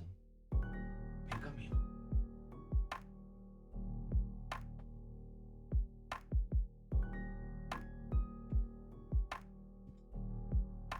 He got too much into the game. Hey, Bean. You doing okay? Mm-hmm. He had this really puffy tails. Yes, I don't know if it was too far from the camera to get picked up, but don't stress. Don't stress. His tail is fine now. That only lasted like a minute. So I don't know what startled him, but all of a sudden I look at him and he has the bushy tail. He's now just lying on the floor there, while shaking his tail around. I think he needs like a minute to decompress. Isn't that right, Bean? Yeah. You deserve that bit of rest. Yeah, he got overexcited, I think.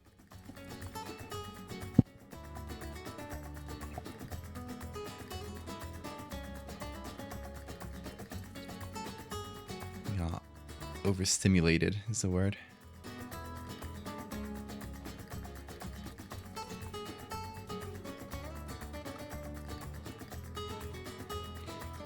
My house has ghosts? No way, that would be amazing for my work. Imagine I can just take real ghost photos. That would be a fantastic advancement. I could just straight up document my life. So any ghosts that's hearing me, please haunt me. I'll keep you company.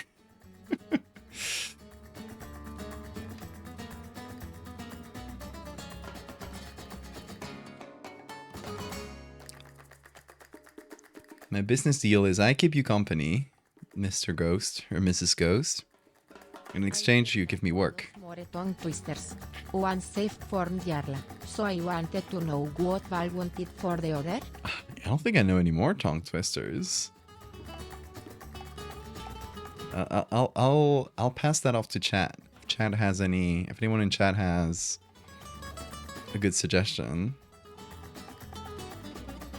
please put it in the chat.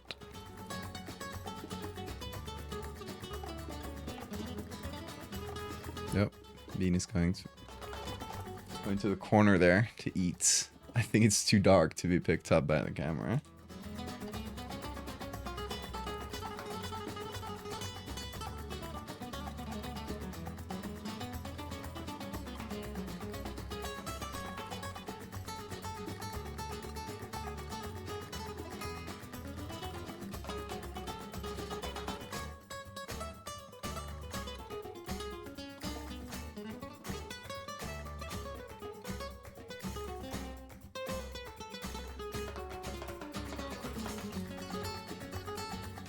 Do you think the stickers and postcards may make a comeback in some form? Not at the moment. You're finding cool stuff on the Patreon you didn't know I made. Nice. Are you looking through the old newsletters?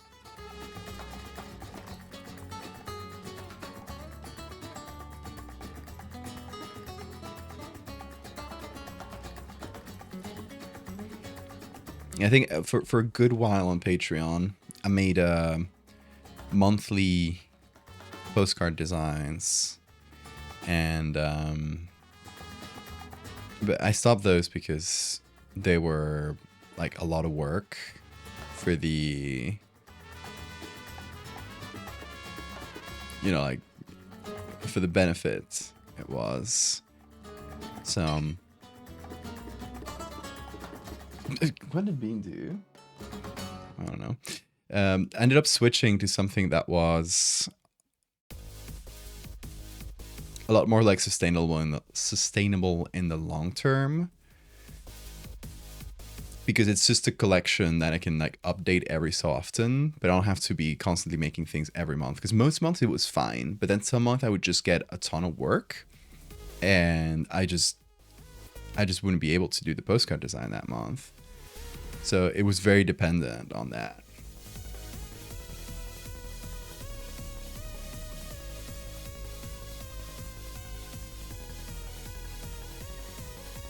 So it's still also generally better for the patrons. Also because I had to do most of the work was not actually designing the postcard. It was just sending things to like 100 people every month.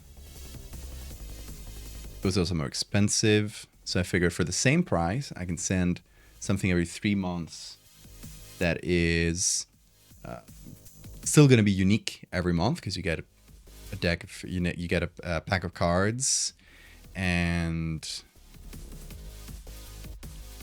that's a lot less work in the like logistics side of it, which is a lot.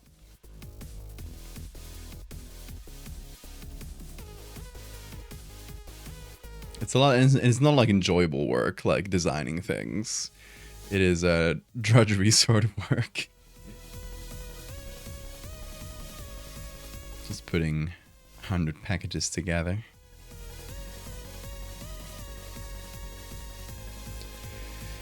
What should I use for the belly?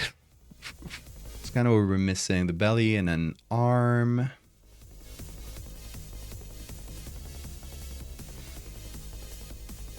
I guess maybe more chimpanzees.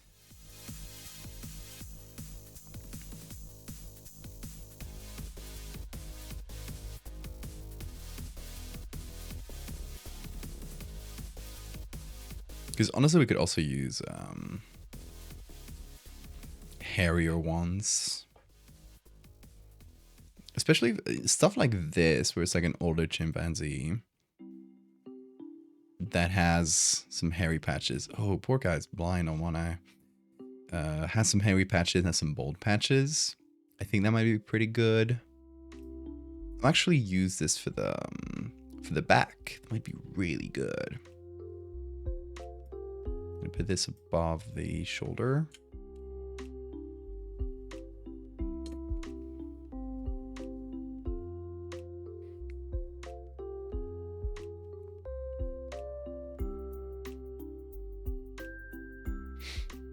That's a good tongue twister. Instead of catching the tiger, catch a bird and use the bird as bait to catch the tiger. I like that. It's a tongue twister that's also like a sort of folk wisdom sort of expression.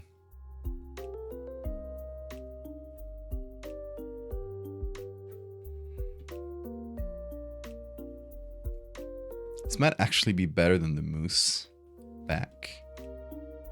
We'll see how well it fits, though. It's definitely going to be like a mix of both.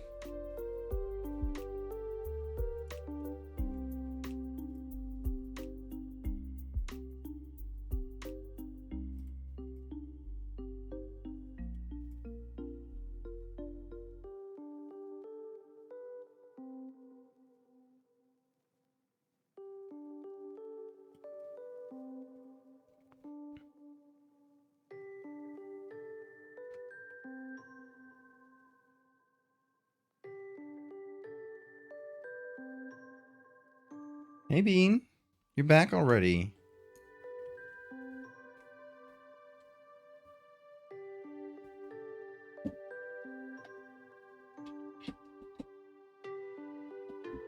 Torao torunara torao tor yori toriwo tore, tori yu torini torao tore. I like that.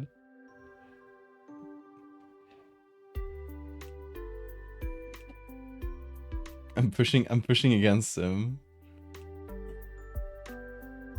Giving him more work to do.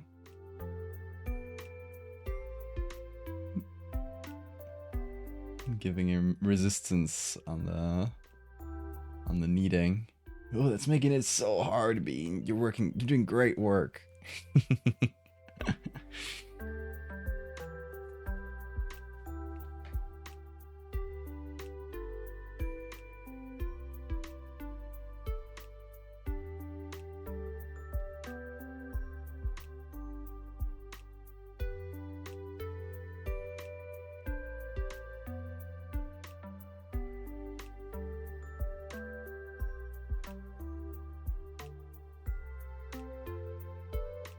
Oh, he's purring so loud. Bean.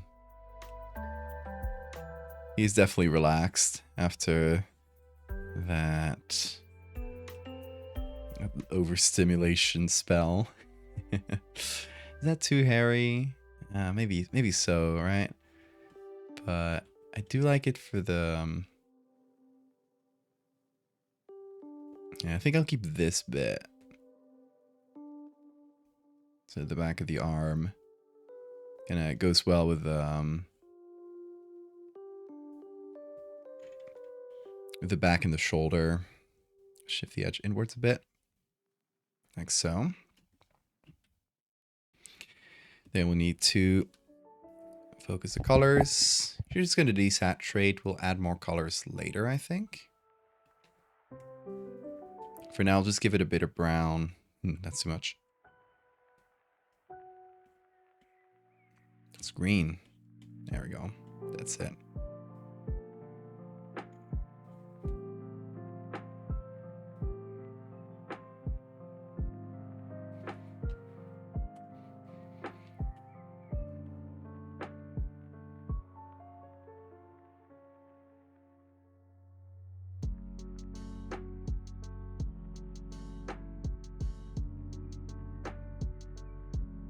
All right, this is starting to come together.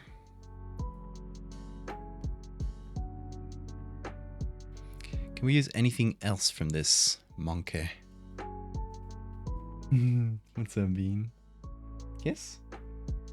Oh yeah, he's so relaxed now. Oh, he's feeling a lot better. He's feeling a lot better. Yes. He's just purring.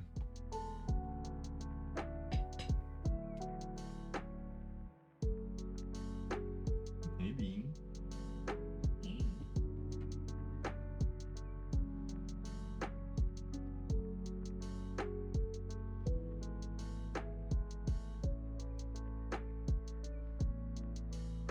You've made the ultimate cacophony. I'm scared.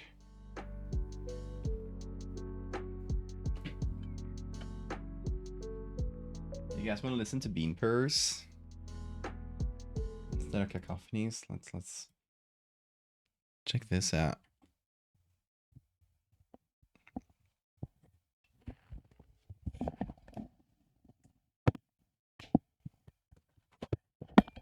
Do I?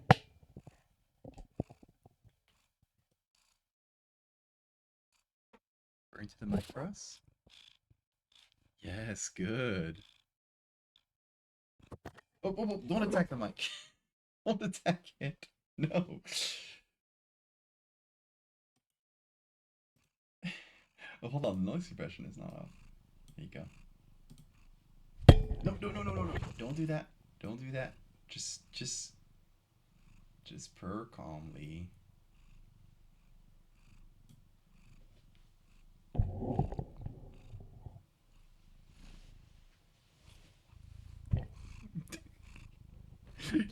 He really wants to attack the mic.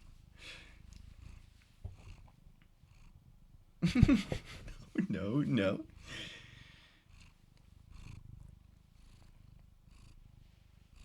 Good bean noises.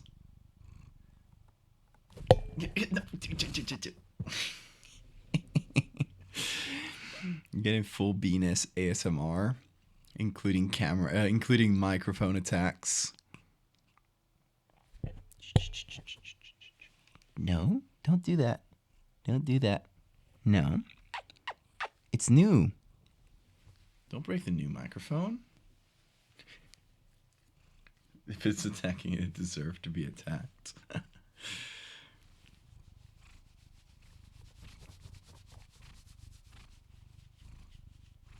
Good bean.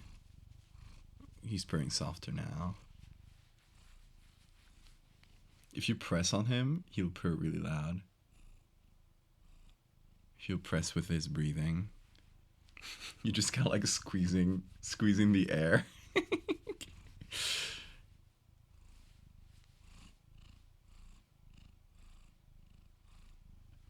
Like this.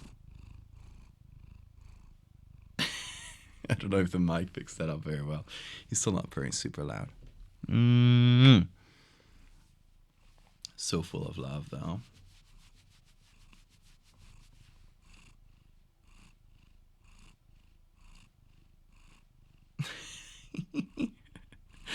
I love squeezing the purrs out of him.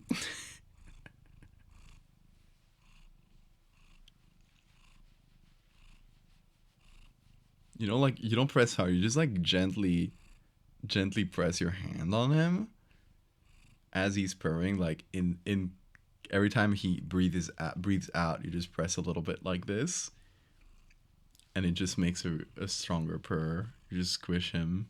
He likes it. He likes being squished all sorts of ways, like this, like this, like this. Isn't that right? Oh yeah, oh yeah, ooh, ooh, excitement, excitement. Leave the mic alone. Do you want your toothbrush? Is that it?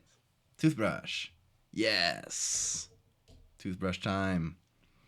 Show everybody how clean your teeth are. Come on. Show them good dental hygiene. And tongue hygiene. Yeah, there we go. Dental hygiene. You're great at it. The other side? He's just getting it wet to clean better. He loves licking the toothbrush. It's very funny. I do know Squish That Cat. I love that video. Good dental hygiene. Yes, yes. Like this. Like this. Like this. And like this.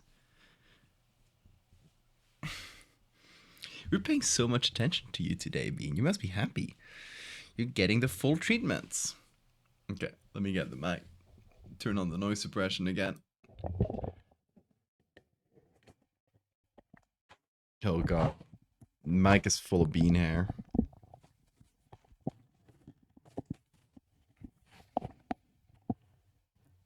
I was gonna blow on it, but no, that would make bad sounds. It's all your fault, Bean. It's full of your hair.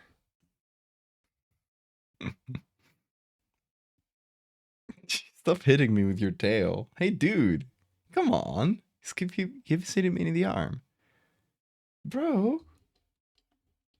Don't do that. He keeps hitting me. Ouch. Ouch. Ow. Ow. He doesn't care. Even if I make a pain sound every time. He loves hitting me.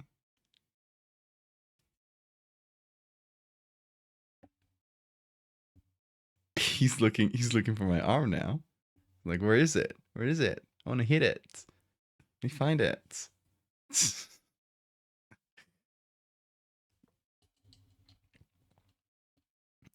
All right, let's put on the music again and go back to this.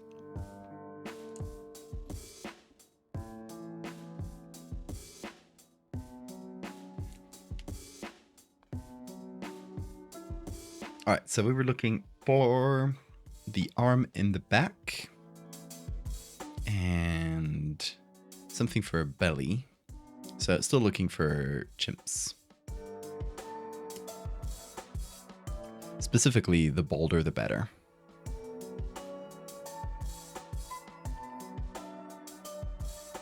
Are you ready for my unpredictables skipedalian incomprehensibilities? Go for it. Hit us.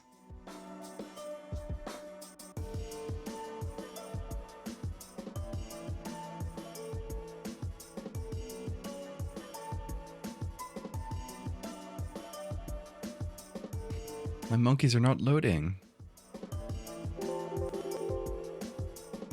Having hippopotamonstrous skipedaliophobia, also studies each neuroendocrinological despite the bullying for my pseudo-hypoparathyroidism and my background at fire poiwing ligoherich antisiliogogoch, despite my parents coming from Lake Argomanchaugagochaubunagungamaug. Luckily, our valiant efforts in flogging of lipidification and my experience with pneumono ultramicroscopic silicovolcanoconiosis somehow appeal to a strong believer of anti-disestablish. Oh, and to disestablish, did you reach the limits?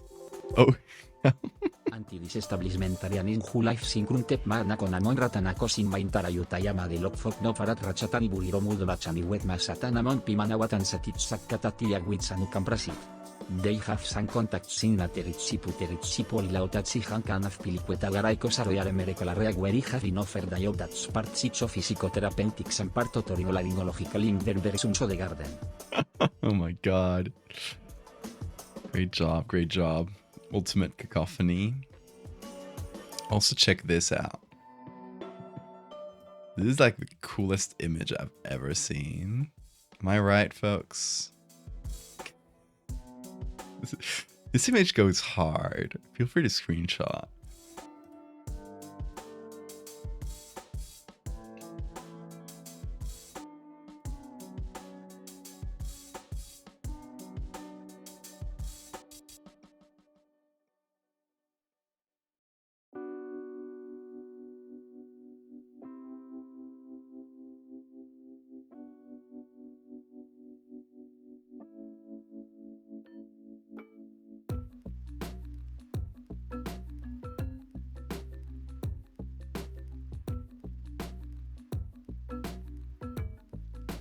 You stocked up on bits. Well, it'll make for other good bits.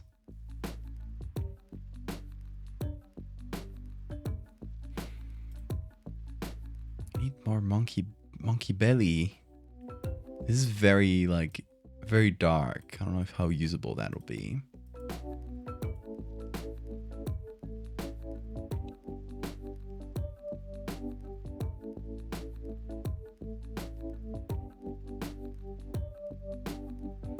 Don't you guys love that the species name for gorilla is gorilla?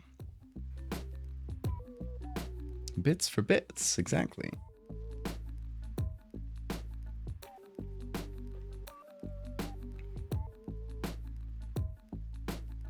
You better use those bits for a good bit.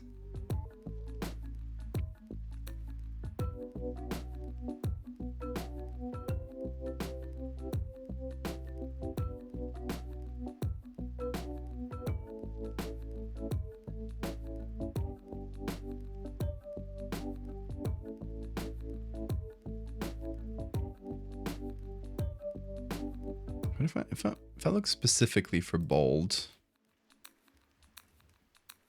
You think I'll find something? Except for the one with his dick out. You know that one.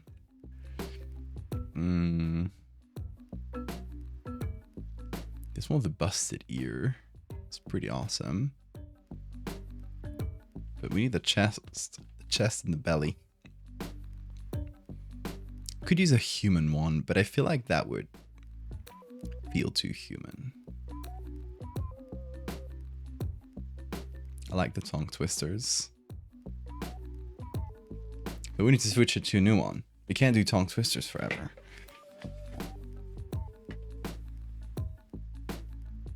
Oh, no.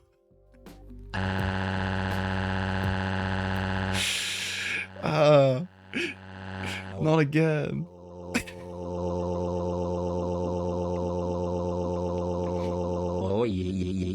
Poor text-to-speech guy. Look at what you make him do. You can't be happy about that. Also, that did hurt my ears a little bit, so don't do that again.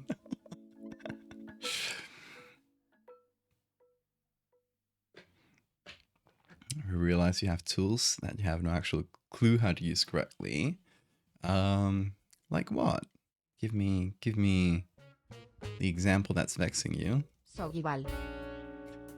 No, it's fine. You didn't know. We didn't know it would create those sorts of noises. Ha! The JPEG.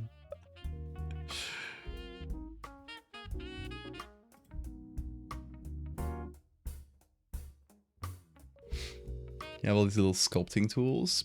You should get modeling clay. Really fun.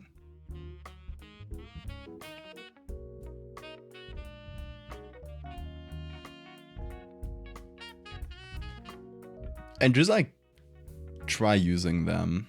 I feel like with sculpting tools, it's pretty intuitive. Like you just try them on and see what kind of shapes they let you do.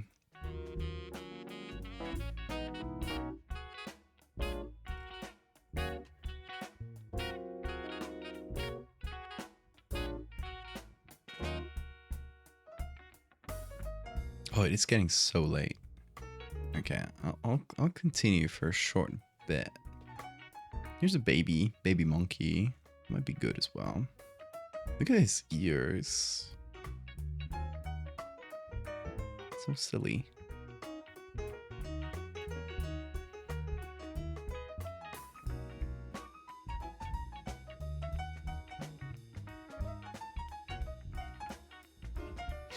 Ladol Premix? What is that? Is that a polymer clay of some kind?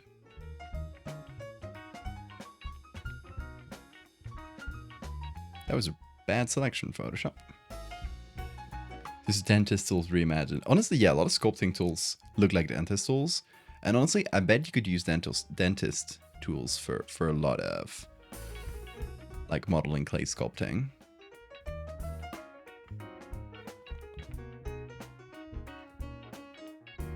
Nah, this selection is awful. I'll just do it manually.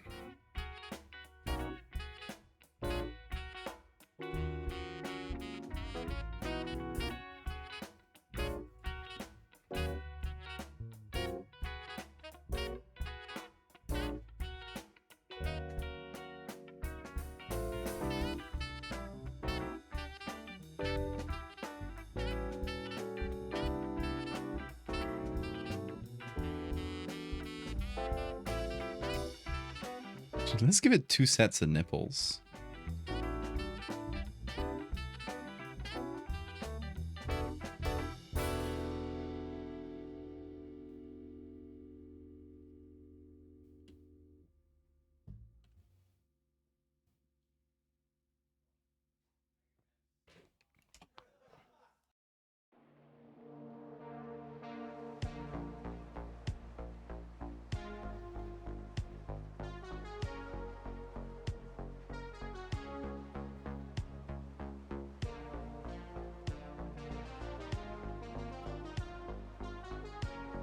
And then I will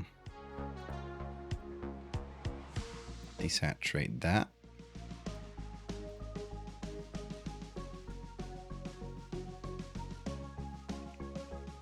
Give it a lot of shadows.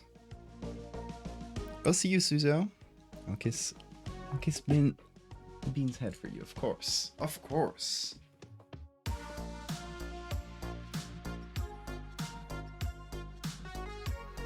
Suzo.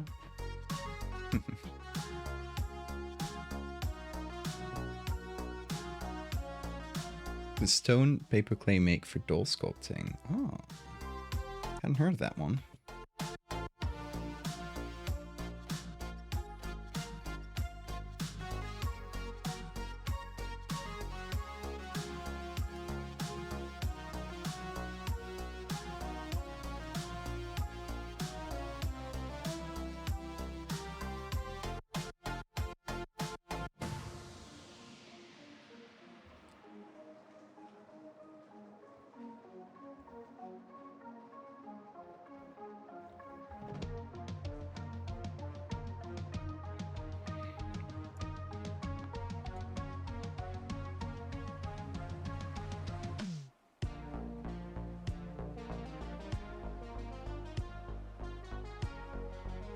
Okay, for the other arm, I'm looking for the interior, the inner part of an arm that is like fairly bold.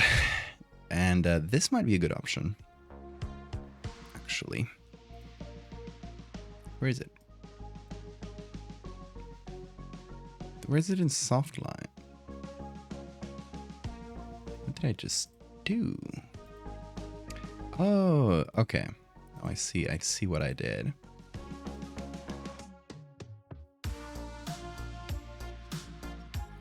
That might actually be good. It's about the same level of hair at the back of the arm here. It has more in the front of the arm, but it seems more usable. So let's select that. We'll use human hands as well. Okay, that was a pretty decent selection. We're gonna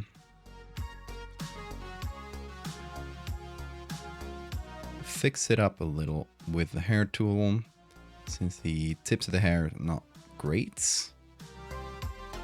Then we're gonna shift it inwards and hit OK. Hope it looks decent. That was pretty good. And now we got this as a smart object, which I will put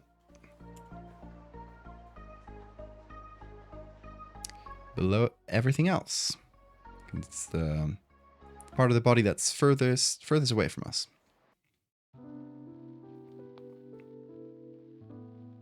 Also, I should probably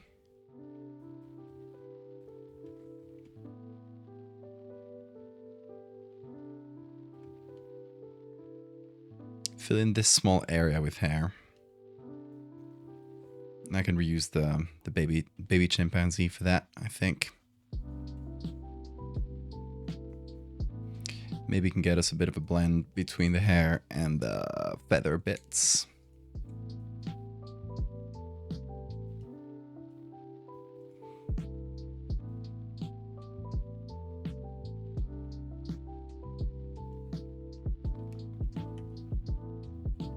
Because yeah, honestly, right now the feathers are the bit that stands out the most in color, in just general vibe. So maybe we need more hair, less feathers over that area. For now, I can reduce the color as well.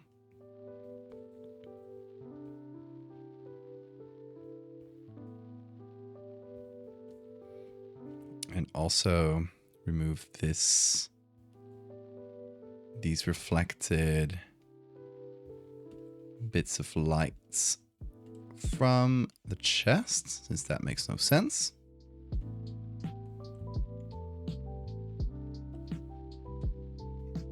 Like so. Okay, and now go back to the arm. Now that that area has been set up, that should be approximately the size of the arm. And maybe a puppet warp will help here. You just stretch it ever so slightly, and then be really careful that the puppet warp doesn't make it look like rubber hose.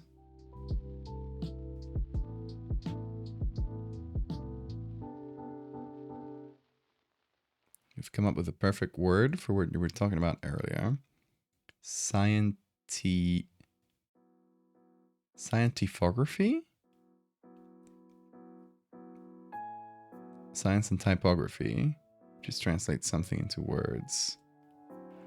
Typography is more like, you know, like fonts and stuff. Like actually crafting letters. So I don't know if that's what you're going for. I'm not quite sure what you mean.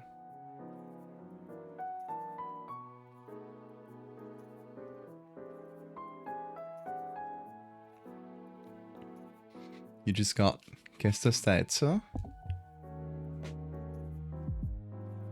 I think my bird tongue twist herself off. What do you mean with is in this MS? You're so high.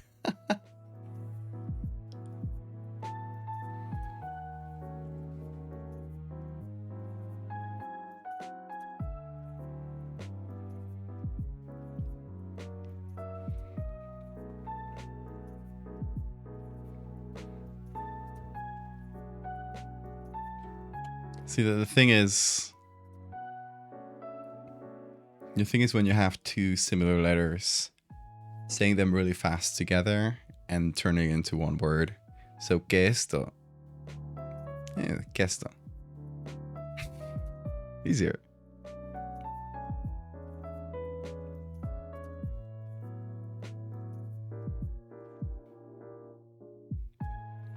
Like if you're speaking fast, at least for me, you end up like eating a lot of sounds, right?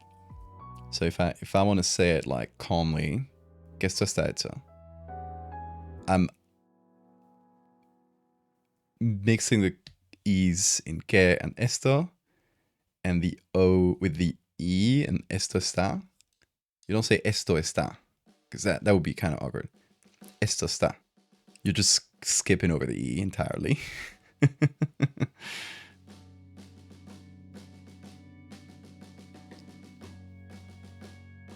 Science and creational is I've never heard the word creational before. I feel like though, if you want to make a composite word, I feel like the general tendency is to take, rather than the word, the Latin root of it, if you're using Latin roots like you are. But I don't know how I would mix that.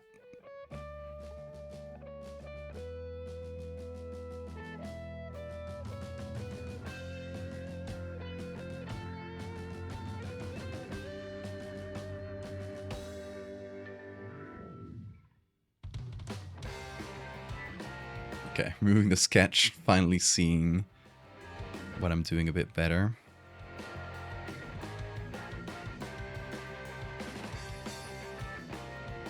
We need to fill in this bit.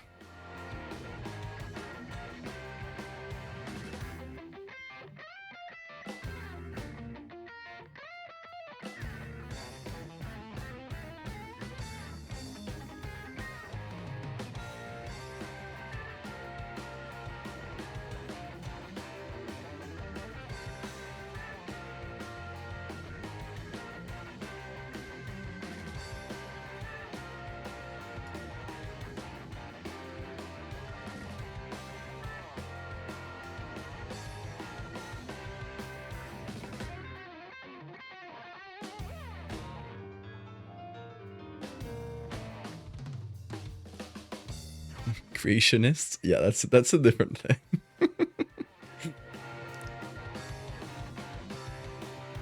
Creational is off pertaining to creation. I guess so. So if you want it to be an adjective,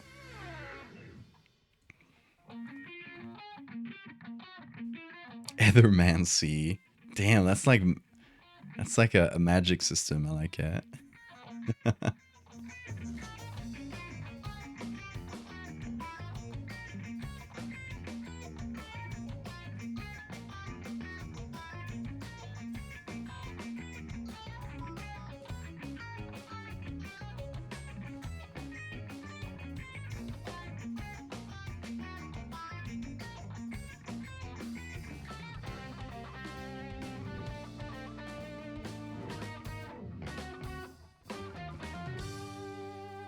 Okay, what if I mix in this neck?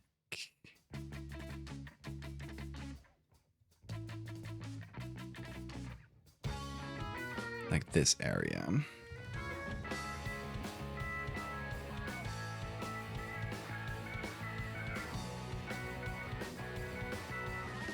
Oh, it does remove some of the hump aspect of it.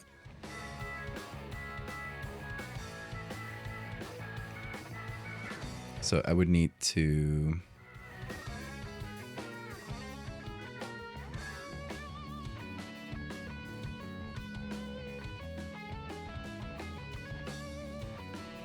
push that down quite a bit.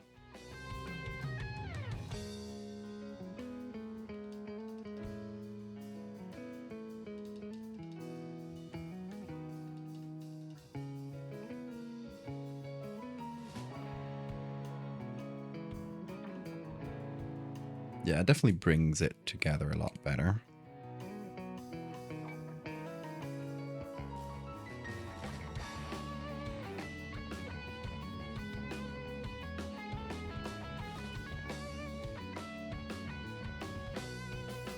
Thaumaturph? Sounds what does that sound like? SCP? They use a thaumaturgic or something like that. It's like their magic. What do they call magic? I'm pretty sure.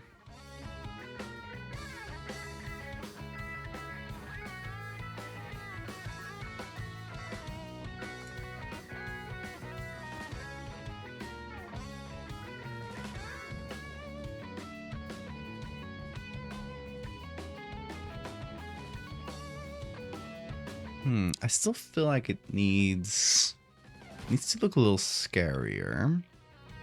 I think I used an owl that might be too cute. The vibe is getting there. But yeah, does need to be a bit scarier. You know what? It's getting quite late. And we're running on 5 hours of stream. I know a lot of it was tangents, but they were fun tangents, so I don't mind too much. But here's what we're gonna do. I'm gonna finish this on Friday, and then work a bit on the... I do Lemon Pig edits. So this, Lemon Pig, and then if we got time, we do more of the archaeology series. But I'm not super pressed for that. I would rather finish this. So we'll do that next stream, which is Friday. So it's getting quite late. I'm gonna run out of steam. So I think that's where we're gonna leave this one for today. You asked this on the blog. What do you think of Chat Hates? Was that you, Witch? Sorry, I don't answer a lot of questions on Tumblr, especially if it's like, what do you think of X? Because I only answer questions on Tumblr if I feel like they would make for a good post on their own, right? If they would make for a constructive sort of post. So I don't know. I also got hundreds of them. But yeah, what do you think of Flashlight Hates SCP at 610? I would need to read that again. I don't have it off the top of my head.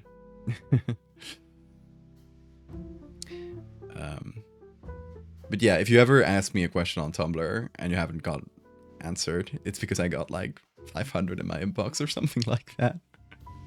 It's embarrassing.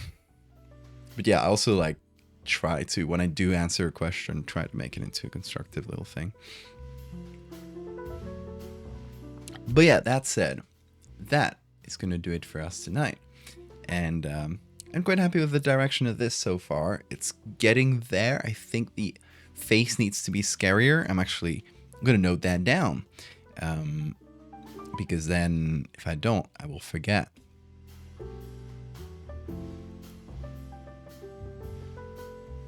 Make face scarier. That'll hopefully remind me to make the face scarier.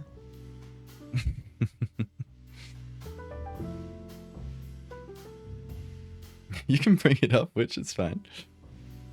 Thank you, Soup. Yeah, I've been wanting to make this since what? When did I draw this? December? So sometimes, like maybe November, December. I've had this like on the back burner. So I'm glad to be finally getting around to it. Till next time, susodicho. But yeah, that's that for today, folks. More on Friday nights. Hopefully, and I don't have any huge... Greedy. I don't have any big plans or fencing fights on Friday, so hopefully it won't be late like this time. And we'll have more time throughout the night to develop this, maybe do some more fun things. So yeah, y'all, I will see you then. So until then,